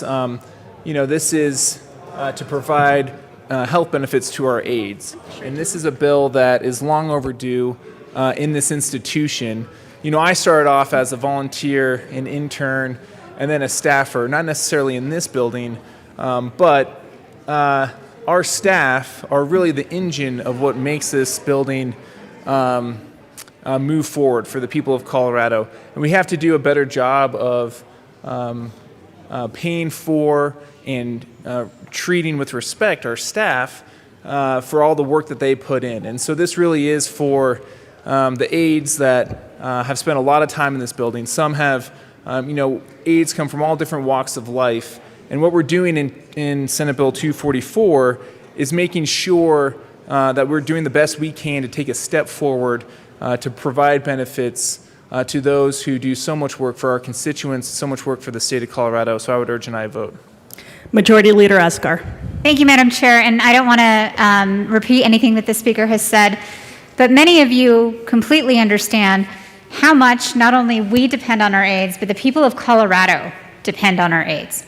Think about the constituent services your aides provide your constituents every single day. These aides are working very hard all day long to make sure that the people of Colorado are being taken care of, not just taking care of us as representatives. They are doing the people's work in Colorado.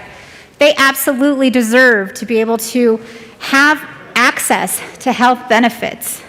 This is vitally important for the people that work in this building.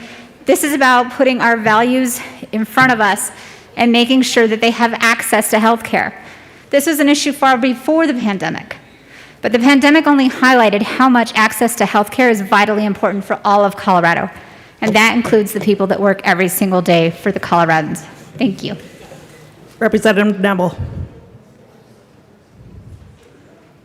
Thank you, Madam Chair. And so about a year or two, it might have been a year, about 2 years ago, something happened in this building, and it got my attention then, but for some reason today, it's really stuck with me today. So I've got an amendment here. Hopefully it'll be a friendly amendment, but I move L002 and ask for it to be properly displayed. The amendment has been properly moved and is displayed. Please continue, Representative. Thank you, Madam Chair. So members, about a year or two, there's a scale in the men's bathroom that just showed up. And I don't know why it was there. I don't know who put it there. I remember at the time I actually commented. I asked one of the staffers who was in there, said, has this always been here? And I'm just noticing. He said, no. It just randomly appeared there. And so I've wondered this for a year or two now. And for some reason today I started asking around heavily, like, do we know why it's there? What's going on with it? And furthermore, I stepped on it myself, and I kind of always thought it was odd, like, to have it in the men's bathroom, like who actually puts on a suit and then weighs themselves? It just seems like it could be a little off, but I think it was a little light too. So what this amendment would do is actually provide funding to make sure the scale is zeroed and actually provides the accurate weight, which I do believe is a health benefit that our aides could use. Mr. Speaker. Thank you, Madam Chair, and thank you, Representative Neville. It is literally the weirdest thing that scale just appeared in the bathroom. But it's not the first time weird stuff has appeared in that bathroom. Some of the artwork, too, has been weird. Oh, well. So this is, sorry for those. I'm not sure that's everyone at appropriate, home. Mr. Speaker. Sorry, to the amendment. Sorry, that was outside the scope of the amendment for sure. I do think that the scale is from like 1981, and so zeroing it out would be helpful, and so I do see this as a friendly amendment. Representative Neville. Well, Madam Chair and members, thank you for humoring me. But if you do have some history or reason behind why it's there, I am doing some sleuthing today. So please provide that to me. For some reason, I really want to get to the bottom of this today. But thanks for humoring me. I do withdraw the amendment. Any further discussion on Senate Bill 244? Representative Ransom.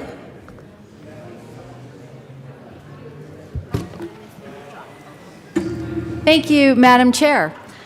Yes, we all depend on our aides. My goodness, they work really hard. And just so you know, I used to be an aide. That was how I started on my quest to this spot here in the House. I worked in the Senate as a legislative aide from 2000 to 2008. I worked for a couple different senators. I received a ton of very, very valuable experience, and it was good on my resume. It was actually good when I went to the vacancy committee for the House spot that I currently serve my district in. And yes, we are very grateful to our aides and to all the work they do. That being said, aides generally are part-time, especially during the off session. Very often full-time during session. I know I was sometimes having to drop kids at school and things like that when I was working as an aide. So there were times that I wasn't working full-time, but I get it that many of our aides do. So with that, I will move L001 and ask that it be displayed.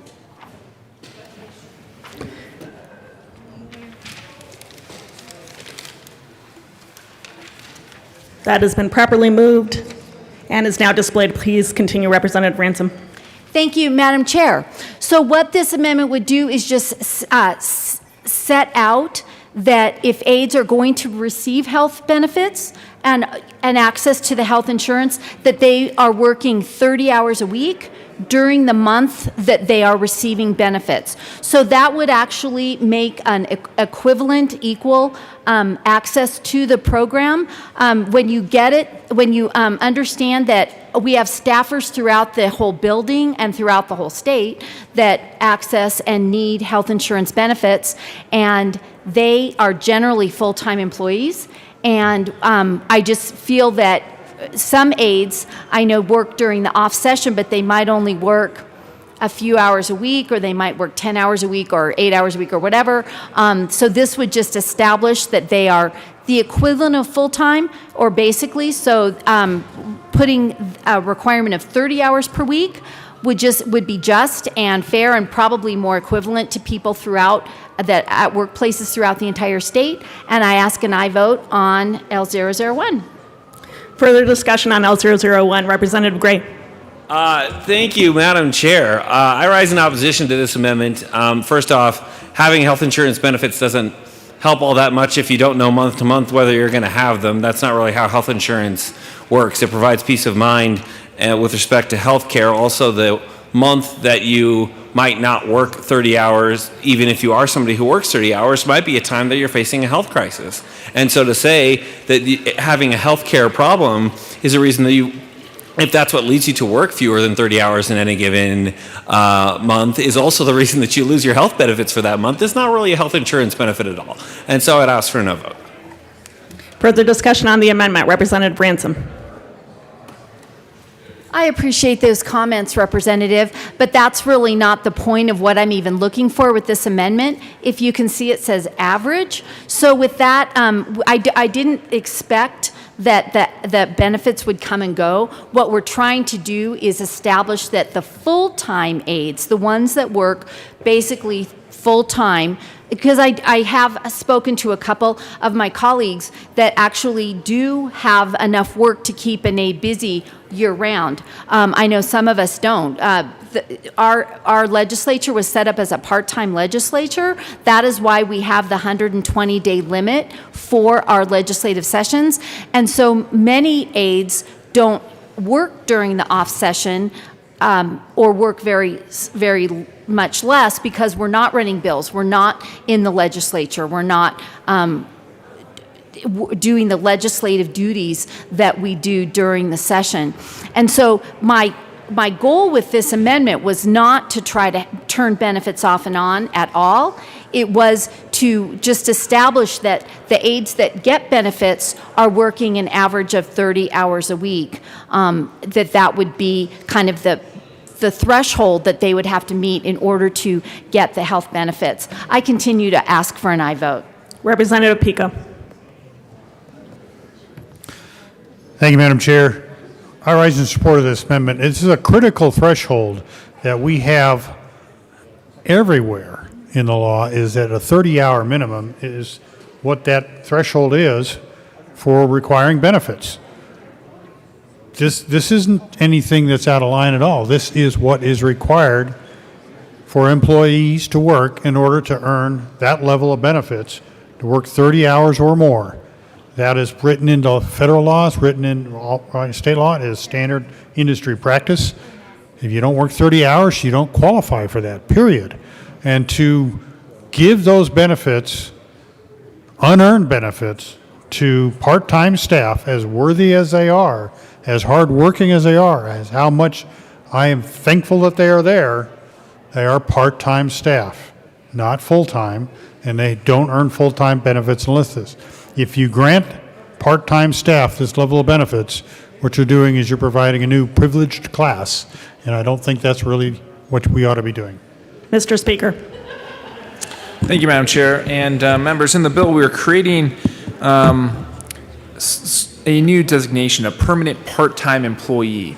That's really what we do here is we outline what has to be accomplished in order to benefit from these additional benefits that come along with this new designation. This is above and beyond. This goes to full FTE. We are talking about a permanent part-time employee that must work at least 17 hours during each biweekly pay period for each week they claim benefits. So for most people, they just have one aide, and you could choose to have this person be your senior aide.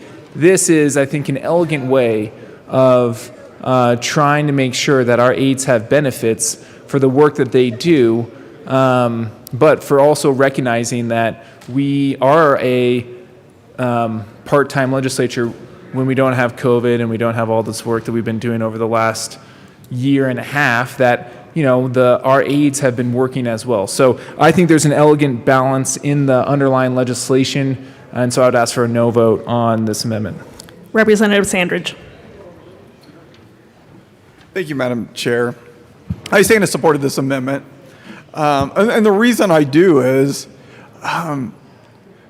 because you have to work to a certain level to receive a benefit. It shouldn't just be given to you no matter what you work. So you have to work to a certain level to achieve a certain level. We need to stress that being an aide is not a career job. It's a part-time job. It's a job, a stepping stone to further your career. So let's not be confused that being an aide is something that you should be doing for 20 years. You need retirement benefits, you need a 401k, you need this, that's not what it's designed for. It's not, and truthfully, are you designed there for that to offer a living wage for year after year? It's not designed for that. It's designed for you to get some experience, do it for a few years, then move up. So I hate to express it that way, but that's what it's there for. I will kind of compare it to a low end job when it's your first job and you're gaining some experience. And so, do you deserve it? Well, maybe you do. Maybe we all deserve certain things. I know I deserve a lot more, but that's just how life is. So I think you need to put it in perspective that you have to work a certain level to get a certain level. You have to produce to a certain level to get a certain benefit, and that's what this amendment does. Health insurance, to some people, they'll look at why is it the employer's responsibility to supply health insurance. I know I asked myself that when I had employees. Why is it my responsibility? But it can be used as a benefit to keep people and sustain people. But that's for full-time jobs. So let's not get confused. I think we're in the same argument as people say they need a livable wage to work at McDonald's. Well, that's not the purpose of working at McDonald's. That's not the purpose of working here, is to be an aide for 20 years and support your kids with it and things like that. No, it's a stepping stone to get to a different job that maybe has a 401k, that maybe does offer health care. So let's keep it in perspective. I ask for an aye vote on this amendment. Thank you. Representative Larson.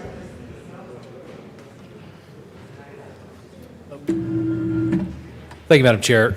Members, I rise in strong support of this amendment. I think we frankly need to say the elephant that is in the room here. My aide, as I know most of our aides, when they are not working for us here in the legislature, oftentimes work on our campaigns.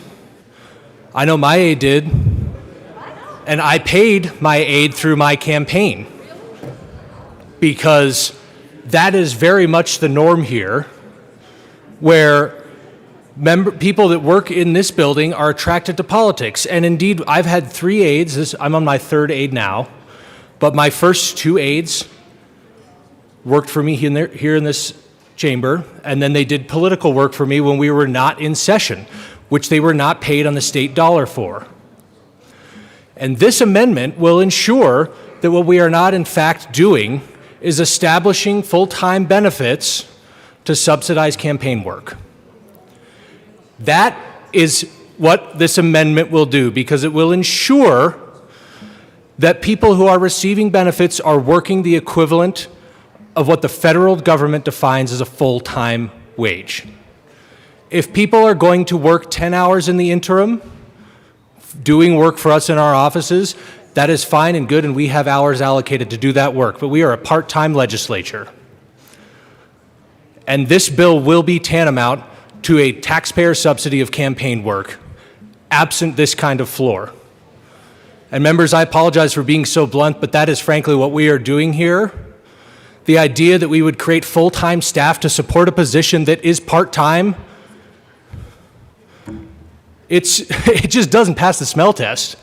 With this amendment, at the very least, this would ensure that people who are working a full-time schedule are getting full-time benefits, and people that are working a small number of hours in a part-time capacity are not getting full-time benefits. So members, please vote yes on this amendment. Representative Gray. Thank you, Madam Chair, and I would note that as a part-time legislator and as part-time legislators, we all receive health care benefits notwithstanding our part-time work, and I think that it might be fair to apply the same standard we apply to ourselves to others. Further discussion on L1, Representative Ransom. Thank you, Madam Chair. Perception is very important, friends. Perception of what the outside world thinks as they look at what we do here is key, and I think it's very important that we live our lives in a goldfish bowl the way that the people of Colorado expect us to, and that we need to be transparent in all we do. With that, I continue to ask for a yes vote on this amendment. Mr. Minority Leader. Thank you so much, Madam Chair. And hello to aides here in the gallery, because I think it's a good conversation to hear.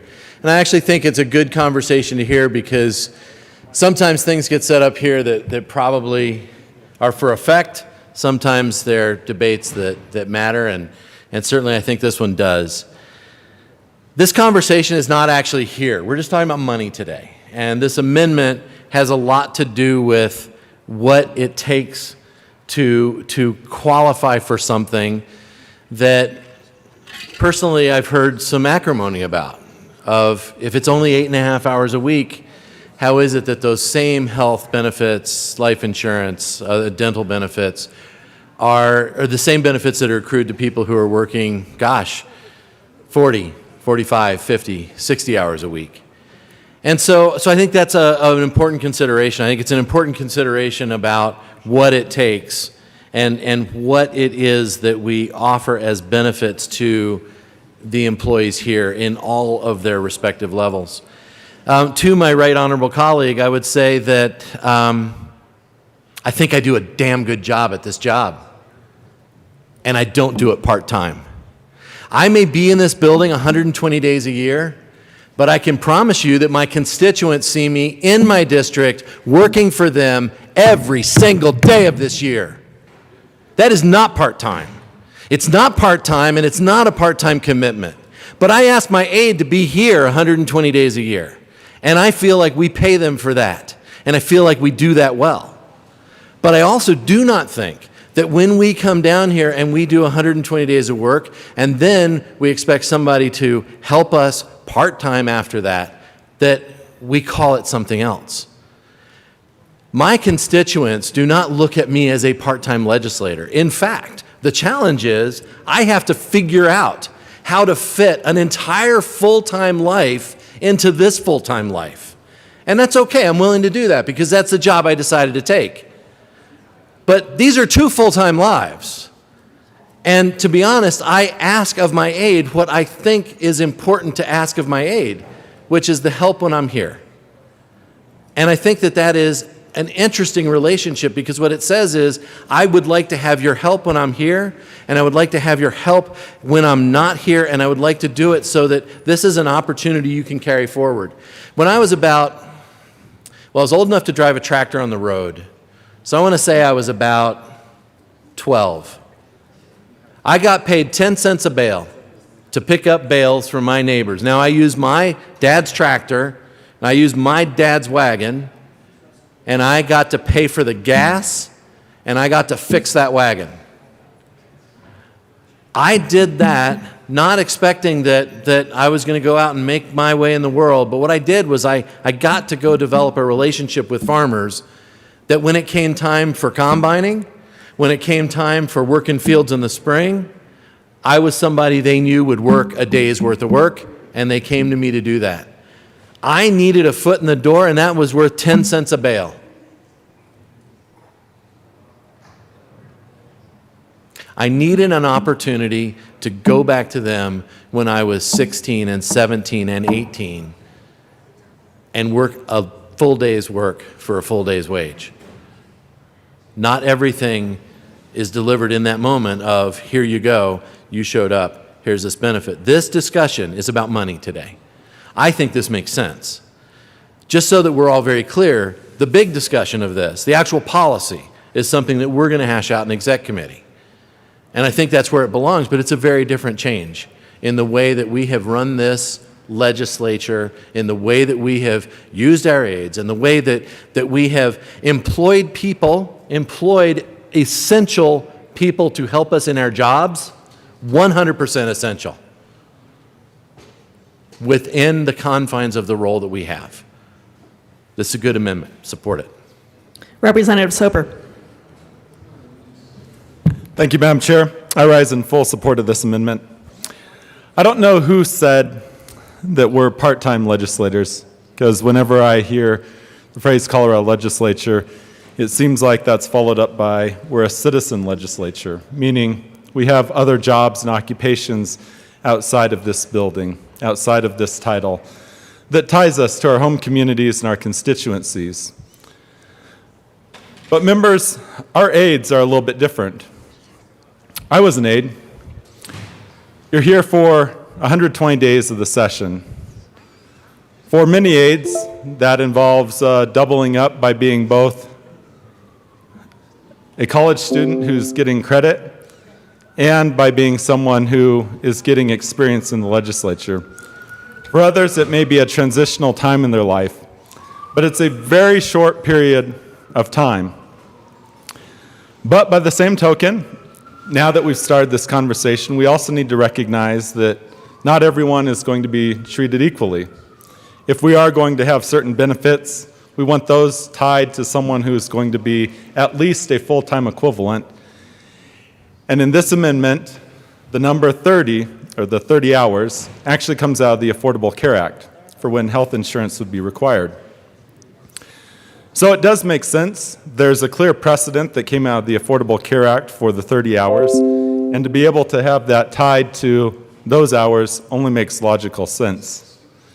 Now, as I told you, I had been an aide here in 2005. I worked for Ron Tech and Jack Taylor over in the state Senate. And I can tell you from that experience that the really passionate aides, they stay longer than their 40 hours. Which, by the way, it doesn't make any sense that we're cutting aides off at 40 hours, but that's a different point not tied to this amendment. What I will tell you is that some work incredibly hard, some will only be here for a few hours, but we need to make sure that the ones who are actually here, who are putting in the hours, who are doing the lion's share of the work, that they are treated as a full-time equivalent, and that's what this amendment does. It cuts it off at 30. So I rise in full support of this and greatly appreciate where this amendment's coming from. Thank you. Representative Pico. Thank you, Madam Chair. I want to respond to a comment that was made a few minutes ago that we need to treat our aides the same way we're treated. That statement was out of line. Our aides are part-time staff. They don't work 30-plus hours. If they do, great, I'm supportive, and that's what this amendment does. But when I signed up, when I went online to get my benefits and my pay, if I chose to take those benefits, it was deducted from my pay. That's not what this bill does. It grants it over and above, and that is the industry standard. That is the standard everywhere. That is the standard that the rest of our staff works. You work full-time, you get full-time benefits. This bill doesn't do that. This amendment makes sure that it does. Madam Majority Leader. Thank you, Madam Chair. I stand in opposition to this amendment. I want to make sure I clarify something that was just misspoken. In order to qualify, senior aides who we're talking about will be designated as permanent part-time employees. They must work at least the 17 hours during each biweekly pay period for which week they claim benefits. That's throughout the entire year. Senior aides that choose to enroll will pay premiums for insurance. This isn't a giveaway. They will pay, just like as state employees or state legislators do, our premium for insurance depending on their desired coverage, and selected plans for health, life, and dental insurance benefits just like every other state employee. So I want to make sure that was clear on the record.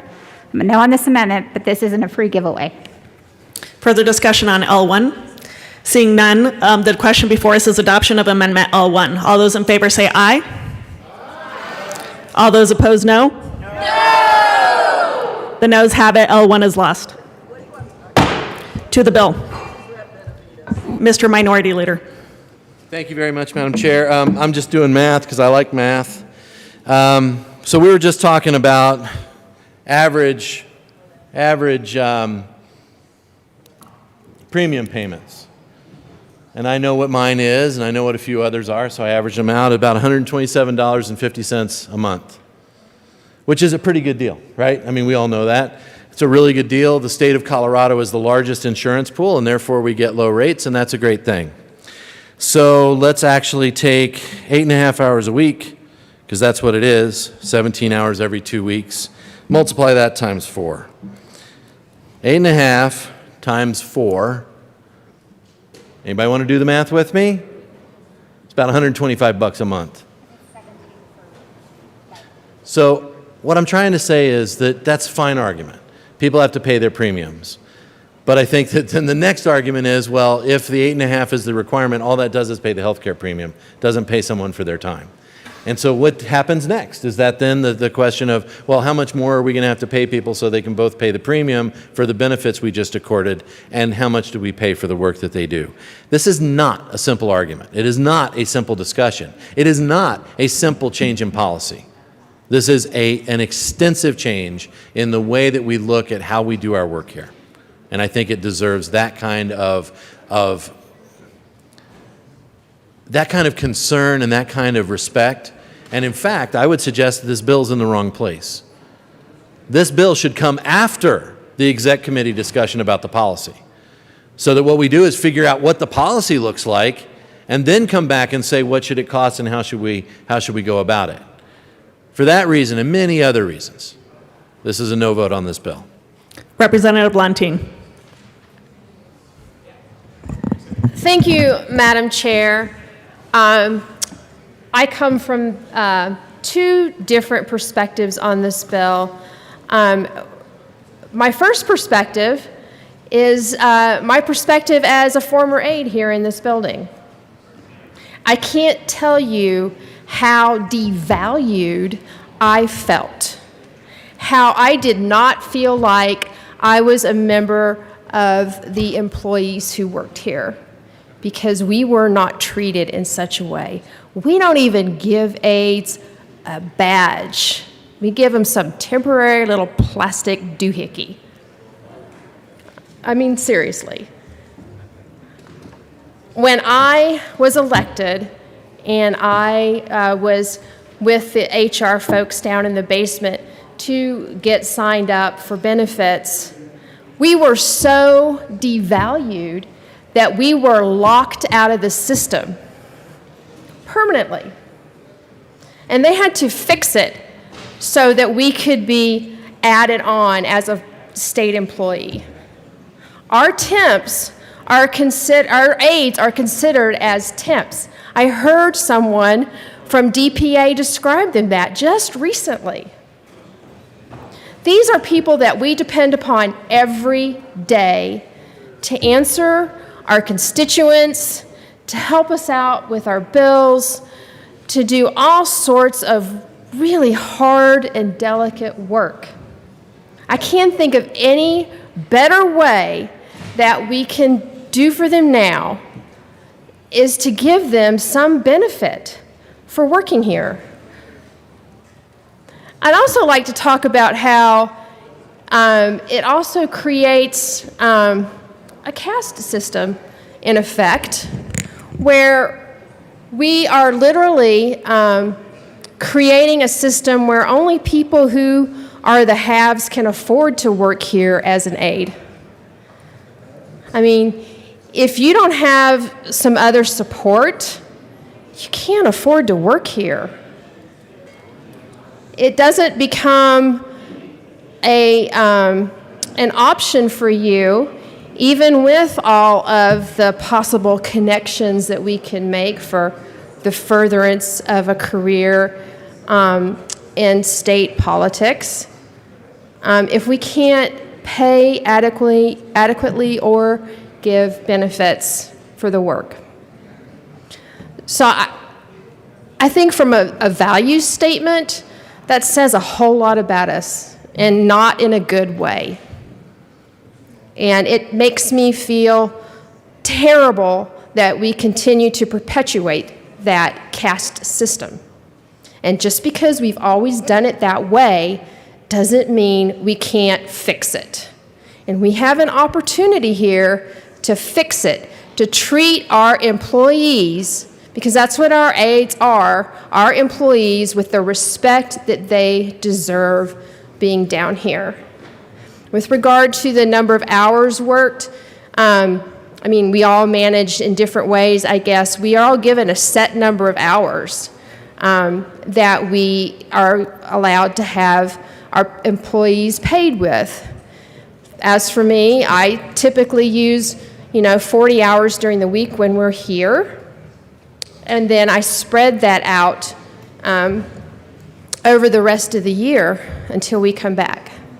And that allows me to have somebody in the office to answer emails, check voicemail, to make sure that I have and am able to maintain my contact with the constituents as needed. Members, this is the time for us to step up and show our aides that we value them, that we believe that they are professionals and should be treated as such, and I ask for an aye vote. Thank you. Representative Pica. Thank you, Madam Chair. I think all of us value our aides tremendously. We rely on them just as much as you say, but they are part-time people, and they're temporary people. They are temporary employees. They don't work forever.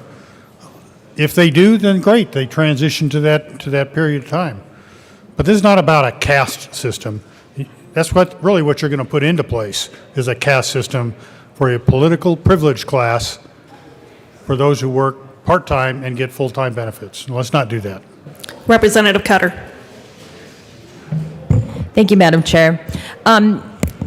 Members, it's disingenuous to suggest that our aides don't work as hard or are not professional in any way, shape, or form. They're professional members of this staff. We depend on them, as my colleague, Representative Lontine, described. We depend on them for so many things.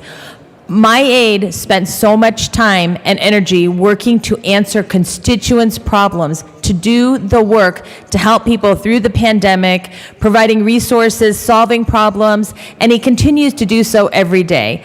I've never had an aide that has also worked on my campaign. That is absolutely not necessarily a common practice, and I rebut that strongly. The very least we can do is treat our aides as the professionals that they are, not expect them to work or even consider them working more than 40 hours a week without getting paid for that. I would never allow that. And providing them with some basic healthcare options that they're going to pay for is absolutely the least we can do to support them and appreciate them for what they do to make sure our constituents receive the help they need, to make sure we receive the help that we need to do the job we were sent here to do. I absolutely cannot do this job without the support of my aide, and I am in strong support of this bill. Representative Weissman. Thank you, Madam Chair. I try to not come down on bills that aren't my bill on second reading all that often, especially not this late in the session when the hours are precious. But I've been waiting for this one to come up on the calendar for a long time because I figured this was about how the discussion was going to go, and sad to say I was right about some of what I've heard down here. So there was a reference to some numbers earlier, and I wanted to share some numbers too. You take the hourly that folks are allowed to work and you multiply by the 40 hours a week, which we know is the maximum, and you multiply that by 4 weeks in a month, and you've got $2,400. Now, according to any of the websites you can find, the average rent in Denver, not all folks live in Denver, but let's just use it as a median, it's actually lower than some areas like Aurora, is $1,670. So you do that math, and that's before taking out taxes, before food, before utilities, before car payments or gas or anything. You're paying 69.6% of your gross on the median apartment. If you fold in the transportation allowance, $10 a day if you're coming in, if COVID has allowed you to do that, now it's $1,670 over 2,600, 64.2%. For reference, every time we have a housing conversation around here, we commonly say that anybody paying more than 30% is rent burdened or housing cost burdened. Over 50%, extremely housing cost burdened. So on some standard assumptions, 100% of our aides, regardless of the party of the member they work for, are well over extremely housing cost burdened. And again, that's before anything else. We're not even talking about that right now. We're not even talking about the hourly. Those are other conversations. But I do think the blunt and frankly untenable reality of that math argues in favor of doing what more we can elsewhere, which is to say healthcare, an option, which, as the majority leader pointed out, will be paid for. You know, I wrote down 3 things that I was going to touch on here, and unsurprisingly, I think, other members have already alluded to those. I think putting numbers aside, this comes down to the basic premise of treating people who work with you decently. And again, going to the math, frankly, I think we have a lot of room to improve, but we're not talking about the hourly. We're not talking about converting to full-time or salaried or whatever, which is probably something that we should do pretty soon. We're just talking about treating people decently, and I think we all believe in that. That's why when we're here till 10 or 11 or 12, somebody always reminds all of us, and appropriately so, to take our stuff off the file cabinets so people who've already pulled an 18-hour day can go home just a little bit sooner. I think we all believe in that. I hope it extends to our aides, too. You know, we have a lot of conversations here about cost of everything. I think it's been alluded to earlier today. Cost of car maintenance on roads that are not kept up. Cost of housing. Cost of a lot of things. Mighty though we think we are in this place, we have at best indirect access and leverage over that for the 5.7 million people who live in the state.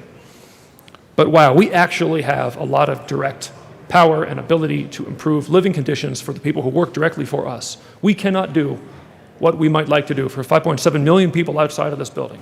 But boy, we can actually do a little bit for 100 who work for us inside this building. Why would we not want to do so? You know, constituent service has been alluded to, and I think this is a big one. We may be liberal, we may be conservative, we may be urban, suburban, rural. We all have 85,000 people coming to us. If you're a senator, you have nearly twice that number, coming to us just asking for help or answers. Tell me about this bill. UI is broken. Can you help me sort it out? What about Social Security benefits? Maybe we have to hand off to our federal representatives. Who knows? I don't care what your ideology, I don't care what your party. People have a right to expect that kind of service, that kind of answer from us. And our aides are the people who help us do it. Don't we want to thank them for doing that? You know, another colleague alluded, I was prepared to come down to the well thinking that there were at least 4 members of this body who had previously served as aides. I'm now aware there were 5. You know, I don't know all of your stories, whether you would have chosen to file and run for office. Both parties, by the way. I'm now aware of at least 2 members of my party, 3 members of the other party. Maybe your path would have led you here anyway. Maybe you would have done something else and not come here. But all other things equal, I think the experience of being here, undercompensated as you surely were then, only helped. It only tended to bend your arc, your path, further toward this place. And that goes to the question of who has access to this thing that we call politics and policymaking. Is it only going to be people who can do that, who can do it in the law they have this term, faux bono, who can do it even though it doesn't pay the bills, who can double up with something else, who can make it work, who maybe can live at home for a time, or who knows what? Are we really the country and the state that we think we are if this gateway, not the only gateway to be sure, but if this gateway to involvement in this place, to having your name on these boards, if that gateway is limited down to people who can bear the cost of something that is really not livable, just mathematically not livable, I don't think we want to do that. And you know, the last thing is something I've been thinking about more in the last year, you know, given COVID, given all the pressures all of us have been bearing. Look, this is a stressful place. We all contest for values here. We all have days and hours that go with us and against us, and that's true regardless of what party we're in. Those of us lucky enough to wear the black name tag can at least respond to that stress with some kind of sense of agency. We can actually vote. We can run an amendment and splash it up here. We can try to change the arc of things. Obviously, our aides cannot do that and do not do that. But they're here because of their values. They see and feel the contest of values the same way that we all do. And they don't have the prospect of agency that we have. Maybe someday they will if they so choose. But given that, maybe we could at least give them health care. Maybe we can just do that. I ask for a yes vote. Representative Kipp and Basenecker. Representative Kipp. Thank you, members. Representative Basenecker and I are up here today because we actually share our two aides who are incredible young people, and thank you to them for all they do for us. But I think what we're hearing today and why I wanted to come down is I heard somebody say earlier that we do these things for appearances because we live in a fishbowl. And that kind of, I do these things because they represent the values, the reason that I'm here, the reason that I chose to come down here is to represent those underlying values which people should be paid for the work they do, and they should receive benefits for the work they do. We are asking for our part-time aides, who frankly we pay poorly, and frankly I could use more aid hours if somebody wants to authorize more aid hours, right? I could use more 8 hours. I would like more 8 hours. And my aides would like to have more 8 hours. So if you want to raise them up to 30 hours a week so that we can get that amount of hours out of them in the off session, that is fine with me because I certainly have plenty to do, as I know most of us do in this chamber. But I just want to say, we are here to represent our values, and what we do in this state makes a difference, because if we, as the employers of our aides, are not willing to treat them as we think that other people in our state should be treating people, then we really should just stay quiet. So I am here to support my aides and to support this bill. Thank you. Representative Ortiz.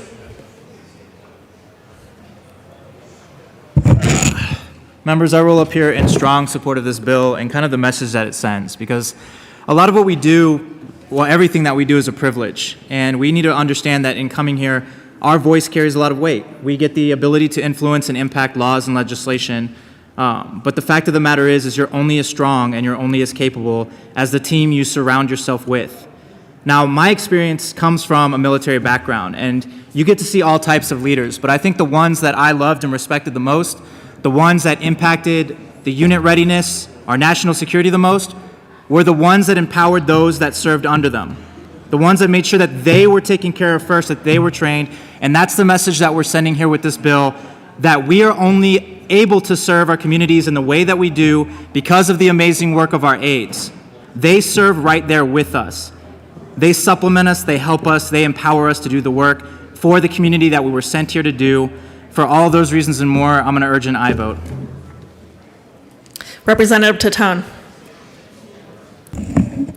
Thank you, Madam Chair, and I rise in support of this bill as well. And you know, I look up in the gallery, I see a lot of the aides here, and I know that there's some that aren't here and they're listening online. My aide's one of those listening online today. And you know, this job is as hard as you want it to be, really. And you know, I make the job hard, and my aide knows that, and she's ready for whatever I bring on, you know, because I like to say yes, I like to help people. When the unemployment insurance was going out of control and everybody was getting those requests, well, people found out that we were doing a lot with that, and everybody was sending people to us. We were doing them for a lot of other people, and my aide was doing most of that work because I was working on bills, and she was doing a lot of the constituent services. Our aides deserve to be recognized for the work that they do, and to not give them any benefit at all is really a disservice to this institution, because we're not going to be able to get the people in the building to work with us because the pay is not that great. The benefits aren't there. They may be in entry-level type positions, and you know, I don't think that this temporary worker identification is accurate at all. The folks that come into the aid corps, they want to do more things with this. This is just a starting point, but we shouldn't be punishing them and hazing them with no benefits and little pay. That's not fair to them. They have aspirations too, and we need to give them the opportunity to succeed. And it shouldn't be just with people who have the means to be able to do it. As Representative Weissman said, with his statistics on what the pay is and how much it costs to live here. It costs a lot of money to live here. I mean, even the amount of money that we get alone for our work as legislators isn't really enough to pay the bills on a lot of places here to live here. And we expect our aides to also get paid even less than that for the work that they do to give us the success for us to help people. We need to pass this bill, and we need to support our aides because they are an essential part of what we do down here, and I support this 100%. Representative Froelich. Thank you, Madam Chair. It's an honor to serve with you. It's an honor to serve with you. Members, I'm just going to be brief, but I just wanted to place this in context of really a national discussion about unpaid internships, about access, about privilege, and also the underlying principle that work is work. Our aides are doing work. They should be paid appropriately. They should have the benefits appropriate. This isn't a glamour industry. This isn't a cult of personality. Access to this building should not be dependent upon your ability to take a job that doesn't pay a living wage. Benefits on the individual market are incredibly expensive. You certainly can't pay for them at $15 an hour on top of rent and everything else that my colleague from Aurora aptly calculated. As someone who's worked in industries from nonprofit to academia to television, entertainment, all of which you were supposed to take a low-paying job just to have access to be in this special place. You know what? Work is work. We're not that special. We're not glamorous. We need to honor that work. Representative Woog. Thank you, Madam Chair. The last I checked, we live in the great United States of America. And the last I checked, no one forced any of our aides to come work here for no benefits. I think they're here by choice, and I hope they're getting a lot out of it. And we all have said we do appreciate it, and they do a lot of great work. But this was a choice they made to come here without benefits. And I'm sure if they want benefits, they can look elsewhere. That's just a simple fact.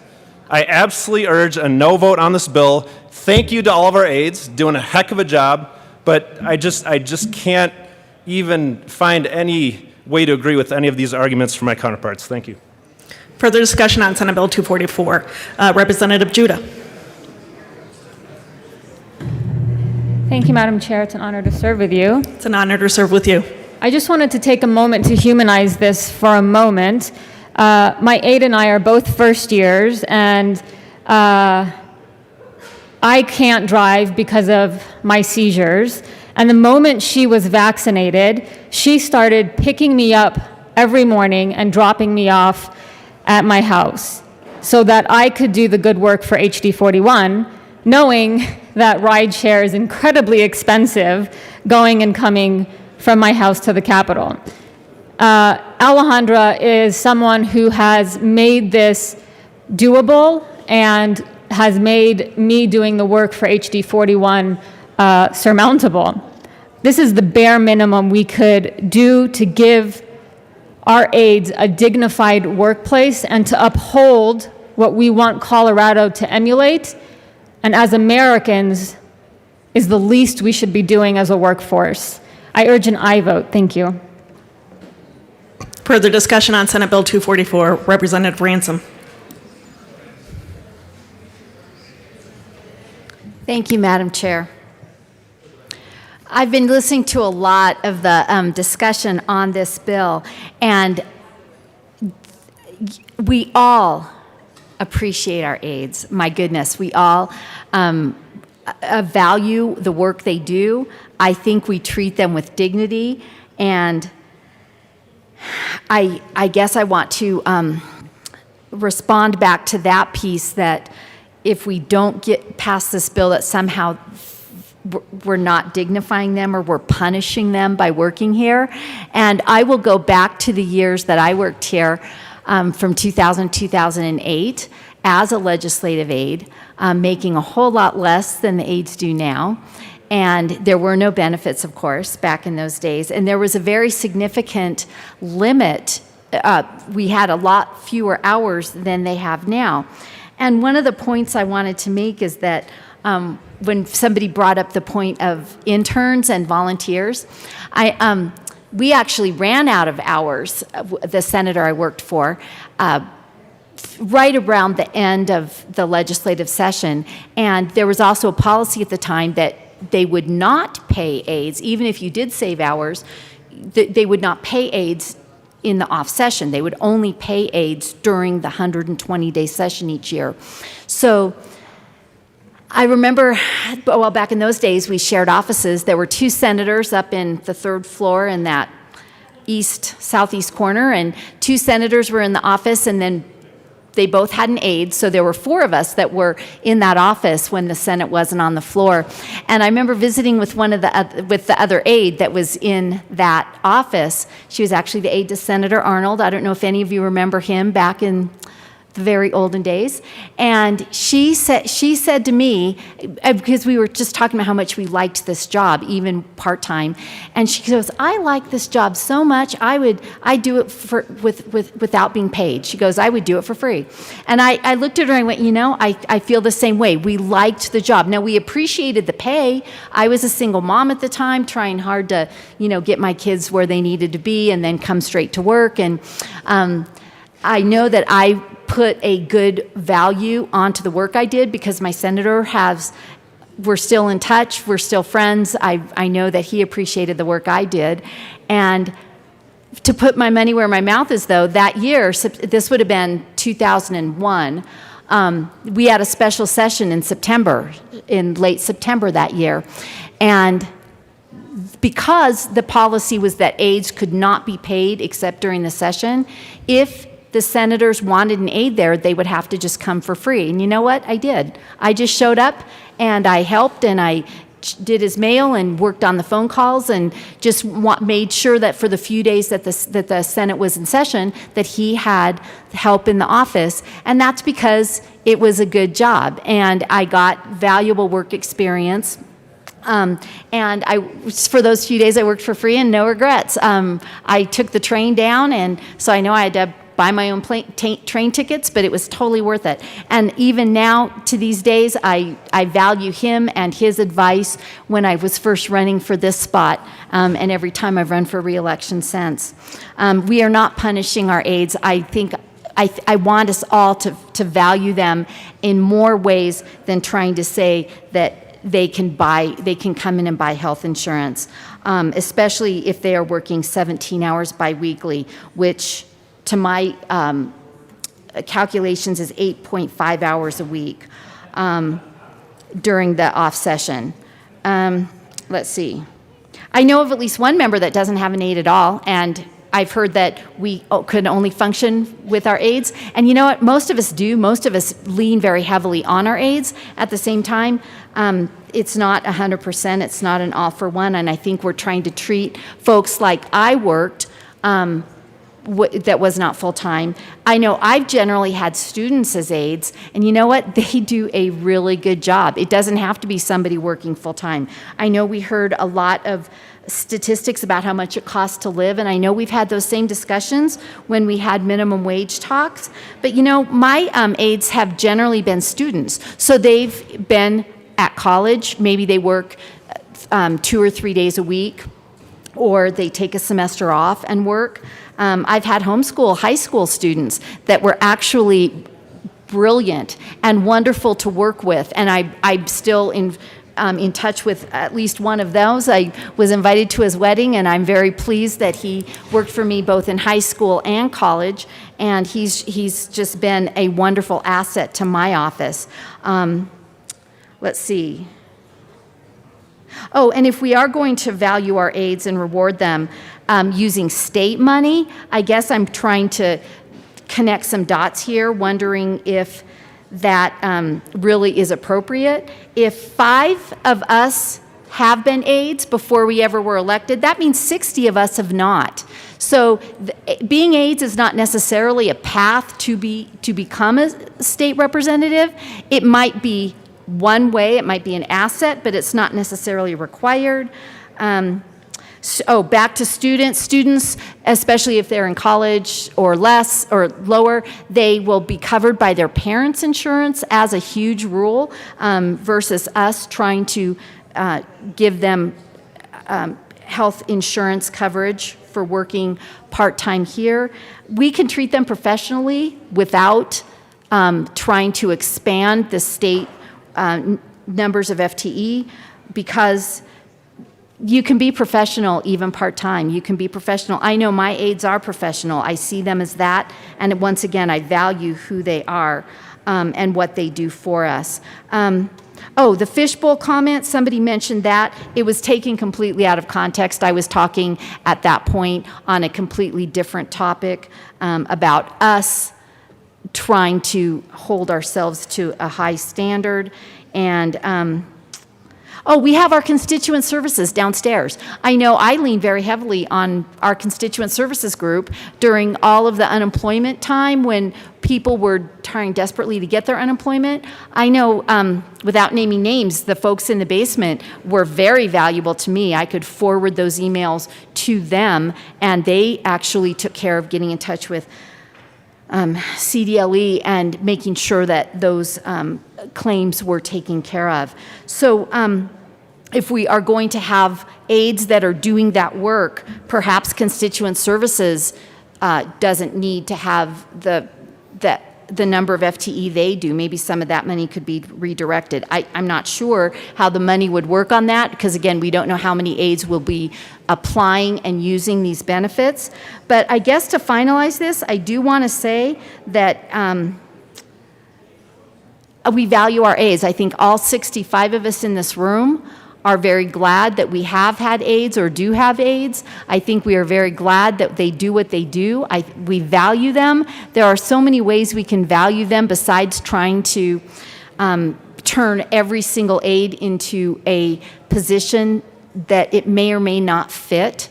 Again, many aides that are college students see this as a part-time job, see this as a place where they can serve us, but also learn a lot and use it as a stepping stone to bigger and better things and reach for the stars. I've written many letters of recommendation for my aides. I'm proud to do that, and I'm proud when they have gone on to get scholarships or great jobs or work in Washington, D.C. I'm proud that they've been able to do that, and I'm glad that they could get some work experience here working in this Capitol and in this body. I do thank our aides for what they do. That being said, I still urge a no vote on the bill. I feel that a no vote is more appropriate, and I would like to ask to be joined in a no vote on Senate Bill 244. Representative Baisley. Thank you, Madam Chair. So let me quote my dad. Nobody should set out driving their car on any road without auto insurance, and no one should just move through life without health insurance. We all hope that everyone would have health insurance, and we'd all hope that our aides would have health insurance as well. Just want to point out the negative reaction that I believe most people are responding with here to the bill suggestion is that this is an extraordinary benefit for a part-time job, for a job that is covered in salary, hourly pay, for 4 to 6 months of the year. This just rarely happens in industry. So this would be a benefit way above and beyond what the people who fund us here at the state realize in their own personal lives, in their professional lives. This is an extraordinary benefit. That's why there's a questioning of it. So that's all. I don't know if anyone wants to deny anyone the health benefits, I certainly want my aide to have health care insurance. She is extraordinary, and I appreciate her. Could not get this job done without her, and she makes me look far more efficient and responsive than I ever could be on my own. So deeply appreciate her, and I'm sure that's sentiments held by everyone else here. It's just an extraordinary benefit for a part-time job. That's just the point I think that needed to be made. Thank you. Representative Gray. Thank you, Madam Chair. And just briefly, I again, I'm very supportive of all of our aides, and I just say it would be a wonderful time if we got to the place where coverage for health insurance and being able to access health care was not something that was ever considered extraordinary, but was considered normal for every person who is in our community. Thank you. Any further discussion? Madam Majority Leader Escar. Thank you, Madam Chair. Members, thank you for the conversations that we've had today, and thank you for those of you who have taken the time to listen to this. We fight every single day in this legislature to make laws that help people, that make laws that make Colorado a better place. Our aides are Coloradans. Why can't we move forward with something that's going to benefit them? Once again, this is not a giveaway. There are very specific criteria that a certain aide would have to meet in order to qualify to be able to have access to this health insurance. And let's be real, not every single aide needs the access. Some of them still are under their parents' insurance, but there's some that aren't. Why should they have to go without when they're helping people in Colorado every single day? It's no secret I stand up for workers every day that I've been here. That's what I do. That's why I'm here. And our aides are no different than any other state employee as far as I'm concerned when it comes to what their worth is. They absolutely help me. They absolutely help our constituents on a daily basis. I don't know what many in my community would do if I didn't have my aide ready and willing to take every single phone call that we have received, especially around unemployment issues. In fact, today, my personal cell phone, somehow that number got out there, has been ringing off the hook with people who need help with their unemployment insurance. All I do is forward that message on to my aide while I'm sitting here on the floor doing the people's work, and he calls them back and helps them get together, get their situation put together. He went to officer training school this past year, and when he came back for a few months, the Marine Corps messed up his paperwork, and he was without health care in the middle of a pandemic, without health care because the Marine Corps messed up his paperwork. Does he not deserve access to health insurance when he's helping so many Coloradans make sure they get their unemployment insurance? We're not asking for a lot. We're asking to make sure that the people that help us every single day in this building and the people that help our constituents every single day navigate the different pieces of government that they have to get the support that they need, let's give them access to health care. Members, I ask for a yes vote on this because it's the right thing to do. Mr. Speaker. Thank you, Madam Chair. And members, I'm really, really proud of Senate Bill 244. You know, I've been on the executive committee for 3 years, and each year we have made some substantial steps towards recognizing all of the work that our aides do. You know, when we come down to this building, we come down here to help create change, to help improve our communities, to help give a voice to our constituents. I don't know if any of you have watched as your aides have worked closely on one of your pieces of legislation and the amount of ownership and passion that they bring to following the amendments, to bringing the stakeholders together, to making sure that they get that bill through the process. For many people, they choose a life of public service because this is where they get the most satisfaction. They get satisfaction from the fact that they are creating change here in the state. And as you get to know the building, you usually stay as an aide, but then transition into other places, usually outside the glass. I worked in DC for a very long time. One of the challenges that I experienced when I came back and started serving in this body was the disconnect in this institution between our staff who are serving us and the people of Colorado and the lobbyists outside the glass who are serving people who are paying them. What I couldn't understand was in Congress, everybody has a legislative assistant, they have a legislative correspondent, they have a legislative assistant, they have legislative aides, and then they have like a legislative director, a chief of staff. They have all of that to handle the people's business on behalf of the elected representative for their district. The problem that we have in this building, members, is that we don't have enough staff to help us do our job, and that staff is constantly turning over, and so we rely on the lobby who are paid by special interests to do their job, and that's just the way it is. I mean, like, I'm not disparaging anybody.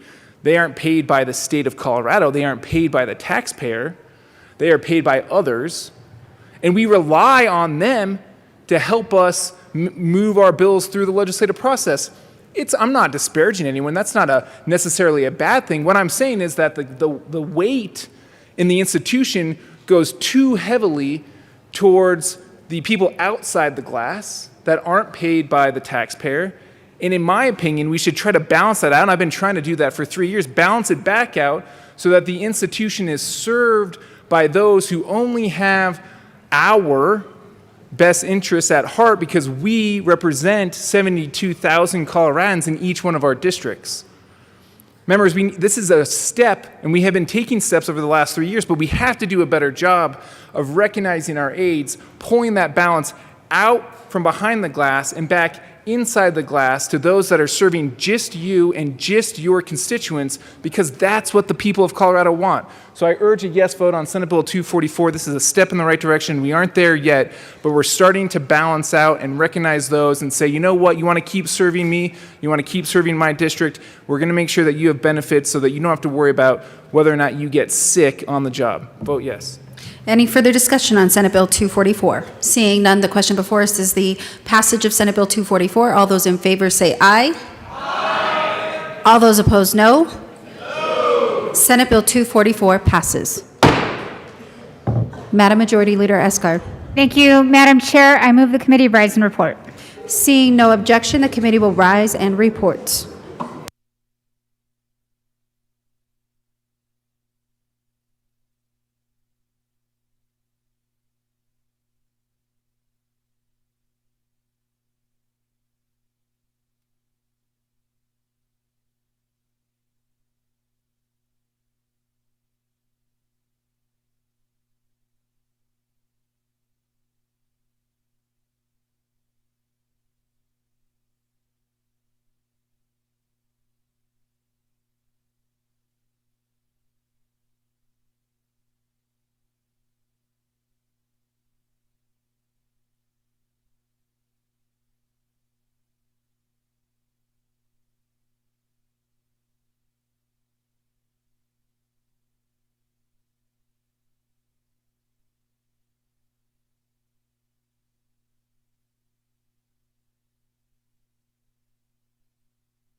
The House will come back to order.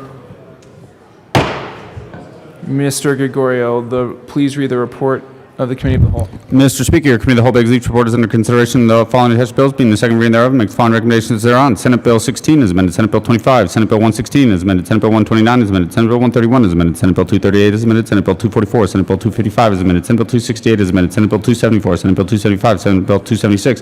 Senate Bill 277. Senate Bill 278 is amended and passed on second reading in order to revise and placed on the calendar for third reading and final passage.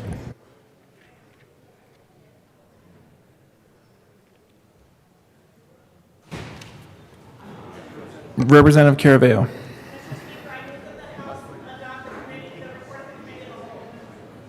Members, you have heard the motion. There are two amendments at the desk. We will go alphabetically. There's just one on Senate Bill 116, and there's one on Senate Bill 244. So we will start with Senate Bill 116. Mr. Gregorio, please read the Larson Amendment to the report of the Committee of the Whole, which is L044. Representative Larson moved to amend the report of the Committee of the Whole to reverse the action taken by the committee not adopting the following Larson and Geithner Amendment L44 to Senate Bill 116 to show that said amendment passed and that Senate Bill 116 is amended passed. Representative Larson.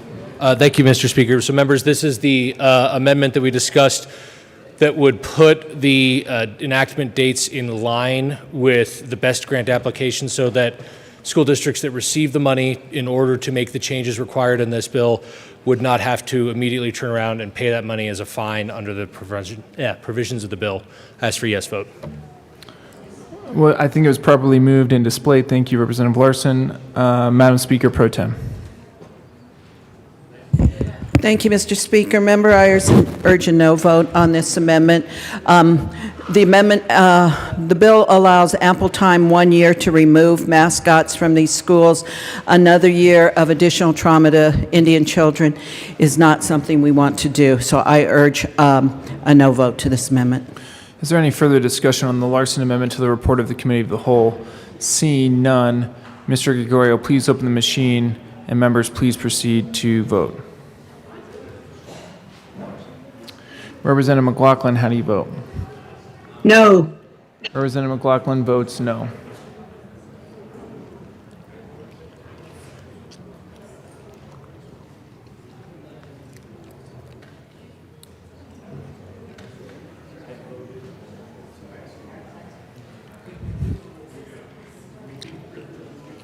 Please close the machine.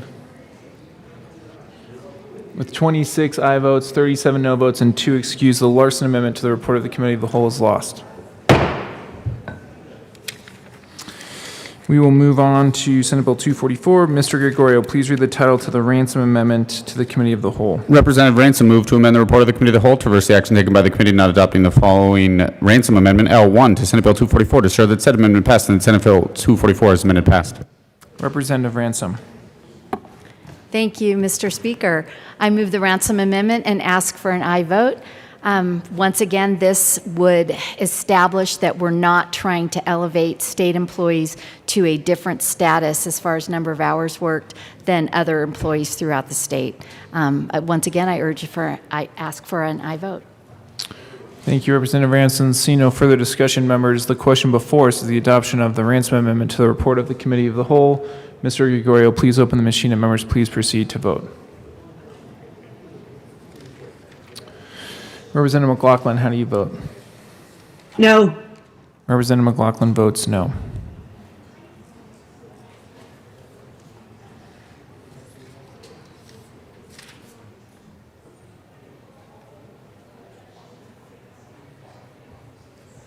Please close the machine.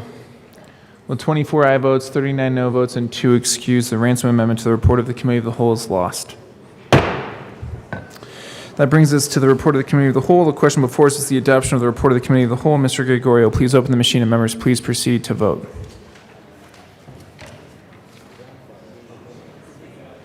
Representative McLaughlin, how do you vote?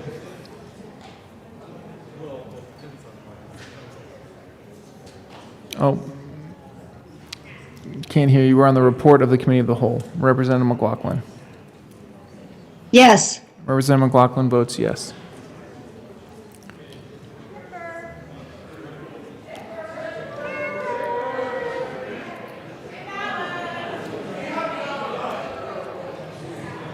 No worries.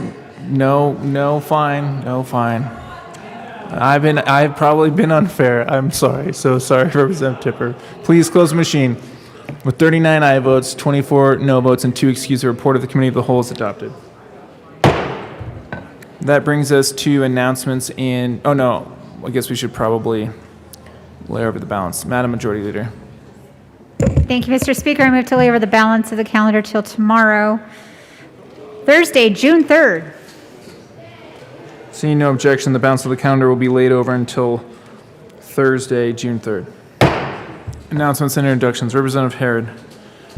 Thank you, Mr. Speaker. Appropriations Committee, we will be meeting tomorrow.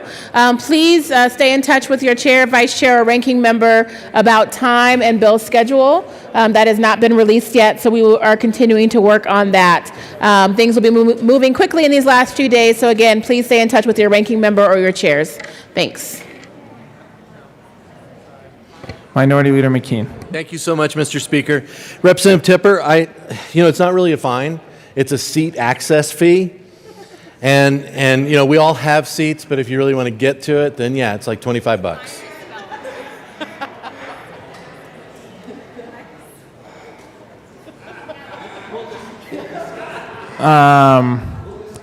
Representative Tipper. Thank you, Mr. Chair. I have received permission from the Majority Leader to be absent on Saturday, June 5th. Okay, so approved. So approved. Representative Neville. Thank you, Mr. Speaker. Members, I just wanted to let you know we got to the bottom of Scalegate.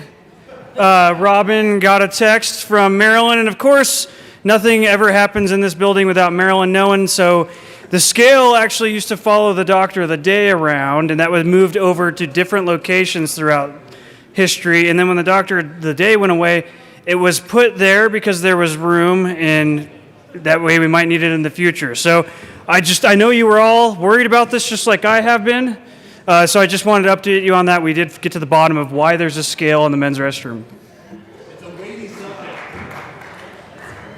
Thank you, Representative Neville. It is important for us to continue to be educated about the institution. Representative McLaughlin. Thank you, Mr. Speaker. Education Committee, we have a change of plans. Tomorrow morning, we are going to be meeting at 8 o'clock, and we will be listening to just the House Bill 21-1325. The Senate bill we will be listening to later in the afternoon, but 8 o'clock tomorrow morning. So House Bill 1325, see you there. Thank you, Representative McLaughlin. Representative Byrd. Thank you, Mr. Speaker. And fans of finance, I need your attention. So 2 major points for all fans of finance. So in 10 minutes, so look at what time it is. So at, say, 3:25, 3:25, we're going to be meeting in Committee Room 112, hearing Senate Bill 190 for action only. But important for fans of finance, tomorrow morning at 8 a.m., we will be meeting and hearing 3 bills. House Bill 1327, Senate Bill 233, and Senate Bill 282. That is tomorrow morning at 8 a.m. Fans of finance. See you there. Representative Weissman. Thank you, Mr. Speaker. Jurists of Judiciary, reminder, Rep. Byrd, that's for you. We are meeting on adjournment of finance, so somewhere between 3:45 and 4, I will keep in touch with everybody on the magic text rectangle. Please plan to be in Old State Library between 3:45 and 4, and we will get going. We have a lot of work in front of us. Representative Kennedy. Thank you, Mr. Speaker. Members of State, Civic, Military, and Veterans Affairs, we have one announcement that is not on the calendar yet. Tomorrow morning at 8 a.m., sorry for the short notice, I just figured out we got this bill myself, but tomorrow morning at 8 a.m. we'll be hearing House Bill 1329, and then we will also be meeting later in the afternoon to hear some of the other bills that have already been on the calendar. Representative Exum. Thank you, Mr. Speaker. House Transportation and Local Government, we are meeting upon adjournment of finance, and since finance has only one bill for action only, we may not be long. So I would head that direction. LSBA. Thank you. Any further announcements or introductions? Seeing none, Majority Leader Escar.